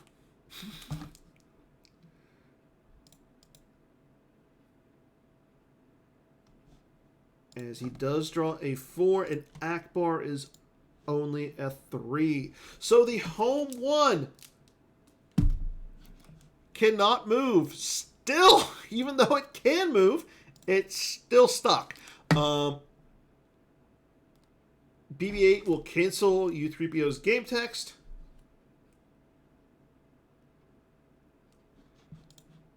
And the game will continue.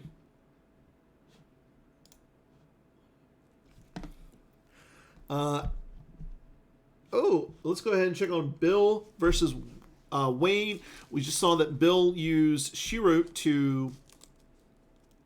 he's got Shirut, Obi-Wan, and Luke in front of Blizzard 1, Blizzard Scout 1, and Blizzard 2. Blizzard 2 will grab Wayne a trample.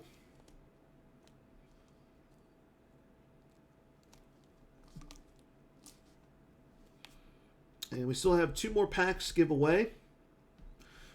So make sure you guys are still watching for those. You know what? Let's do this one. I know Kendall just posted his most recent top 8 with Batmouse and Kendall, where I was the celebrity guest. What card was the number 1? Was set into number 1 on the top 8 episode? That is your question. First person in the chat who can tell me what the number 1 card was will win a pack.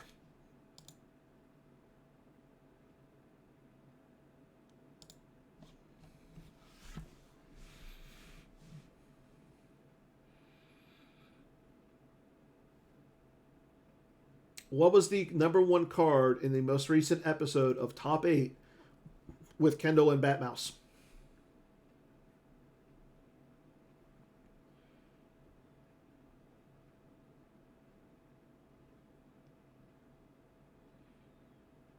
The theme was episode 1 characters. Top 8 episode 1 characters. And we're going to say double box for right now because we see that Wayne is throwing down a lot of stuff at the 4th marker. We see Merrick Steele coming down, AT-AT Cannon, Virtual, Marquand in Blizzard 6. On top of that, we also see... No Maul. There was no Maul on the list. We also see in our main game, AJ throwing down the Stalker with Admiral Ozzel.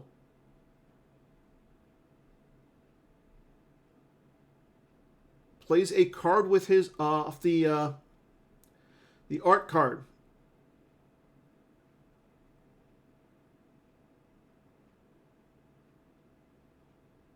Gets an interrupt off out of his lost pile with history, philosophy, and art.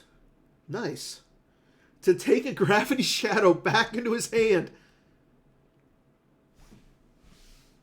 And in our Bill Kafer versus Wayne match, Wayne initiates Imperial Command to limit.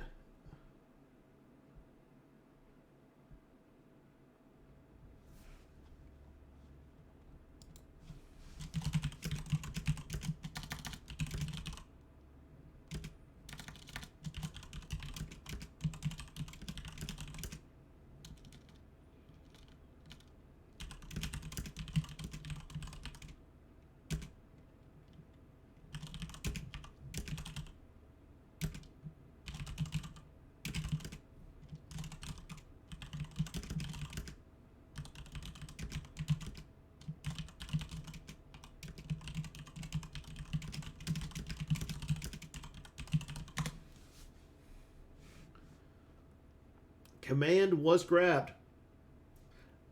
Thank you, Large Pork. Tommy, you are victorious with that one. Shirut has been hit. AJ draws a 1 for Battle Destiny.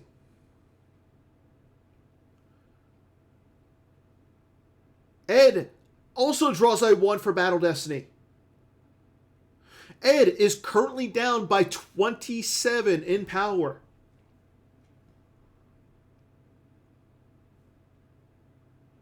And all of those Star Destroyers up there are immune.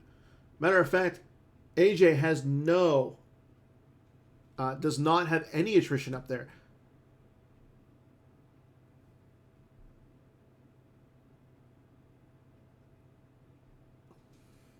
Obi-Wan was hit by the AT-AT cannons as well.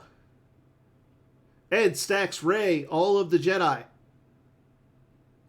Wayne draws a 7 for power, bringing his total up to 37 before Battle Destiny. Draws a 7 to bring him up to 44.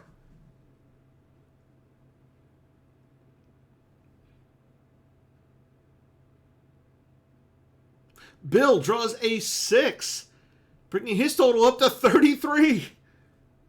And here we go. Ed loses R2. He loses Admiral Akbar. He loses the home 1. And he still has 4 in battle damage. There goes Sense, Sorry, Leadership, and Speak.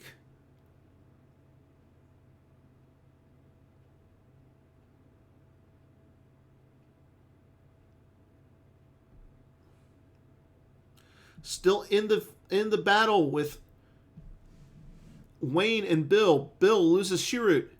Wayne loses an AT-AT gun.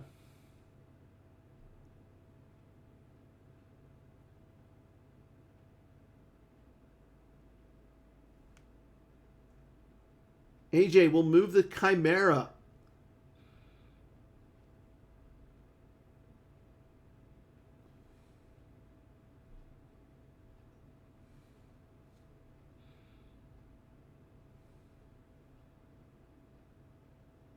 And he will pass turn over to Ed. Ed, again, has control over the Lothal capital city with Luke's lightsaber there, so it will be a drain of 3.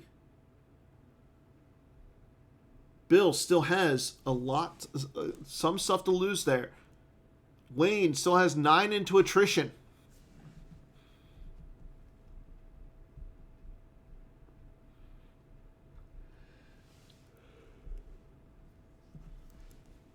There goes Marquin in Blizzard 6. Obi-Wan will go to the lost pile. Again, he has no forfeit, so Luke's going to have to go. There goes the other AT-AT cannon.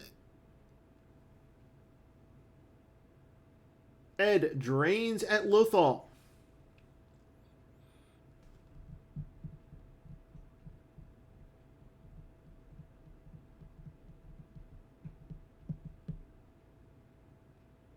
And there goes Luke for Bill. AJ will lose Kessel. Imperial Decree V.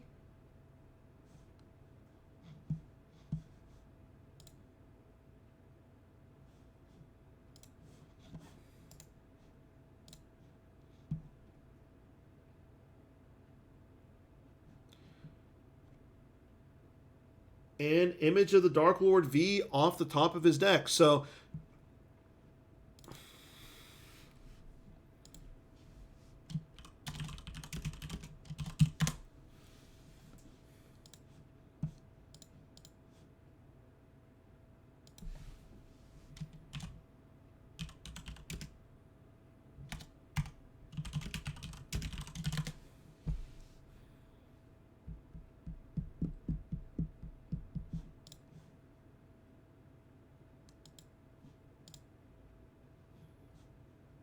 it looks like Pat Johnson will be 3-1. As we see Ed moving characters around. There goes Anakin to the laboratory. Rey going down to the capital city.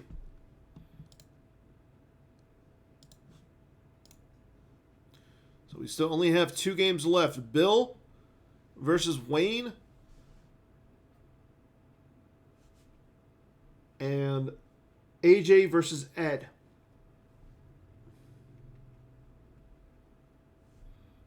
We have 2 players at 3-1. Chris Kelly, and Pat Johnson. Bill, let's go ahead and double box our last two games. Bill versus Wayne on the top. AJ versus Ed on the bottom. Bill initiates a fight against the Blizzard 1 with Veers. Merrick Steele on the Blizzard Scout 1 will react over. Ed moving characters around and keeping Lando alive.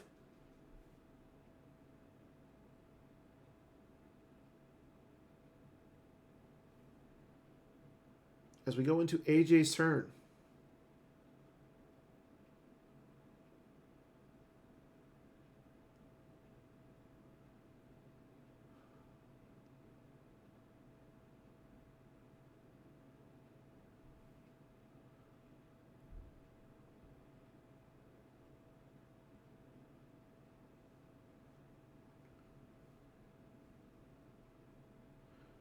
AJ drains at Kashyyyk. It is going to be a drain of 2 plus a stock of the onto the art effect.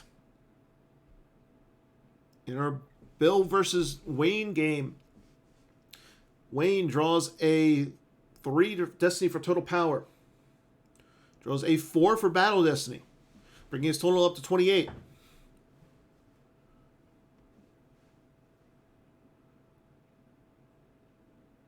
And he also Bill draws a 4, bringing his total up to 15. Bill will concede to Wayne. It looks like both of those players are going to be playing in the Coruscant Regional tomorrow. So let's go ahead and focus on our last game, Ed versus AJ. So Bill is going to be at Regionals, but unfortunately Wayne will not.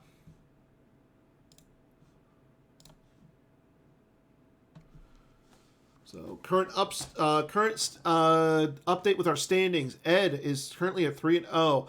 AJ 2-1.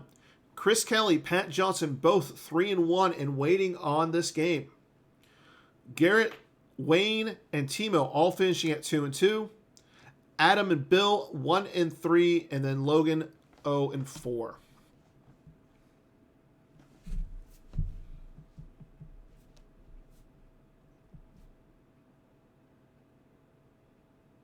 Ed potentially doing 6 points of damage to AJ on his next turn. AJ just did 5 points of damage on his turn, plus an extra damage from Captain Kirgy.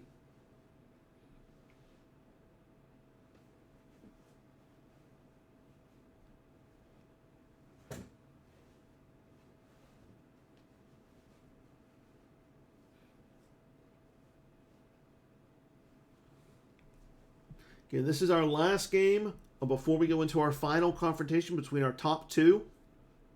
If Ed wins, it either will come down to Chris Kelly or Pat Johnson, depending on the strength of schedule.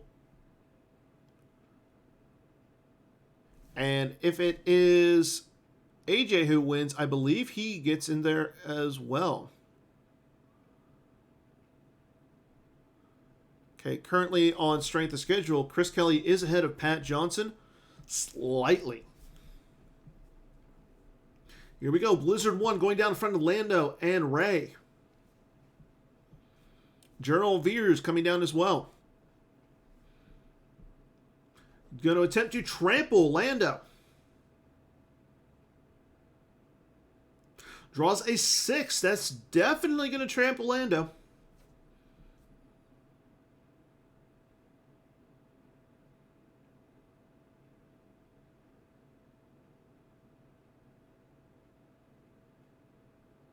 As the trample goes to the use pile.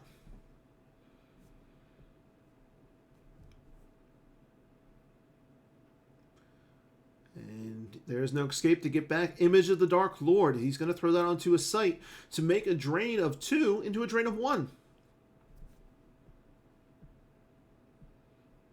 And he puts that at the site with Qui-Gon Jinn with lightsaber.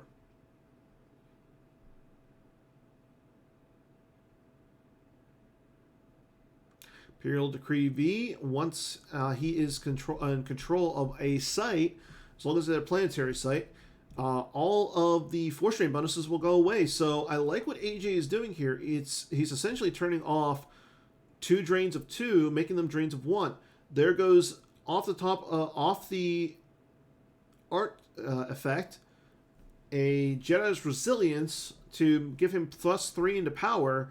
So it's 13 to 7 before Battle Destiny.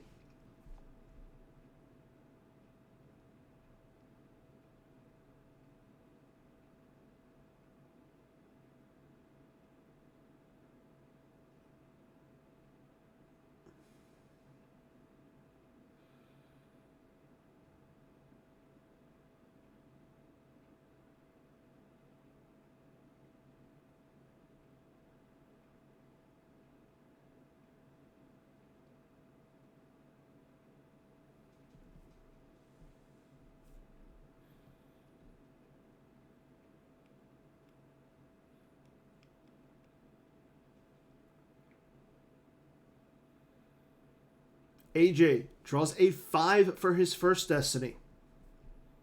Draws a 5 for his second. That's going to get rid of both Rey and U-3PO.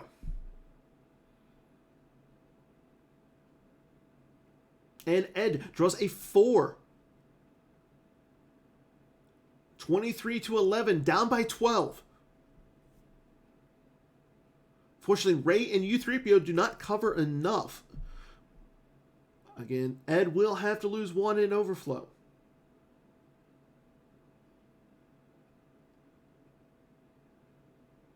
And there goes Faithful Service. Haven't seen one of those in a while. And Ed still has 1 card to lose here, as he loses General Organa from his hand.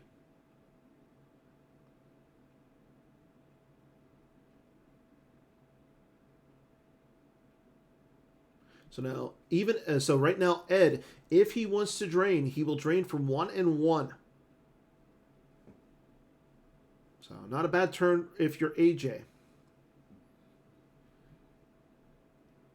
And you now occupy a battleground site, so battle order or battle plan will be satisfied. That is depending on what Ed does here, as AJ has to make a super quick break in between turns.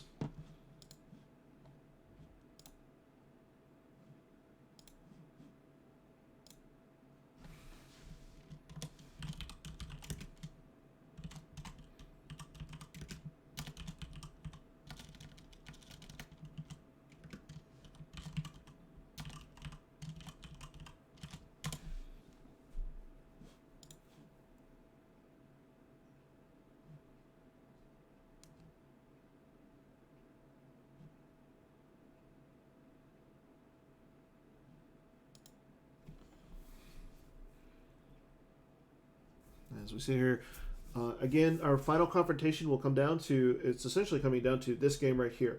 If Ed wins, he is guaranteed a spot in the final confrontation as our number 1 seed. And as for if AJ wins, things are going to be interesting.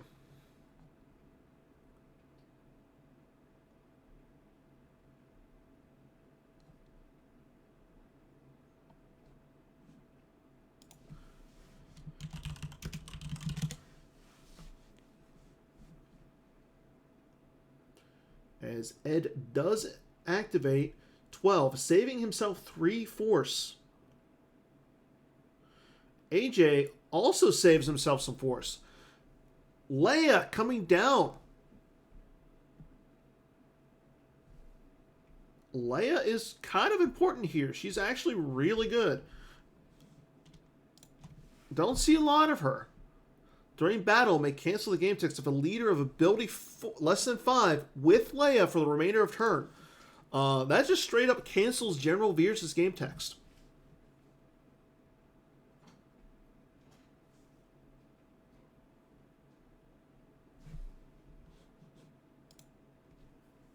But again, it does have to be in a battle. Padme coming down. She will give Ed a Destiny to attrition.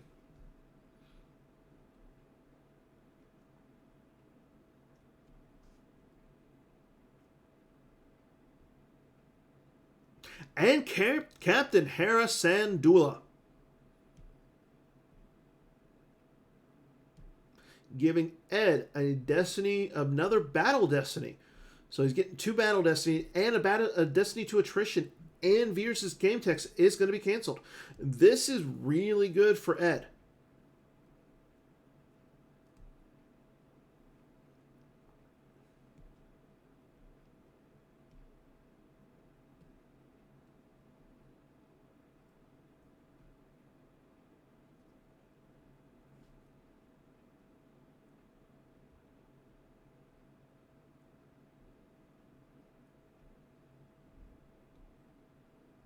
And AJ will initiate. He's going to give himself +3 power here. Again, that is from this.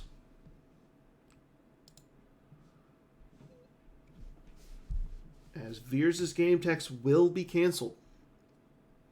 There's an Imperial command to limit Ed to 1 battle destiny. However, with Padme there, Ed is getting a destiny to attrition.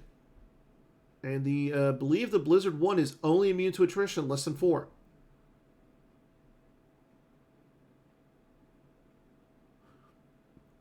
And it draws a 4 for Battle Destiny.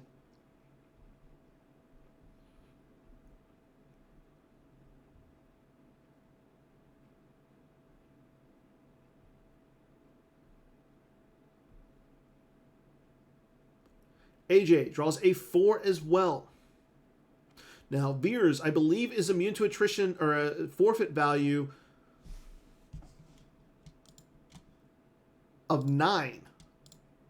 Nope, he's forfeit value 8, which is just exactly enough that only Veers is lost. The Walker is still there.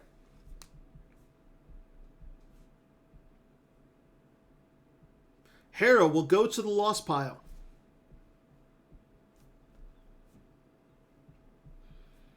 And that turns off Imperial Decree.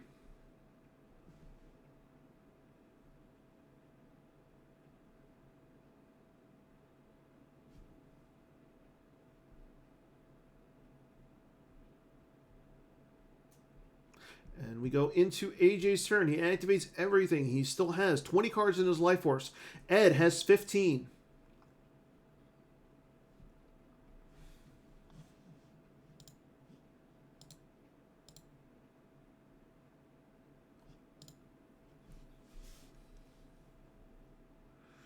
We have a Drain at Kashyyyk for 2. There goes a Luke. Again, Ed, he is losing from his reserve deck, so he doesn't know what he's losing. The cards he does not want to lose are 3s and 4s. Governor Price will grab AJ a card. Again, as long as it does not have an ability. And he grabs a Trample.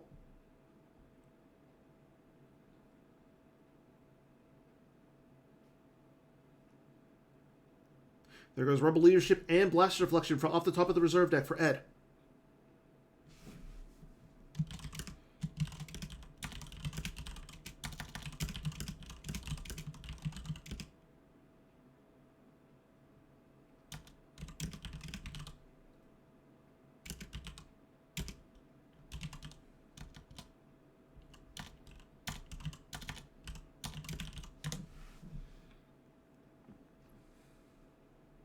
And General Veers comes back down.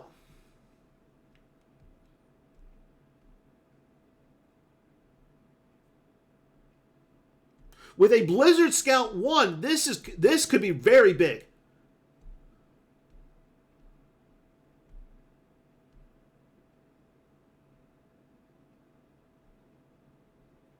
And here we go.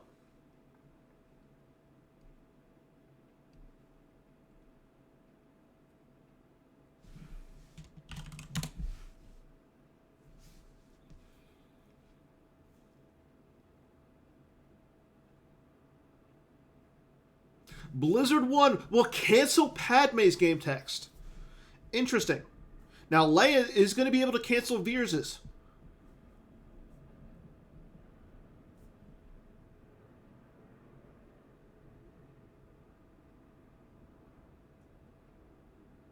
AJ draws a 4 for Battle Destiny. Good play, not playing the trample. He brings his total to 15 to power.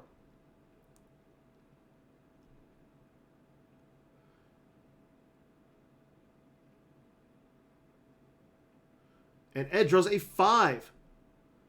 So one character is going to go lost for AJ, or the Blizzard Scout Walker is going to go lost for AJ, and Ed's going to have to lose somebody. He loses Padme.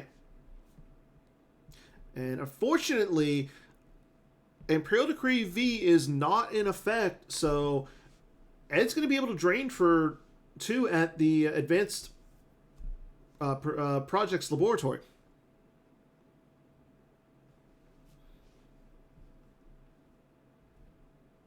Like this is a super close game, and I'm really enjoying it. I hope you guys are as well. Again, right after this game, we're going to post the standings of the event, see who gets into the finals. Definitely going to be an exciting final. Will it be Ed Sheehan, or who is 4-0, or will it be one of either AJ Hatum, Chris Kelly, Pat Johnson, as well? There's only 2 spots with 4 players playing for them.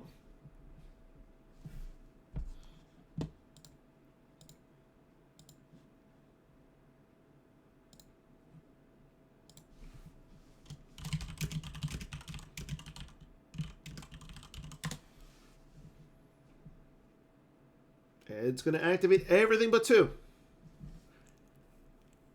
He's only got 10 force to work with in his force pile this turn.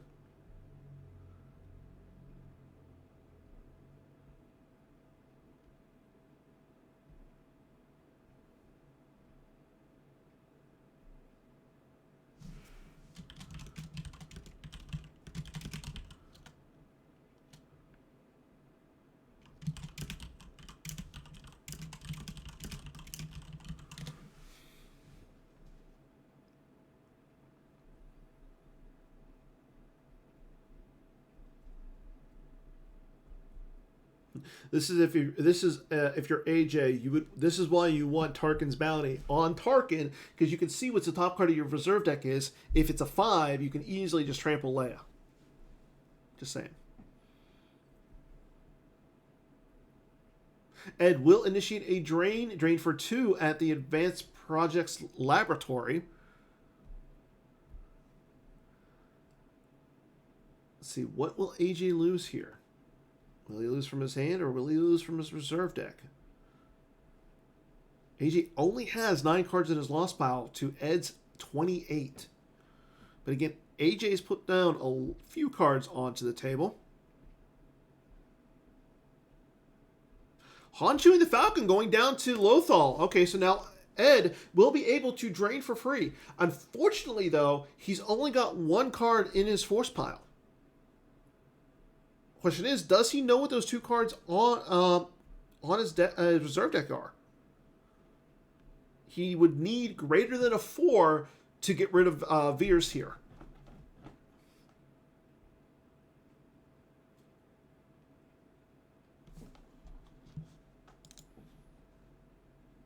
Nope, he's just going to move Anakin over. I kind of like that because you know that Leia is there. I think if you're AJ, though, if you can somehow track around a 5 to get rid of Leia, you're in a really good spot.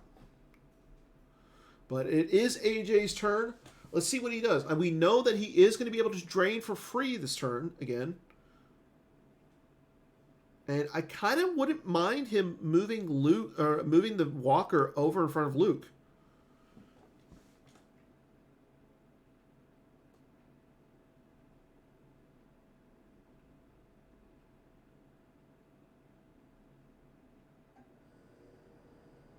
Well, he is still in his activate phase. He is taking his time here, and he has 19 minutes, so him taking his time is I like that play. I like him taking his time, thinking about what he wants to do. Activates down to 11. He activates only 10 cards this turn.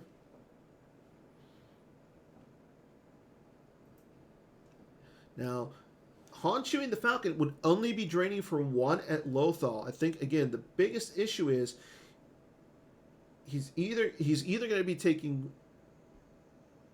He's probably going to be taking 4 this turn, whether or not it is at the laboratory or the capital city. It's going to be one of the two. He will take a card with Governor Price.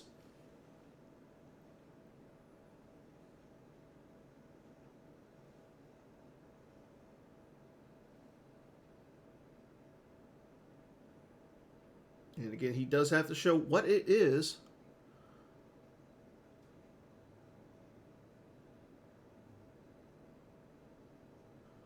Again, Lothal is only a drain for 1 for Ed.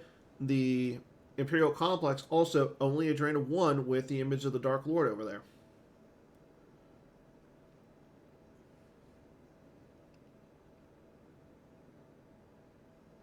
At some point, I do like AJ moving Ozzel and Kurgi to the Skywalker Hut, threaten drains of 2.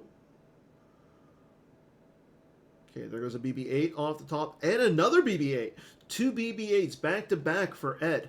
So he is going through a lot, some big destiny. He's putting cards back with 3PO, just really nice.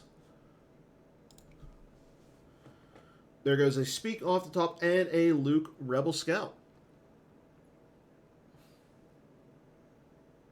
Kurgi taking a look at AJ or Ed's top card. And if it is a character, he could make him lose a card. Initiates playing Imperial Command. Interesting. To grab Admiral Mahdi. I'm a little curious. Mahdi is good. Like, maybe just to give yourself extra forfeit on the Blizzard 1. Or, I kind of like this. You have 2 cards left in your reserve deck. There's Tarkin. So either way, you're looking at 2 destiny there. I really like this actually.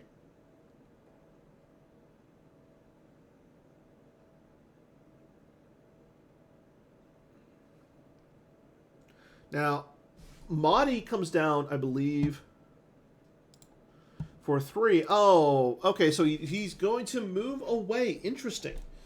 Moving the Chimera to Lothal, making it drains of 1 and 2. I think he's playing a little safe. And the reason I'm saying that is Tarkin is the forfeit value of 9. That's what it has to come down to. It is his destiny. He would only get rid of Leia. I agree. I'm assuming Smelly Burger is Logan.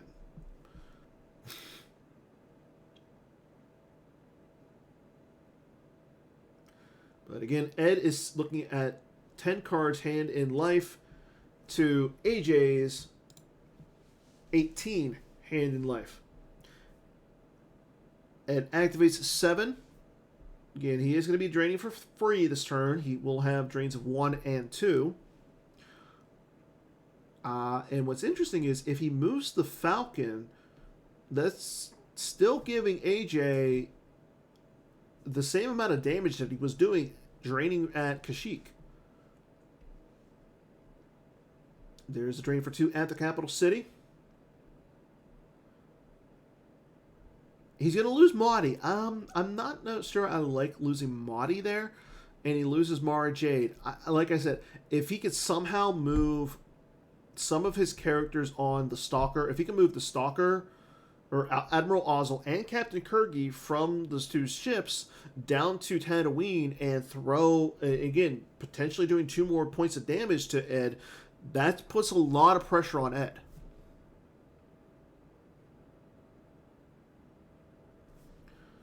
We'll see what is going to go on. There goes another Grand Moff Tarkin. And Scanner Text. Wow, that is a big card. Because now I'm assuming Ed knows what his destiny is. He's going to... I'm assuming it's going to be a BB-8. That would clear both Veers and Tarkin.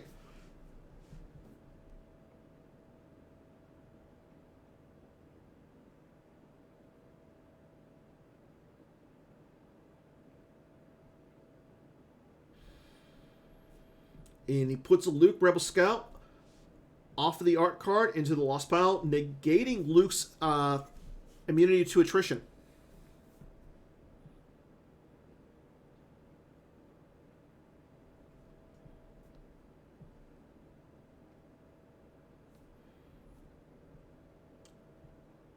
Ed will then lose, putting the Walkling out of play. He will retrieve that Luke Skywalker. There goes Moff Tarkin, doing pretty much nothing there. Yep, it is BB-8. So Tarkin with a forfeit value of 6, and Veers with a forfeit value of 5 will not cut it. He's going to have to lose both of those characters. And he does draw high enough to get rid of Luke, but the problem is he's not causing any overflow when he's giving up 2 characters. And the other thing is, if he can somehow... Yep, there goes Veers and Tarkin. Now I really, really, really like... Well, there's no real purpose. I mean, he's going to have to pay for drains.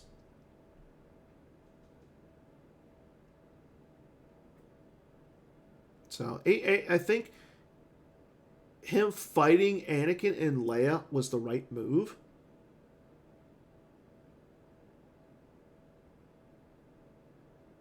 If he would have found some way to shuffle up his deck. Well, doesn't matter. He only had 2 cards there. I do think that he had to get rid of Leia. Leia was the important one. And now he's able to spread a little, like Ed's able to spread a little bit. I wouldn't necessarily... Oh, we have another Gravity Shadow. This could be detrimental. As now the Chewie the Falcon is stuck.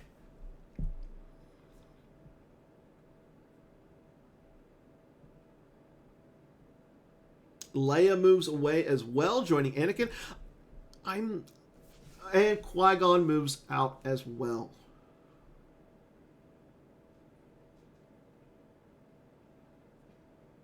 So that Gravity Shadow might make this game really good for if you're rooting for AJ. But it really depends on what people have in their hand at this point. Both players only have 3 cards in their hand. AJ has 11 in his deck. Ed has 7 in his deck. Both players are paying to drain. Well, AJ is paying to drain at this point.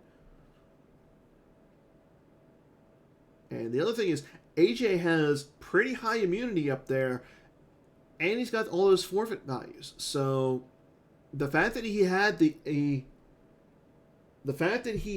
Gravity Shadow right there was really big.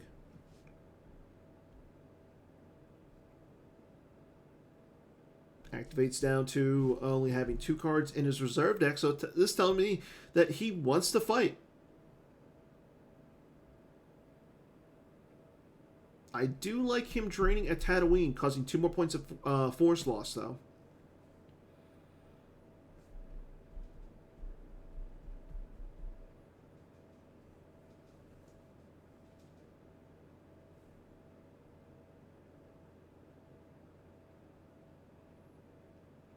We have a revert. So many reverts. No, I'm not sure as to what the revert was for. Maybe he wants to leave an extra card. Yep, he does. He's activating down to 3. That's a fair revert. I have no problem with it.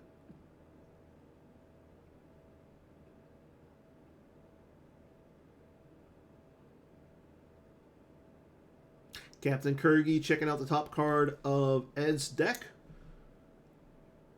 Let's see what it is. I think it's a BB-8. Maybe.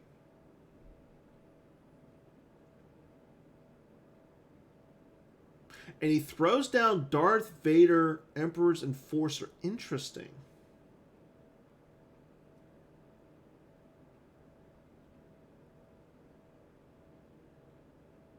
Not sure if I like that.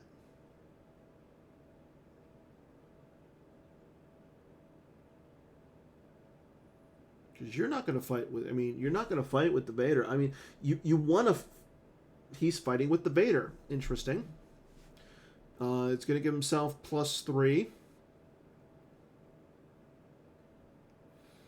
Qui-Gon attempts to swing at Vader. Draws a 4.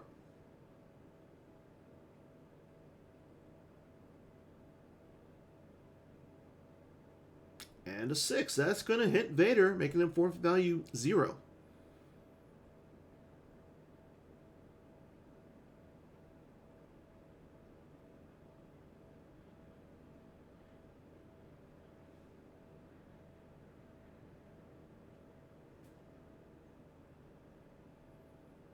No tricks from anyone else yet.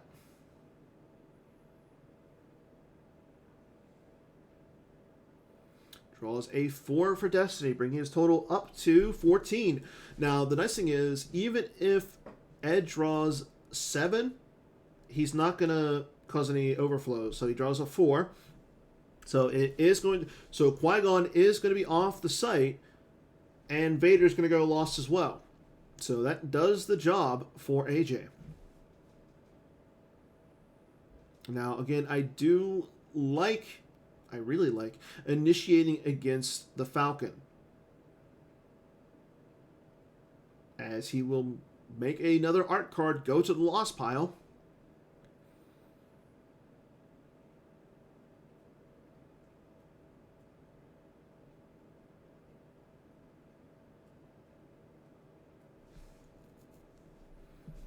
Again, Ed cycling cards with 3PO.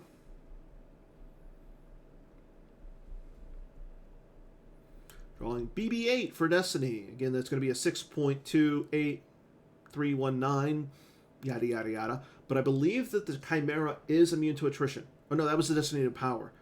AJ drawing a 4 for Battle Destiny. Draws a 4 for Battle Destiny. Again, the Falcon does not have any immunity to attrition, and he also drew high enough to crack the immunity. So, draws a 1. Again, he can cancel that and cause the redraw, which he does. Draws a 5 for his Battle Destiny. He will not crack the Chimera's immunity, so now he has to stack a card. And he stacks Luke. And he loses the Falcon.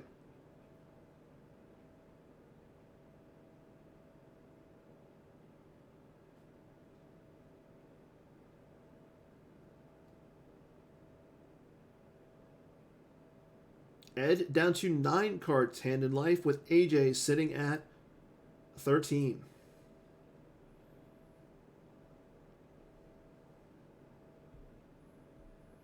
As he moves the Thunder Flare over to Kashyyyk and will pass turn over to Ed.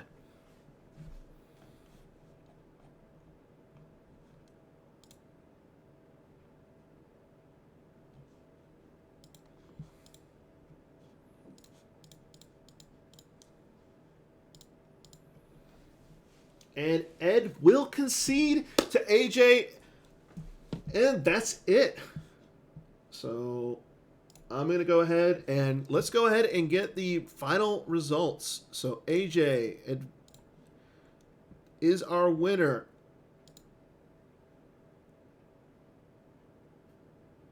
Oof. Okay, everybody.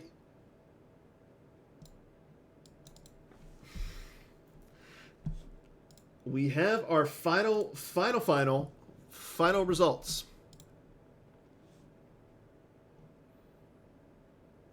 But before we go ahead and announce them, I want to again thank everybody for playing. It has been a fun day out of 10 players. I will be posting these onto the forums. However,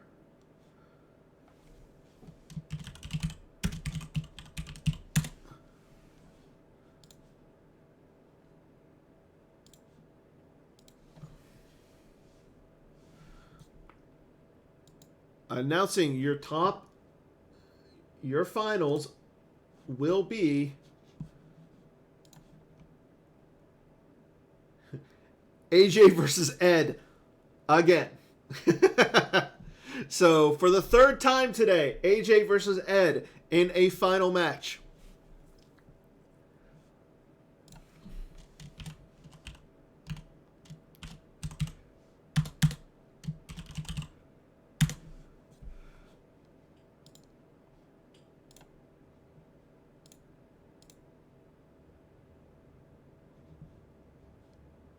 I do know that Ed took game 1 to go 3-0. AJ ended up taking the second game.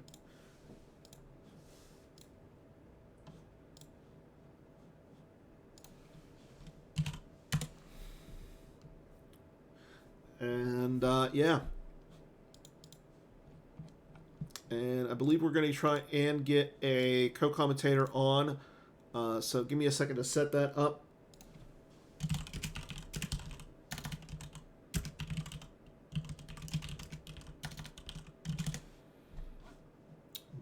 But those are our finals for today.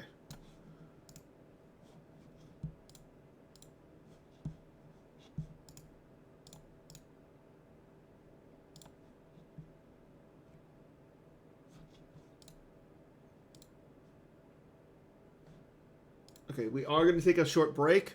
I'm going to set it up so I can get my co-host on. AJ is going to go with Darkseid, so we're going to see the exact same match that we saw.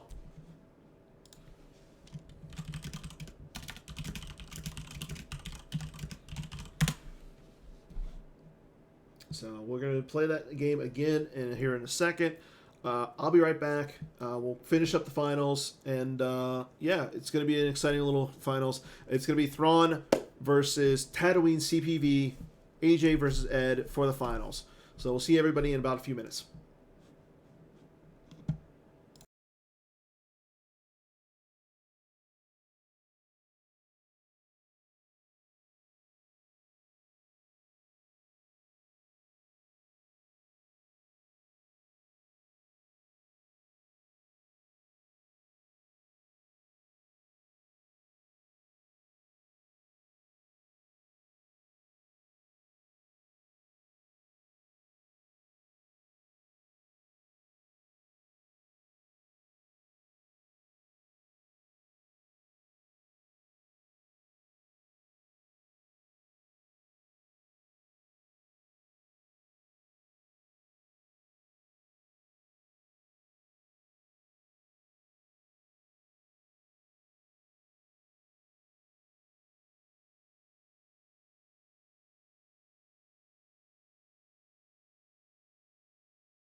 just set it up.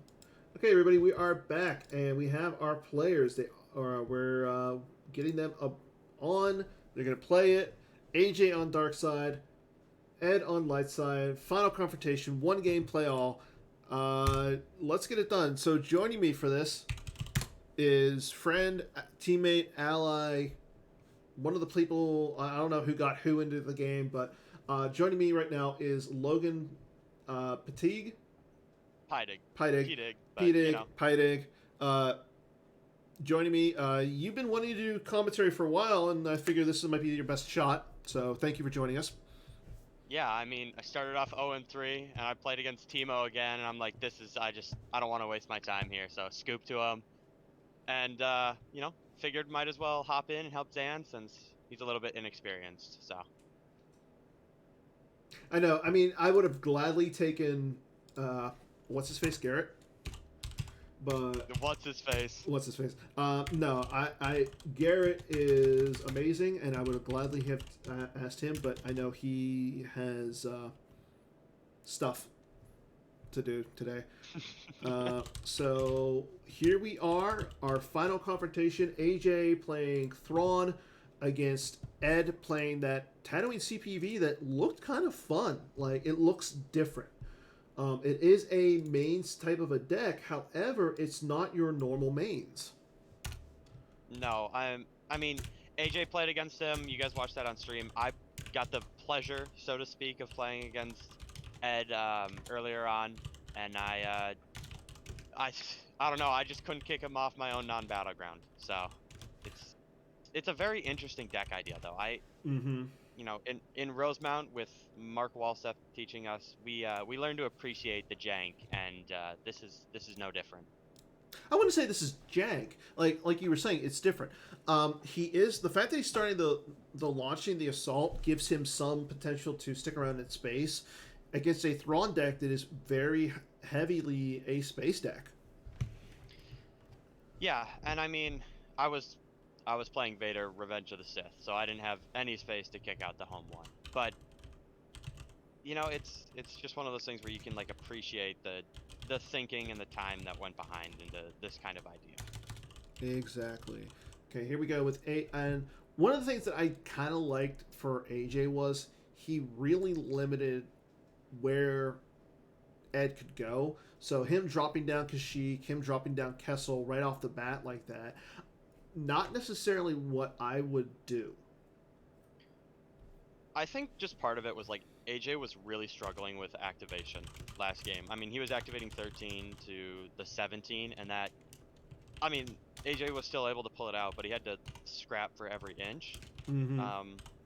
I think he's got the tricks potentially now warranted. They just played this game, so some of those tricks might not work as well, but he's got enough tricks up his sleeve that he should be able to claw it out in space. It's the ground where I'm curious how that'll end up. And as we saw in the last game, we know that Ed is going with kind of a different card in Leia Virtual, and she was really instrumental towards the end of the game, where she was just canceling Veers' game tax, just doing a lot of work there. I mean, I haven't seen that played since Jake Nelson played it against my Dark Side Senate, but it's just one of those really underappreciated cards. Yeah. Okay, it looks like Ed is going to use launching the assault to grab the home one. I was going to say, I like AJ going off playing the Imperial Detention to stop Akbar from coming down turn one, which he just does. I think he's more worried about like the Leia's resistance transport. If Ed is able to get he gets LRT and he puts Rey on it and the stick and then just flies down to the ground. It's not unstoppable, but it's really hard for Thrawn to deal with early on. So just making him or forcing him to use a little bit of extra resources to do that could be not a terrible play. I agree.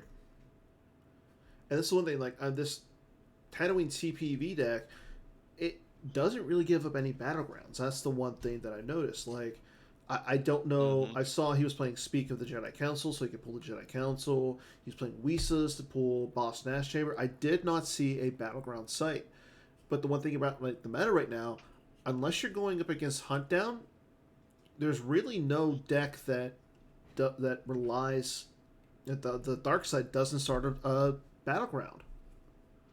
Yeah, I mean, I know he has the battle planes in Mm-hmm. here, but like there's just not a reason for him to deploy it. He doesn't need to. He's getting all the activation he needs. Like he found one of his like he found the JCC and he's activating more than AJ. And AJ's put out almost all of his locations. Yeah, he still does have the Lothal capital city. Is he running the blockade flagship? Yeah, he does have accelerates and the blockade flagship, but like he's getting out activated when he has twice as many locations on table. Mm-hmm. And here we You go. know, We still got a Grand Army right in the deploy phase to pull the Boss Nest Chamber. So Ed's able to activate 15 on turn two on his next turn. and that's I mean that's really scary just because of the threat of home one and crack bar. You know, like Yeah. I'm willing to bet, or sorry, I just that's always what it's been called. But like just the fear of that, I think AJ's gonna spend this next turn reinforcing that Chimera, like drain, maybe drop Captain Gilead, put price on it, whatever, and just draw. Mm-hmm. That's just, but he's got to put something on it, otherwise that threat is just too real.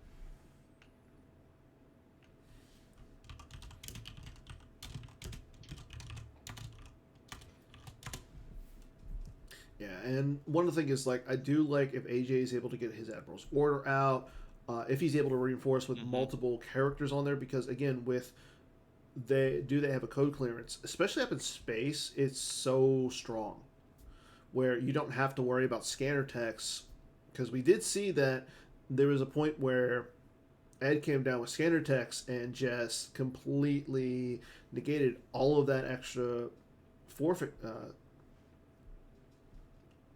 So let's see what he's going to do here. Ed is using Walkling to pull a card, and there's the scanner text right away. It'll be interesting to see if he decides it's worth to use that in space this game. I know he was at the end of the last game. He was talking about like, oh, if I would have had it against Blizzard one earlier, that would have been super helpful. Mm-hmm. But having it in space to like, if he's able to blow up that Chimera with Thrawn, blow up with Thrawn or Captain Gilead and Price aboard, and just take away 9 forfeit, that could be incredibly huge. Yes, I agree. And that's something I think once it's on the table, I think if you're AJ, you're really going to want to avoid it.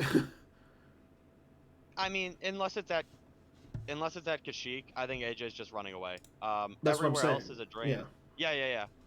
I mean, there's no other system AJ really needs to be at. Um, Tatooine is a drain of 2, sure. At Kessel, it's a drain of 2 for Ed, but I think for the most part, it's oh So he lost the Anakin yeah, Saber to the Drain, and he's immediately getting him back. which makes total sense. Yes.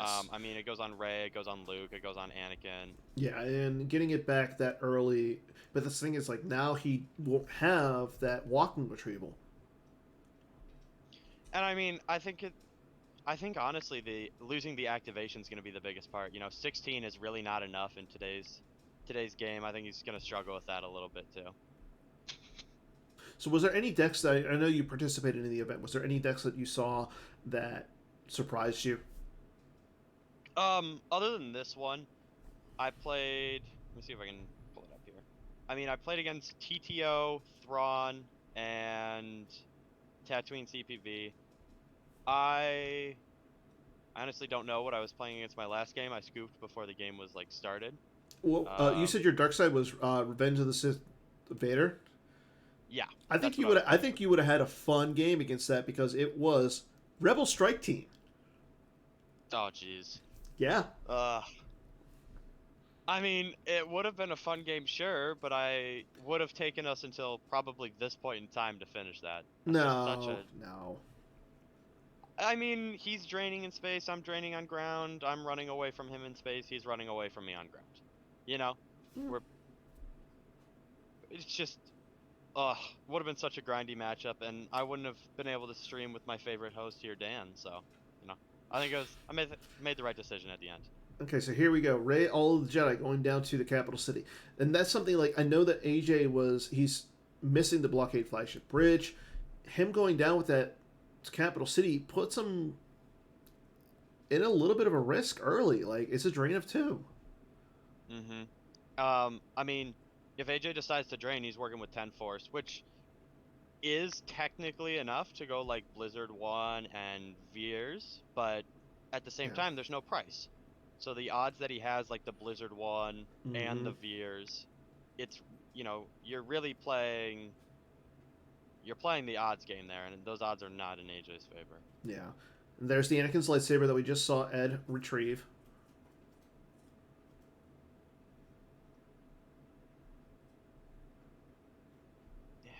It's threatening a drain of 3, which I mean, AJ's kind of doing the same with the objective and the Arctic card, but okay, so we do have a revert.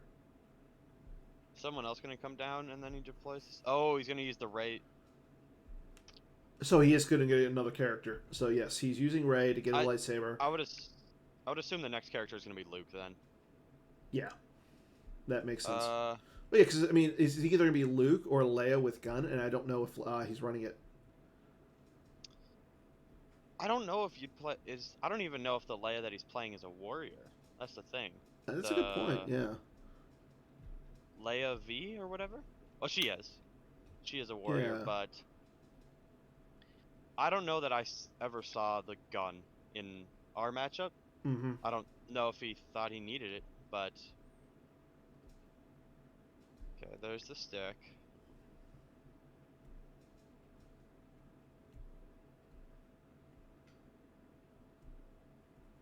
Yeah, and him coming down with Luke with a saber here, that's even worse. Because I mean, he could potentially go down with like he did last game, Vader, and maybe draw high enough because Rey's only immune to attrition less than 5. Yeah, I But- mean, Rey with stick and Luke with stick are scary, but all of AJ's characters on the ground are going to be in vehicles. Mm-hmm. Yes, you have to think of it that way, yeah. So the sticks really don't do anything except for threaten the extra drain, which Yeah. that is still a big issue. Yes, I agree. And I think after the last game, I think both players know to go for your strengths. Where Ed is stronger on the ground, AJ is definitely stronger in space because he has those tricks of Gravity Shadow. He has the I've Lost R2s. I don't know if he's playing lateral damage, but that's another one. And Yeah, there we and go. I don't know. There's Luke. There's Luke. Yeah, so it looks like he was just saving the side tour for the stick pull. The second stick pull, I should say. Mm-hmm.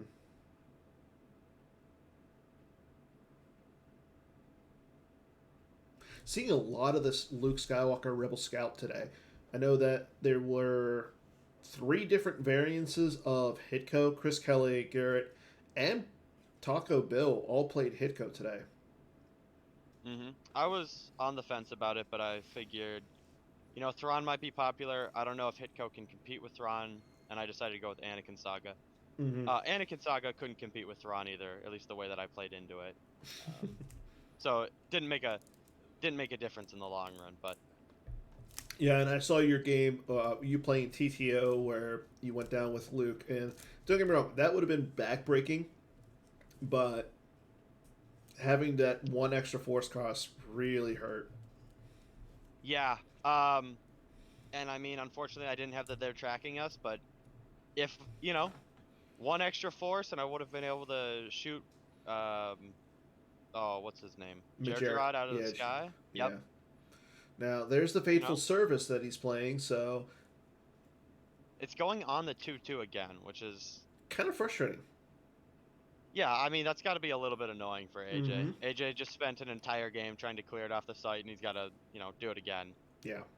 But I mean, the nice thing is, if he gets Veers down, like, Veers can draw potentially high enough to get rid of both of them.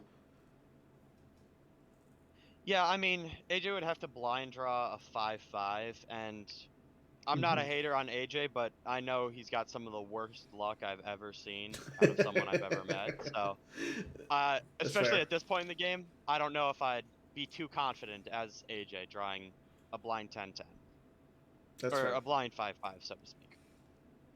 Okay, so now with the faithful service on the game on the board, that turns that drain of two kind of it's going to just be a drain of one. Well, I mean, it is still technically a drain of 2 because you're stacking the card. It goes from a drain of 3 to a drain of 2 Yes. because he's still forcing him to stack a card. Mm-hmm. But it's still it's 2 damage, assuming he has a BB-8 in his hand, of course. 2 damage to what is that? A drain of 4 on the Yeah, ground. that's the biggest issue. Okay, there's the battle planes, like you mentioned. I have a feeling he's gonna toss the battle planes to this drain or to the stack, and then No, you can't because I mean, if you throw the battle planes, it mm, makes it so that the immunity to attrition is canceled. yeah, I understand. Excuse me. Right now, that's a little bit of an issue because you're getting ready to go down with home 1, but at the same Mm-hmm. time, that you're not going to need it. So if he doesn't have the BB-8, I fully expect it to get tossed to a drain just because you don't. Yes, that's a good point. You don't want to give You AJ 2 extra icons to activate. or another battleground site. So he'll top deck Yeah. the speak. Still thinking about the second card to lose.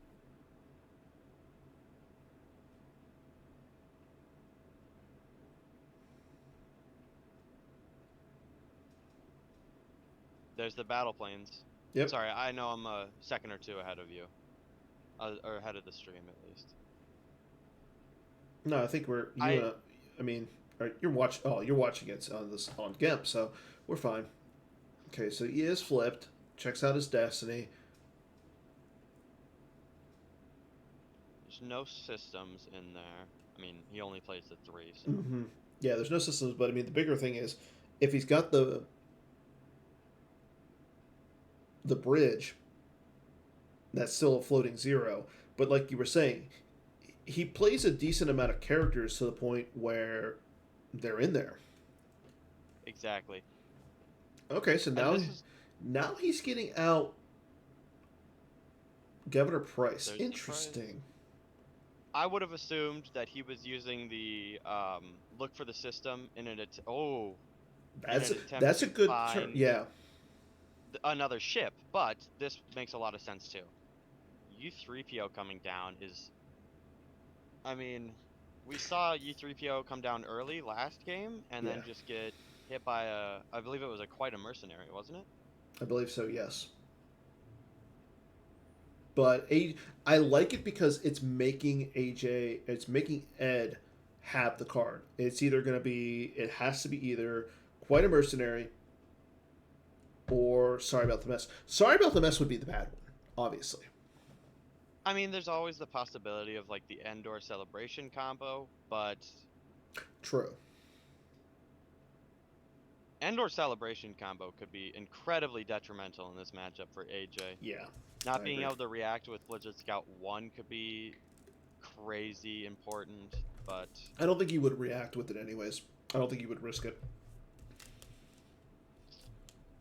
I mean, I don't think AJ would rely on needing to react. It's possible that if he had Blizzard 8 and Blizzard Scout or Blizzard 1, Yeah. then And Ed he does retrieve with Rey all of the Jedi, and he picks Speak with the Jedi Council and Speak with the Jedi Council. So.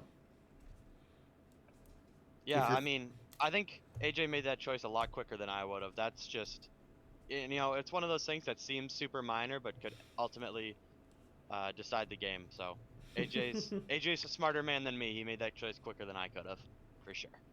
And I do like that both players are essentially saving their last shield pool.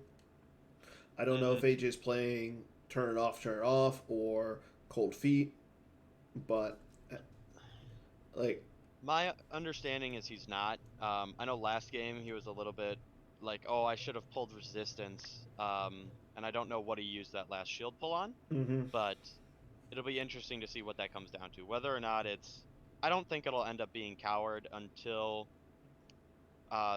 like the home one fight. If it's just he just has the one battleground site and home one, and AJ is able to kill home one, that might be worth the coward shield pull. But Mm-hmm. I think it'll ultimately just be resistance.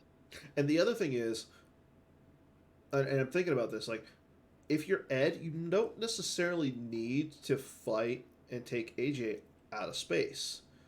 So, you definitely... Not yet. Yeah, not yet, at least. There's a Qui-Gon with stick. Mm-hmm. Not sure I like just stacking up that one site. I mean, if he has the Quite a Mercenary, it makes a little bit of sense, making sure that you can hold that site. Oh, yes. I mean, that yeah. is where your faithful service is, but... And Oh, as we he's gonna saw move last Qui-Gon. game, I was going to say, as we saw last game, Qui-Gon goes into the Imperial Complex. I mean, I guess Qui-Gon's just not really a big fan of the walkers. He's got to stay inside. Yeah. Well, he has no immunity to attrition here. And he's going to spread. Okay. I mean, I don't mind the spread because AJ can't move U3P on this turn. No, and I don't think AJ would move U3PO if Luke moves as well. I think AJ's honestly happy if Luke moves. I think AJ he has to be. But it's I don't think Luke would move. Two? I was going to say, I don't think Luke would move because that essentially turns off the drain where Qui-Gon is. That makes Qui-Gon null and void. Yeah, I don't know if Luke moving would incite AJ to pull the coward shield, but I mean, I think AJ's pretty happy. It means one of these sites is going to be a lot easier to clear now. Mm-hmm. Unfortunately, he still doesn't have a 0, 1, or 2 stacked on the, is it Philosophy, History, and Art, or Thrawn's Art Collection. But could be important. There's a command. This might be getting Veers. the Veers. But there's the sense. Yep. AJ. Yep. I'm not gonna sit here and pretend like I wouldn't have. You know, I definitely would have forgotten to pull the sense shield too. Yeah. Unfortunate. Now I think AJ's really questioning which one is more important. Is it going to be important to pull resistance or the sense shield? So I wouldn't mind that. I do actually like the fact that he played the sense during the at Ed's end step. Then he played it on his turn, so he had two. So that was good. But this tells me like he's going to be if he's going to get Veers, and he should be able to get Price. Well, he's got Price on Chimera. Or I meant Blizzard 1 with Price. Sorry. Well, there's the Force Push. Interesting. He might be going for... Now, I don't know if Blizzard... Is it Blizzard 8? The Death Squadron one? You what can't, he'd be going for? You can't get that one. Not with Price, but with the Force Push he could. Oh, yeah. So that's... It'll be interesting to see what he's going after with the Force Push. Now, AJ could also be going for some tricks, like a Gravity Shadow or a I've Lost R2, just in preparation. Like, he knows he's winning in space, and if he's able to kick someone off the ground and force him to go to space, he's got the tricks that he needs when he needs those tricks, you know? But I'm not gonna sit here and lie. AJ's a smarter player than me, and certainly a better Thrawn player, so I'm not even gonna attempt to understand what he's thinking about right now. Mm-hmm.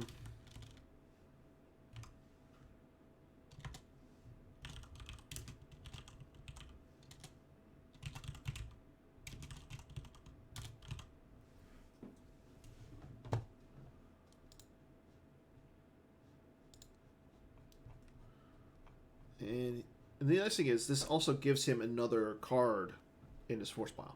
So he's got Yeah, he's 15 to work.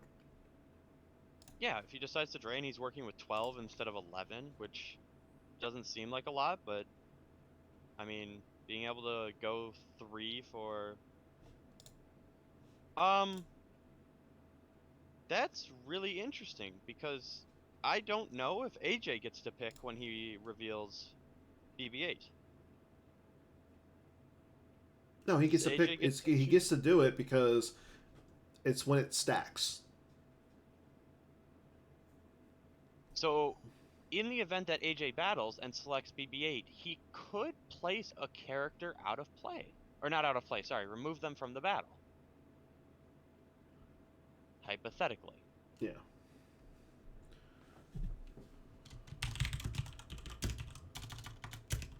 AJ will get the 0 out of his deck finally. He's not going to, as we like to call, AJ himself and draw a 0. So, No, I mean that's always good. never hurts at least. Yeah. And it gives him some more activation. And there it is. There is Blizzard 1. Obviously, he pulled the Veers this turn with the command, so there's no threat of a command, but I don't know if that'll matter. No, the only problem is that I'm seeing is that we know Ed has the scanner text in his hand.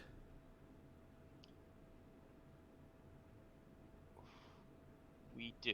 We also see the 14 card hand and the 17 card activation, but Yes, exactly. So I kind of like AJ moving the Blizzard one up. well, But we know he has. I think- We also know that he has no escape in his hand too. we know that he has no escape, and I think AJ is just trying to clear the site so that he can Yeah. kill Faithful Servitude. If AJ's able to punk Faithful Servitude this early on into the game, especially with no Walkling, Walkling's already gone. This could be huge. Yes.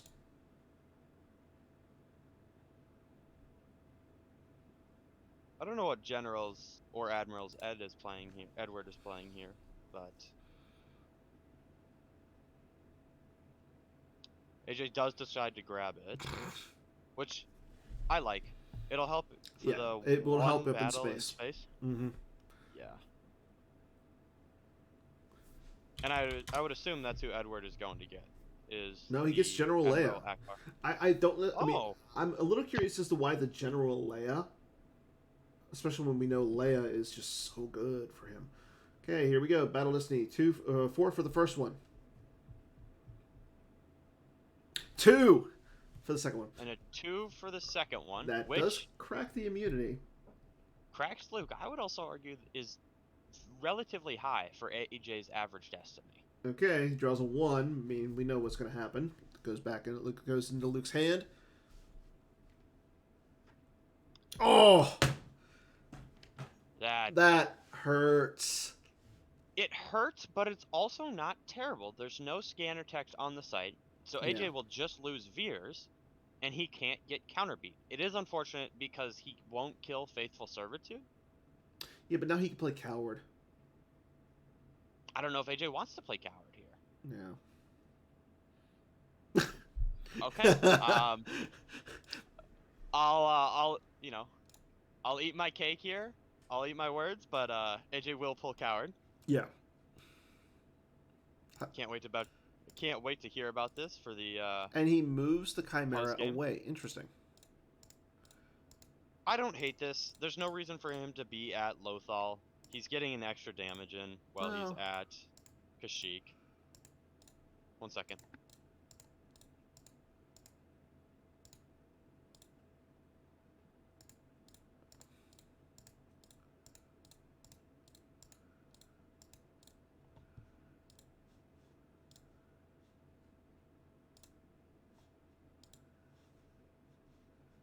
Okay, for all those who are watching, all those who participated in the event, right after this match, I'm going to be giving out the random Darth Sidious deck box, so that way players will not have to wait until Thursday.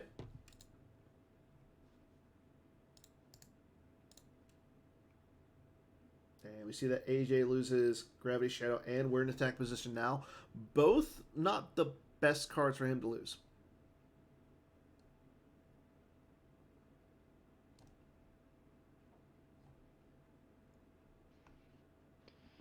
I think the Gravity Shadow hurts the most. Yeah. Pretty sure Edward knows after AJ used his no escape on it last time that there's only one in the deck. Mm-hmm. So it'll be interesting. It'll be interesting to see if he decides to play a little bit more aggressive in space because he knows there's not as much at risk, so to speak. I have no problem with it. Like, if he's going to play here, I'd like him playing... Okay, there's a BB9, or BB8 coming down. That's how he got rid of U3PO, by the way. Ah, that is right. Yeah, I guess you don't need undercover spy pullers or undercover spy killers when you play like 60 BB-8s. So Yeah. And there's a Han Chewie the Falcon. I don't. just like we just talked about. Well, we were talking about Akbar, I think, at first, but yeah, Han Chewie the Falcon. I think that's. I think if you're AJ, you're fine with that one because you would rather start off with the Han Chewie the Falcon. Well, I think there's a fairly good chance AJ just decides he doesn't like Edward being in space and goes Yeah. to blow him up. That's what I'm saying.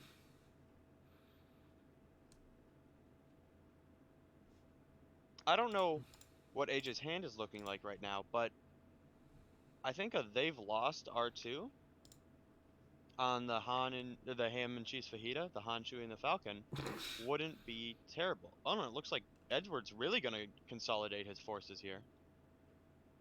I mean, I don't necessarily hate it. No, I don't. Especially that hate we it know, either. especially that we know that one General Veers is gone, Yeah, that General Veers is buried. unless he's playing Sith Fury, I believe. AJ might be playing Sith Fury. I'm not entirely up to date with his current list. I also have never played Thrawn before, so Why not? I've been a live by the sword, die by the sword, so I think for most of my life it's been mains, and I intend to keep it that way for as long as I can. It's more fun. I mean, it depends on who you talk to. Yeah, I mean, if you ask AJ, he's gonna say like, "Oh, I love these, these thorough thinking decks where it's a grindy matchup and I have to do all this thinking," and I'm like, I just drop Vader and win, and that's a lot more fun. So. Yes, but when's the last time that actually happened? Did I drop Vader and won? Yeah. It wasn't today. It was I guess 1:30 a.m. this morning, so technically today, but. Okay, so he is draining Ekashik. There's okay, so he loses the Luke Rebel Scout. Interesting. I'm not necessarily sure I like that because now that gives AJ a simple way to get rid of that Han Chewie the Falcon.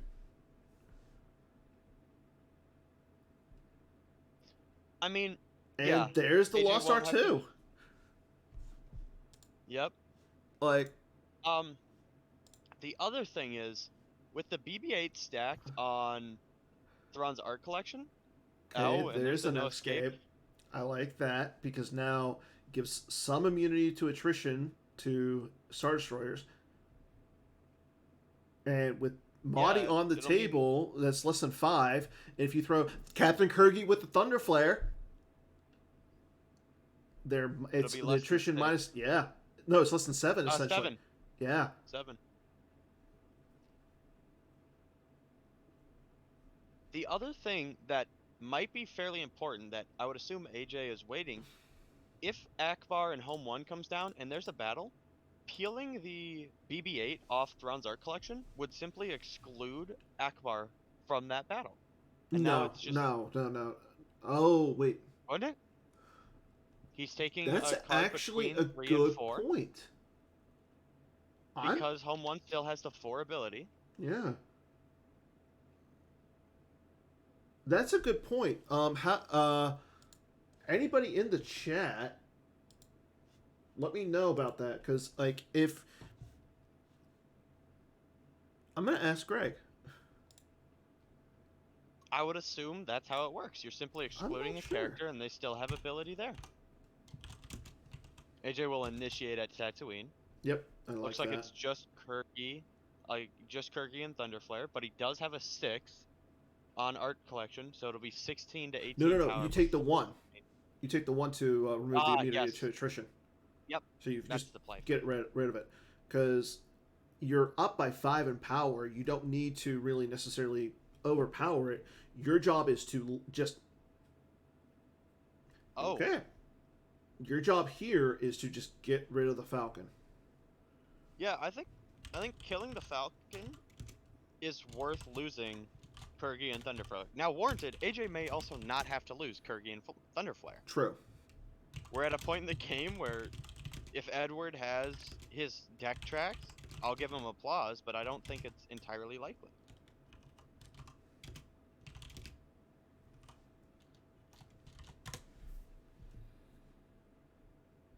Okay, so the Hojik's out of nowhere goes to the use pile. Haven't seen him take an art card.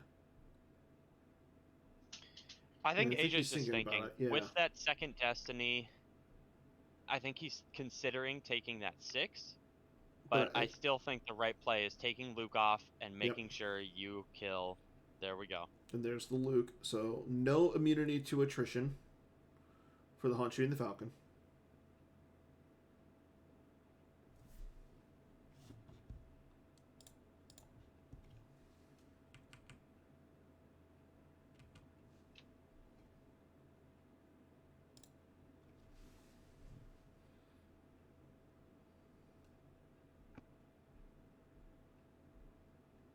Okay, draws BB-8.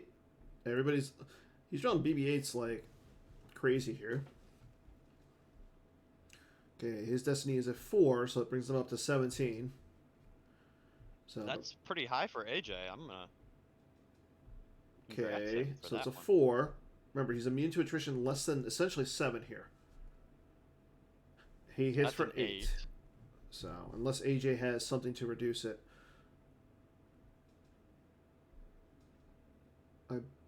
Yeah, there goes Kirgy, and he will have to lose the Thunderflare. I think he's totally fine with that, though. I kind of agree with you. I think that's a fair trade to get rid of the Han, Chewie, and the Falcon, especially because he has the I've lost R2. So when that home 1 in Akbar comes down, he hits him with the I've lost R2, and assuming he doesn't AJ himself and draw a 0, the home 1 can't run away, and then he's got the BB-8 to get rid of Akbar. That would be an incredibly good battle for him. I'm not 100% sure. I want to say it works that way, but I'm not 100% sure about that. I mean, it's one of those things where, like, if it was how it looks, that's 100% how it should go. And if it doesn't, I understand. I don't know as much about the rules as the people who code Gemp, and that's a good thing. But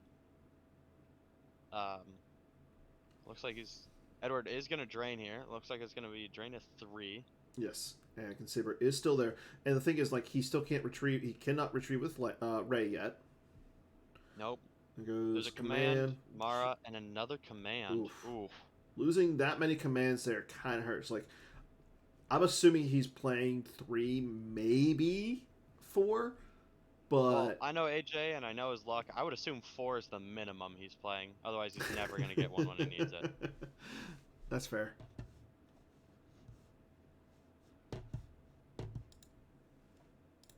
Okay, there's the home 1.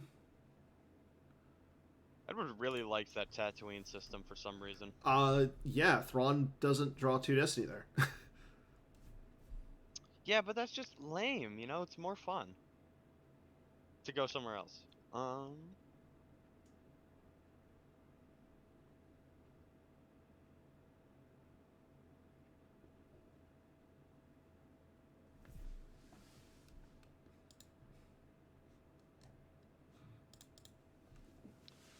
Edward's gonna deploy Home 1 and Akbar, and then just draw a couple cards. Yeah, I have. Which I don't think hate. it's the right move.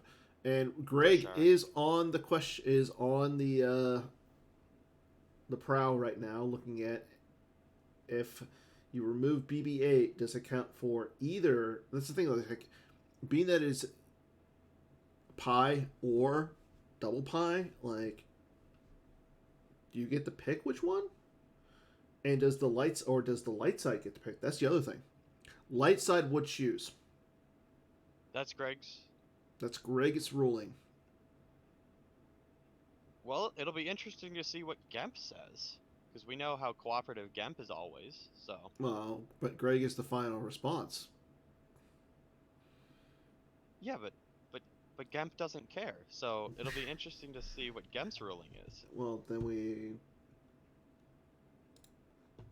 I Yeah. say if that happens, we declare AJ the winner, completely and totally unbiased. Man, you Minnesotans just have no unbiased toward anything. It's actually Minnesotans. You gotta, like, I'm gonna say enunciate the O. Minnesotians. Minnesotans. No, I'm gonna say Minnesotans. I mean, as long as you're gonna put the O in there, The then it's fine. Minnesotas. Did you just call us Minnesotas? All right, Yes. that's where I draw the line, Dan. I'm never trading you Pittsburgh's defense. That's fine. They stink. Okay, so we are in Ed's draw phase right here. He is thinking about what he wants to do. And we move into AJ's turn. Life Force right now is 19 for Ed, 19 for AJ.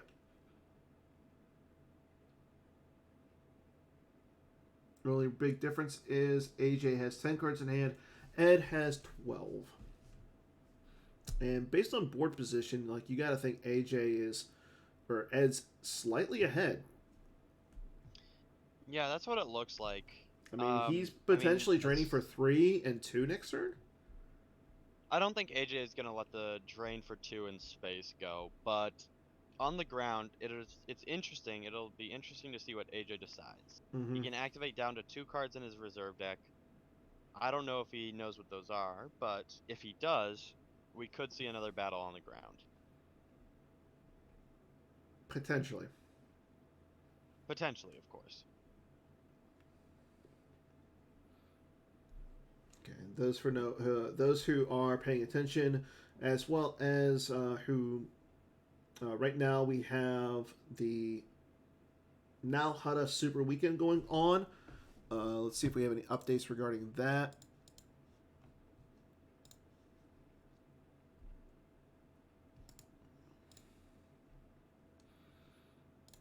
And let's go ahead and give away one more GIMP AI Series 4 booster packs.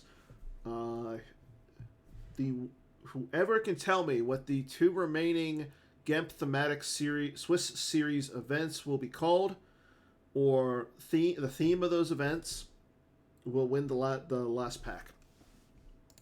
Am I allowed to answer or no? Am I off limits?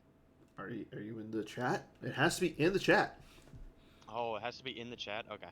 Yeah. Them's the rules. Rules are no fun.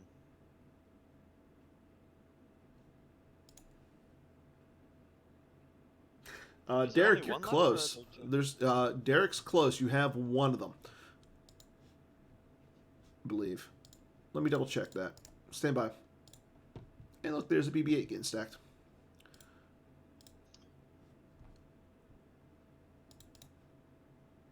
No, Derek, you're right on. BB-8 and Hera. Who's Derek? Derek Jackson. Ah. Sorry, I thought you said Garrett at first and then Derek after.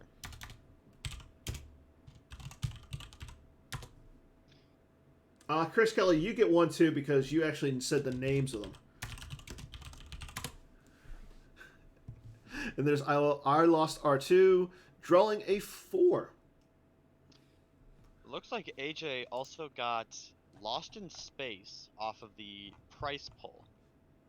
I kind of like that. That's not a bad card. I mean, that's one way of getting rid of Akbar. Saying. very interesting interaction. If AJ loses Thrawn, could Thrawn be captured off of Lost in Space?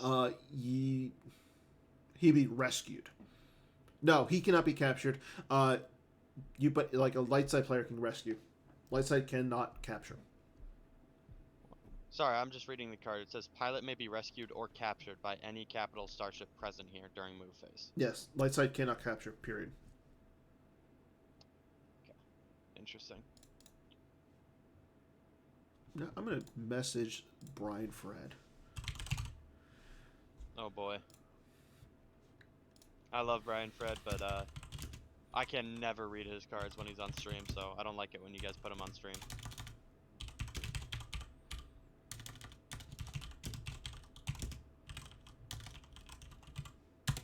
Okay, here we go. General Veers going down in front of Rey and Qui-Gon. I was gonna say, it's been a little while since we had some action. Thank you, AJ. But here's the thing, though. He has no force in his reserve deck. So once the scanner crews come down, that's bad.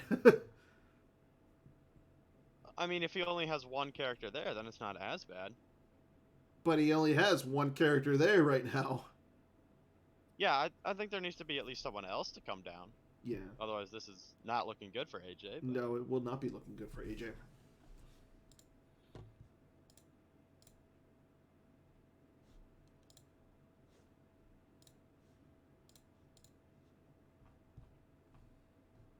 So it's just going to be Blizzard 1 and Blizzard Scout 1.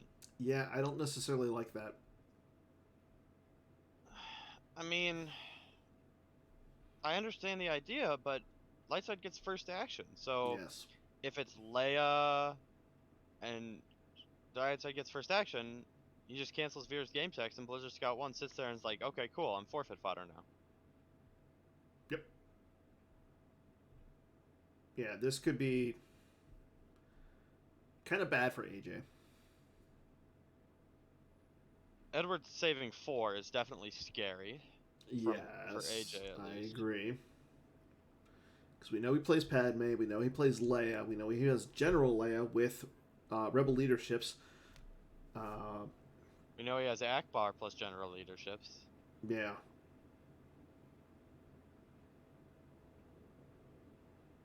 It'll be interesting, though. This play by AJ forces Edward to decide where does that scanner text need to go. Because in space... Okay, so he if you're activates forced two to battle more. in space, Yeah, he activates two more.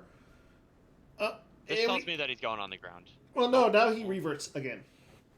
So, So I he mean, still has the the reverts moment. there's fine, but okay, now he's Activates 1. If he clicks on that forest pile again and activates 1 more, I'm going to lose it.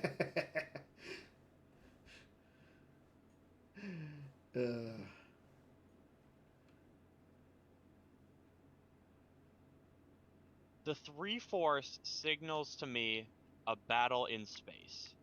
The Not 2 from Akbar and ability, necessarily. and the 1 from leadership. But not necessarily. Not necessarily, sure, but the benefit of having that in space right now would be crazy. Yeah. Because the other thing is, if he comes down with Leia and Padme, like General Leia with Padme on the ground, that's 2 Destiny if he's got the leadership, plus a Destiny to attrition, and that clears AJ completely off ground.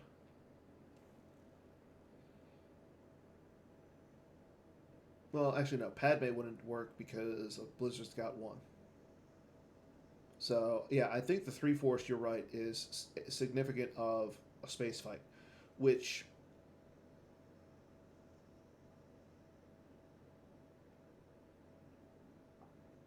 might be, Edward is doing might a lot be of thinking really here. bad for AJ.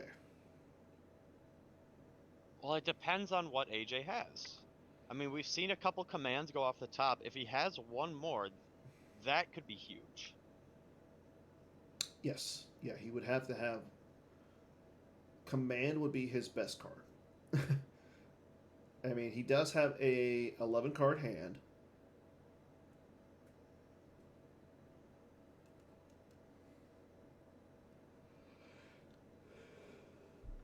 And the other thing is, like, you got to think that Ed has multiple good destinies in his reserve deck right now because he's been cycling cards with 3PO since turn 1.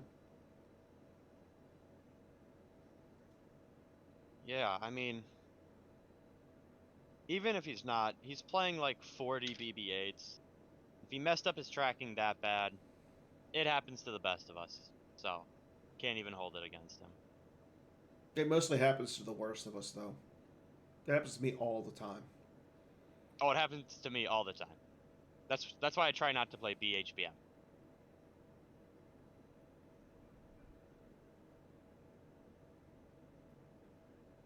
Edward's still thinking long and hard about what to do in this control phase. We might need to get a shot clock in here soon.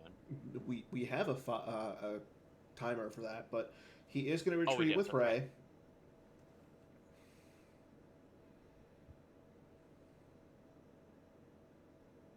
Yeah, right now Ed has sitting at 32 minutes, whereas AJ is sitting at 46.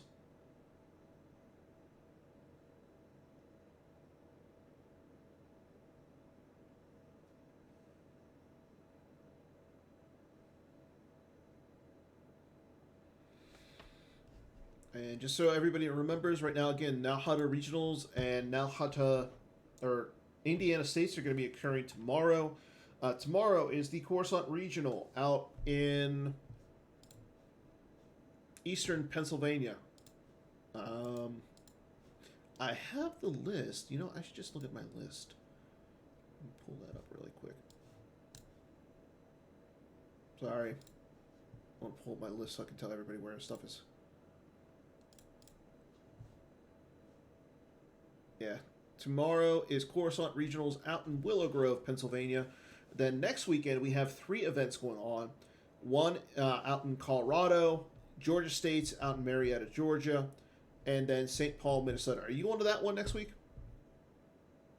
That would be the Premier through Death Star 2 tournament, right? I don't know, but if it is, I will be. So he's attempting to retrieve Honshu and the Falcon. BB-8 goes out of play. AJ saying he wants to put the home one. That's just a classic AJ misclick. Yeah. You know. And in 2 weeks we have Busman local or Kashyyyk local out in Milford, Massachusetts, and then at the end of the month is the big event, Endor Grand Prix out in Seattle. Everybody should go there. Okay, Holland shooting the Falcon. I would love to go out there, but just don't have the time or the money, unfortunately.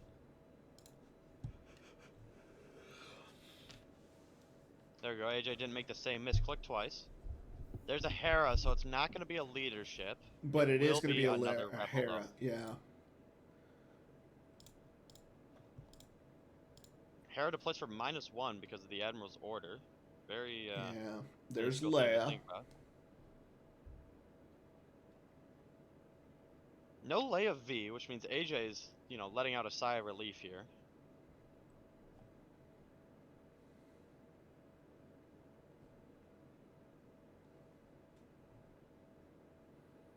AJ will rip a trample. I like on U3PO. I kind of like that because it takes away forfeit value. Yeah, it takes away a 3 for forfeit value. There is 5 force left though. That's the only thing I'm worried about.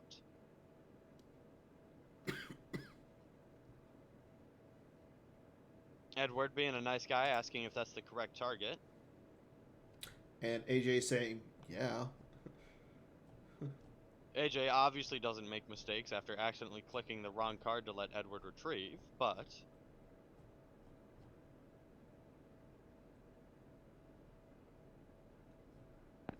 Edward will grab the trample. AJ will draw the target.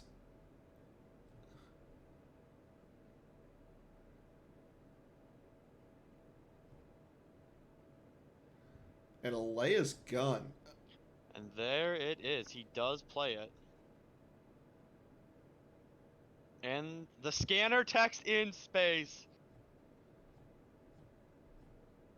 As much as I'm rooting for AJ, my prediction was right. Yeah. That's not good for AJ, but the prediction was right. So, Well, you shouldn't be rooting for AJ though. Non-biased. No, of course not. I'm completely non-biased. So AJ will reveal the BB-8, and we'll So see again, if here's the that's question. Yeah. interaction. Yep. Yep. You It get the was power. up to light side. Yep.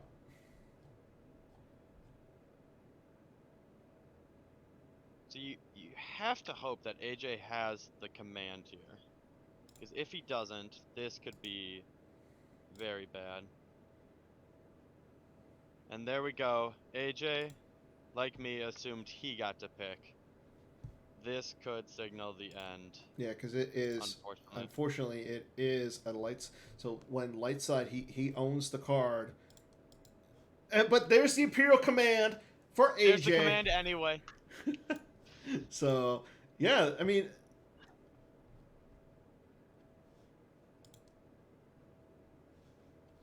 Nah. And he already grabbed the trample, so nice play by AJ to bait out the trample grab to allow Not the command. AJ. AJ's gonna get him to stack a card here. Well, no, yeah, but I'm saying he. Now, the only bad thing about this command, Edward can still battle on the ground now. Yeah.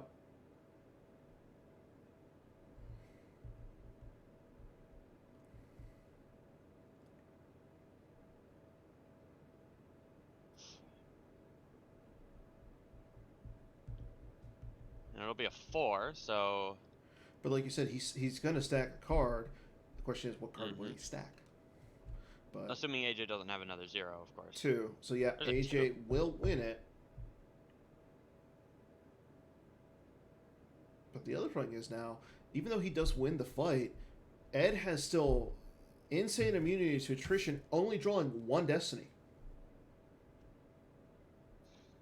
The interesting thing here is AJ's used pile is a 4, or is a 3 at the bottom, a 4, and then a 2. Mm-hmm. If he And activates stacks down a to 1. 2, wow. That's interesting. What an interesting play for AJ next turn. He knows he has a 3 at the bottom of his use pile.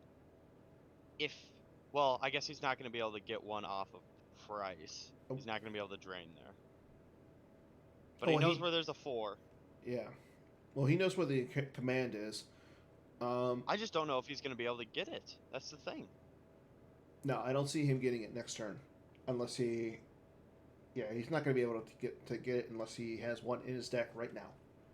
And that's what I mean. He's looking because with Ed just putting a card onto the artifact, yeah, he gets a pull with Price. So.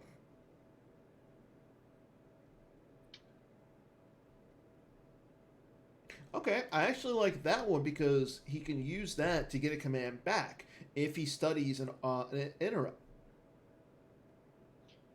But Well, it would make sense for him to study the Ray, remove the immunity to attrition. Where, on the ground? Ed. No. No, in space. Sorry, I'm talking about in space. Yes, I agree with you there. What I'm saying is he can use that to get a command back. Here, he can use it to get a command back. Or he can add 3. He's got options. Okay, so he is going to take the... He is using that to get a command back. So there's one way of getting a command back. Yeah, I like this play. The other option is he could have added 3, or he could have added 2 to his total battle destiny. That could have been important, but I don't know if it'll be important enough. Okay, so Leia does shoot down the Blizzard Scout 1. That looks like it'll... No! Oh, no! The sight! The sight will add 1 to the defense value of Blizzard Scout 1, and the shot will miss. Yeah, that's kind of big. Wow. As AJ would say, this is a moment where that would not have gone through in a normal game.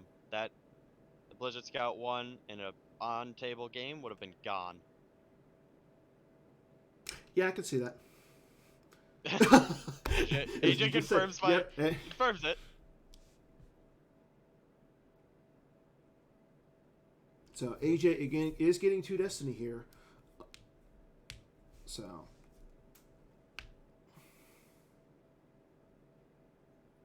I think a lot of people forgot about it. Mm-hmm. So it cancels Ray's game test. I don't mind that.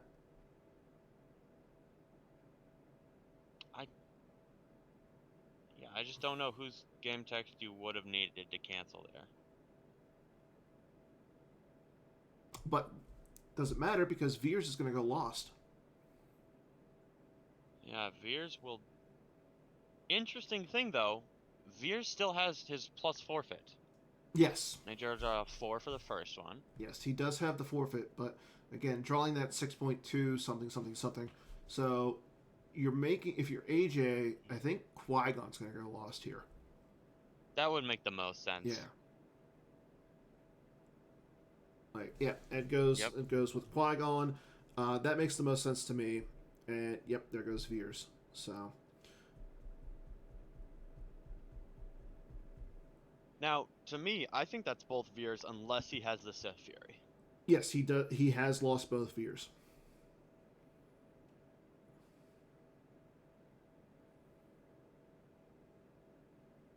But now that he has a 1 stacked on, does he go after the home 1? I don't necessarily know. Well, he does have an Imperial Command, so yeah, I would go after the home 1. There's no reason not to. Well,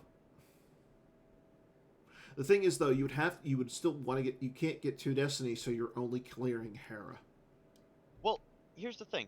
If AJ saves 3 Force in his reserve deck, pulls the 1 off of Art, he'll cancel Home 1's immunity, he has the command to limit, he'll draw a 2, but he could potentially win the battle and use Price to upload the other command in his reserve deck. That's a good point. Now, that's a lot of thinking, and AJ has played Star Wars for 6 hours now, and I don't know if that's something he's... So I'm just going to put it out. I would not be thinking those lines because I've been doing commentary for the last 6 hours. But that's not a bad. That's not a bad line. I'll tell you that. It's much. a route for AJ, but I don't know if he'd be thinking about it. Now that's also you're drawing a 2 for Battle Destiny, so you have to put another character on Chimera, otherwise you're not winning the battle. You're not stacking a card. And that's the thing, and you're losing multiple characters because you have you have pretty high immunity, and if you limit. There's just a lot of what ifs. Yeah, what if AJ is not like Star Wars hungover at this point and able to play a game of Star Wars clearly after 6 hours, you know? Yeah, that's a good question.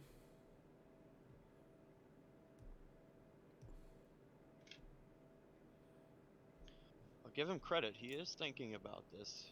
And I like that he is. Actually, both players are still thinking about it because, I mean, still a lot of time for both players. Again, both players are just taking their time, which is smart. Mm-hmm. Right now, Life Force counts is 14 for AJ to 15 for Ed. Again, AJ has 10 cards in his hand, whereas Ed has 7. So, still, ridiculously close game. AJ is technically up 2 cards right now.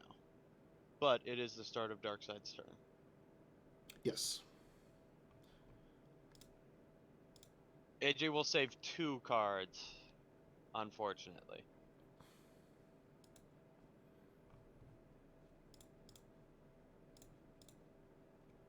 Okay. And there's Captain Gilead.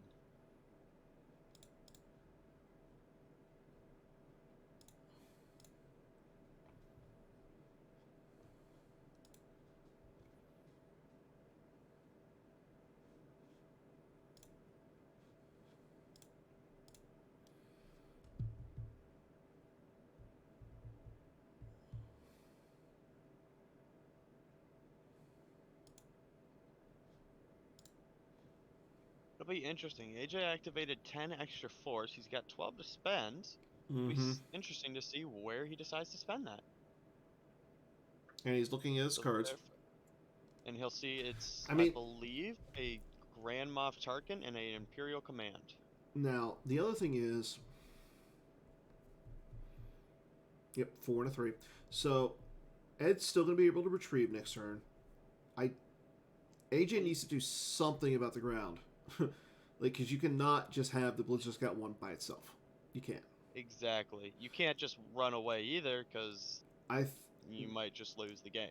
Yes. So what I'm thinking is, I think the correct move, give up the drain of 2. The home 1's stuck there. And just reinforce as much as you can on the ground. Scanner text is not doing enough for you. Like, the fact that it's up there and not on the ground is really nice. AJ also doesn't need to reinforce space anymore at this No, point. no, he doesn't. He has a command in his hand. Mm-hmm. I don't think he needs to run away either. If he battles and he draws Tarkin for Destiny, he can use Price to take the other command into hand. And he just does the same thing If next turn. he gets high enough. Well, if he draws Tarkin. Well, he's Yes. up 4 power. You're both drawing 1. There is an Ozzel aboard Blizzard 1.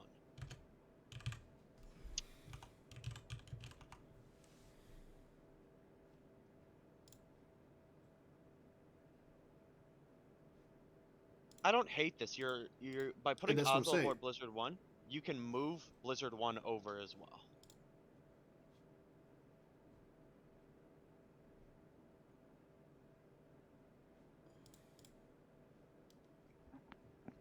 Or AJ has bigger plans than all of us can understand. Looks like Vader will come down as well. You know what it is? Nobody can understand what AJ's doing but AJ. And that's what I'm saying. Like, I do like, and like I said, Ed's still in a really good spot here, though. There we go. AJ will battle in space. He'll take the ray off. There's no immunity to attrition. But it's only getting rid of Hera. That's the issue. Mm-hmm. But you're slowly chipping away, which is important.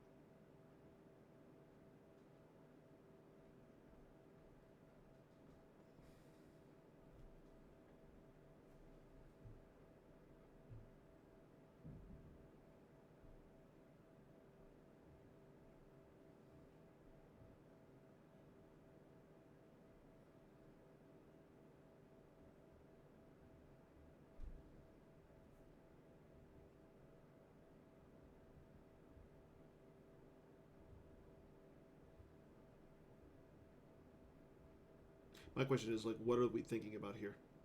Okay, so And AJ does draw the Tarkin. That is incredibly good for AJ.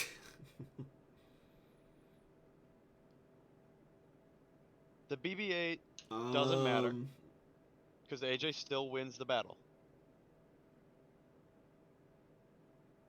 AJ's fully immune. Wow, He still wins the battle. You're right. He will get another command back. And Ed has to stack a card here. So, yeah, not a terrible situation there. But the thing is, like I said, what does it gain him? I really don't think it gained him anything. He's chipping away at home 1. Well, It'll take maybe he's chipping a turn away. Or 2 more. Like, if he kicks home 1 out of space, he wins this game. Honestly, I think it's here's my thing, simple. though. I actually would have rather him lose the BB-8 to cause extra damage. What do you mean? Force Ed to decide if he wants to lose Hera or wants to peel cards.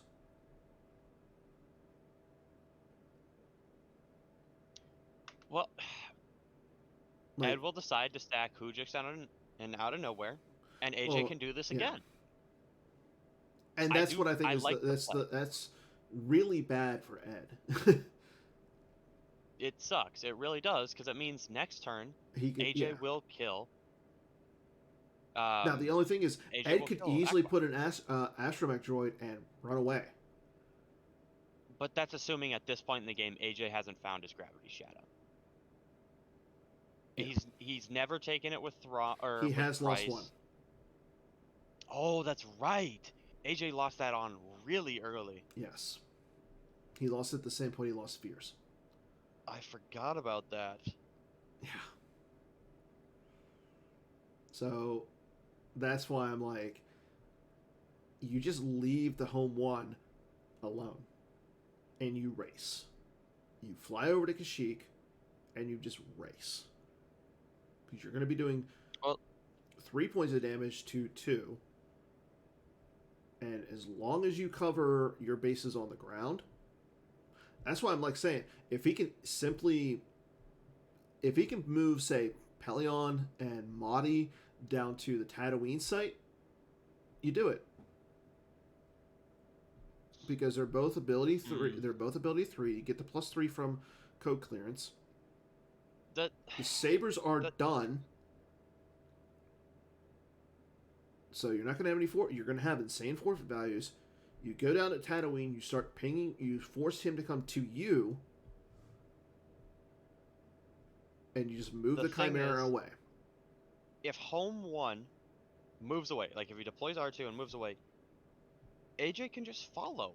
He doesn't need scanner text doesn't follow, and there's no what I'm way saying. Edward can battle into Chimera Yes. without scanner text. Yes. So I agree. like this play by forcing him to say, like, look, I'm just gonna keep clearing you. If you move away, you're never battling into And me. that's what I'm saying. Like, I think Ed losing the Hojix there was the worst card he could have lost. For sure, unless his entire hand is 0s, 1s, And 3s. 3s, and 4s. Yeah. Like, Ed losing a 3 would seal the game. It's just that. Yes. I wouldn't say it seals the game. He can't battle. Ooh. There's a Padme that'll cancel Vader's text. I mean, it's not so much the Vader's canceling text. It's more, yeah. There's the R2. It's more There's for the the extra. It's the Destiny to attrition. That's the bigger thing there. Mm-hmm. So Ed's in a good spot. Like, don't get me wrong. Like, he's surviving, and neither player is doing really any damage to the other player, and that actually favors Ed.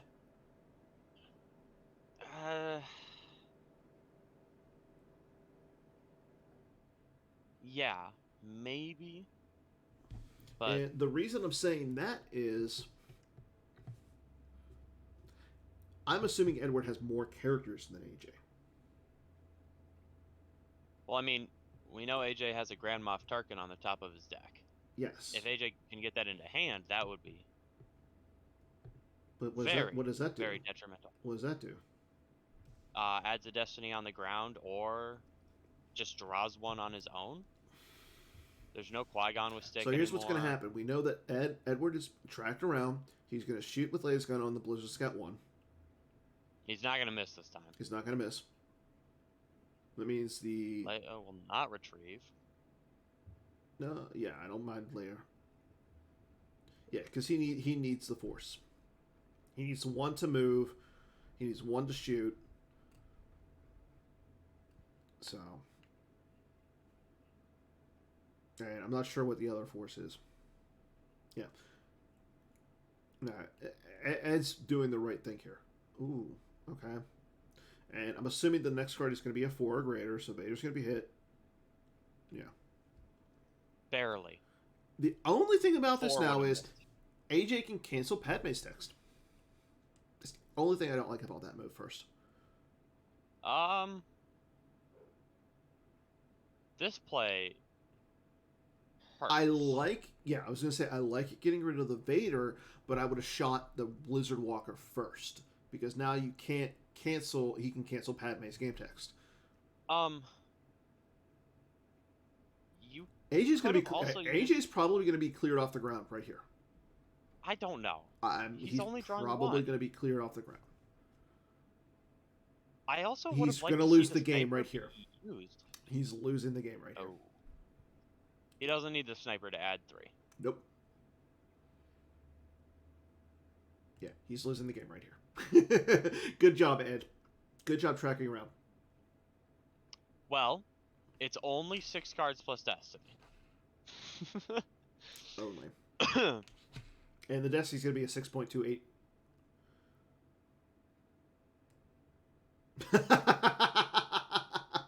That's a good, yeah. That's a good point. Yeah. No, Ed played the long game, and he played it well. I'll tell you what. Yeah, I mean, you can't fault him. I mean, like I said, fault him or AJ. AJ was not AJ, doing anything. he was though. He was No, chipping him out in space. he didn't need AJ played to. the match. He AJ's line, and I don't hate it, was if I kill him one, I win. He has no space. He That's can't not compete the with me right in line, space. though.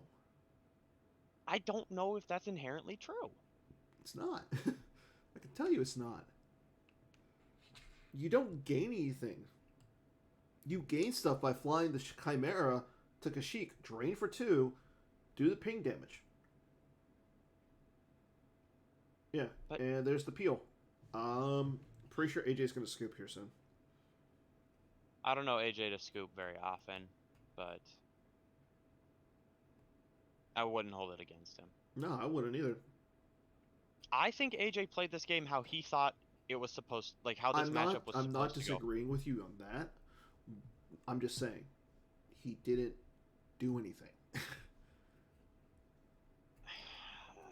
Like, he lost the Veers early, which really hurt him. Losing the Gravity Shadow, I think, sucked more. Yes, I agree. Because if he has the Gravity Shadow, he makes Akbar stuck at Kessel. But, like... No, you don't want him stuck at Kessel. It's a drain of 3 That's totally now. fine for you. It's a drain of 3. No, you move Chimera over, and you would Gravity Shadow to make him Well, stuck. you know what, though? Yeah, I was going to say... Yeah, it doesn't matter. Like, Kessel, you don't want him stuck at Kessel. You don't. If you have Chimera in front of him, and you can Gravity Shadow, sure. But... The only spot you want the home one stuck completely is at Lothal. Because it's only drain of 1. AJ's game plan was go down and try and kill home 1. Did it work out for him? No, I'm not. Obviously, I'm not saying it did, but I don't hate the idea. AJ thought that was his route to victory, and it was looking good for a while. But he, and I'm not going to sit here and hate on AJ. Should he have defended his ground a little bit better? Yes. Should he have not top-decked a Veers earlier on? Yes. But he played how he thought this matchup should be played with the unluck that he had. Top-decking a Veers and a Gravity Shadow and your Admiral's Orders is incredibly bad luck. Mm-hmm. There's just nothing he could have done in that situation. Sure, he should have lost cards from hand, but that hindsight's 20/20, and you can't play that game. Yeah, no, I mean, and thank you, Tommy, exactly. Ed tracked like a fiend. Yes, that's 100%. not to be, ignored. Yeah, and look, there goes BB-8. So instead of losing 2, he loses 1. Yeah. I would assume this is to get Krennic.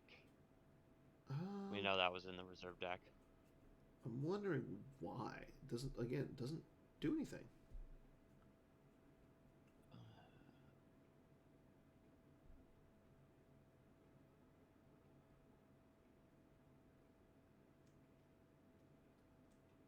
Yeah. Imperial Snow Cylinder goes out of play. Yeah. And unfortunately, like with Battle Plan on the table, AJ would have to be, unless he can get multiple characters down to Lothal, which I'm not necessarily wanting to do at this point because there's a lightsaber and a gun. Yeah, it's... Yeah, this is pretty much all he can do at this point, unfortunately. And Ed's going to drain for 3 on the ground. AJ has nothing he can really do. I mean, he's going to be down to 9 cards.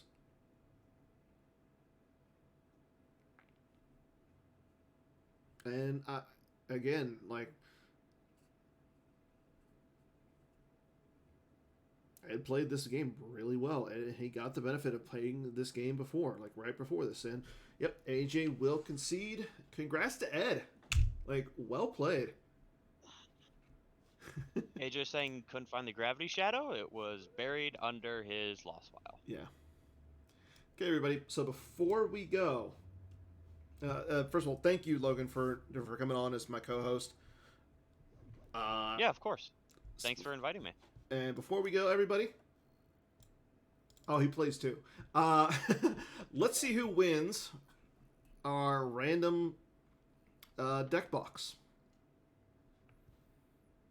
I'm gonna be honest, Dan. I don't see my name on that. You dropped. I didn't drop. I conceded. Game 6. Wait. You're right. You're right. My bad. I'm sorry, Logan. You actually did.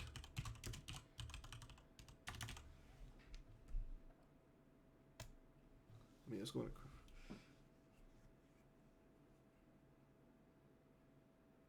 It doesn't matter. Oh, wait, it does matter.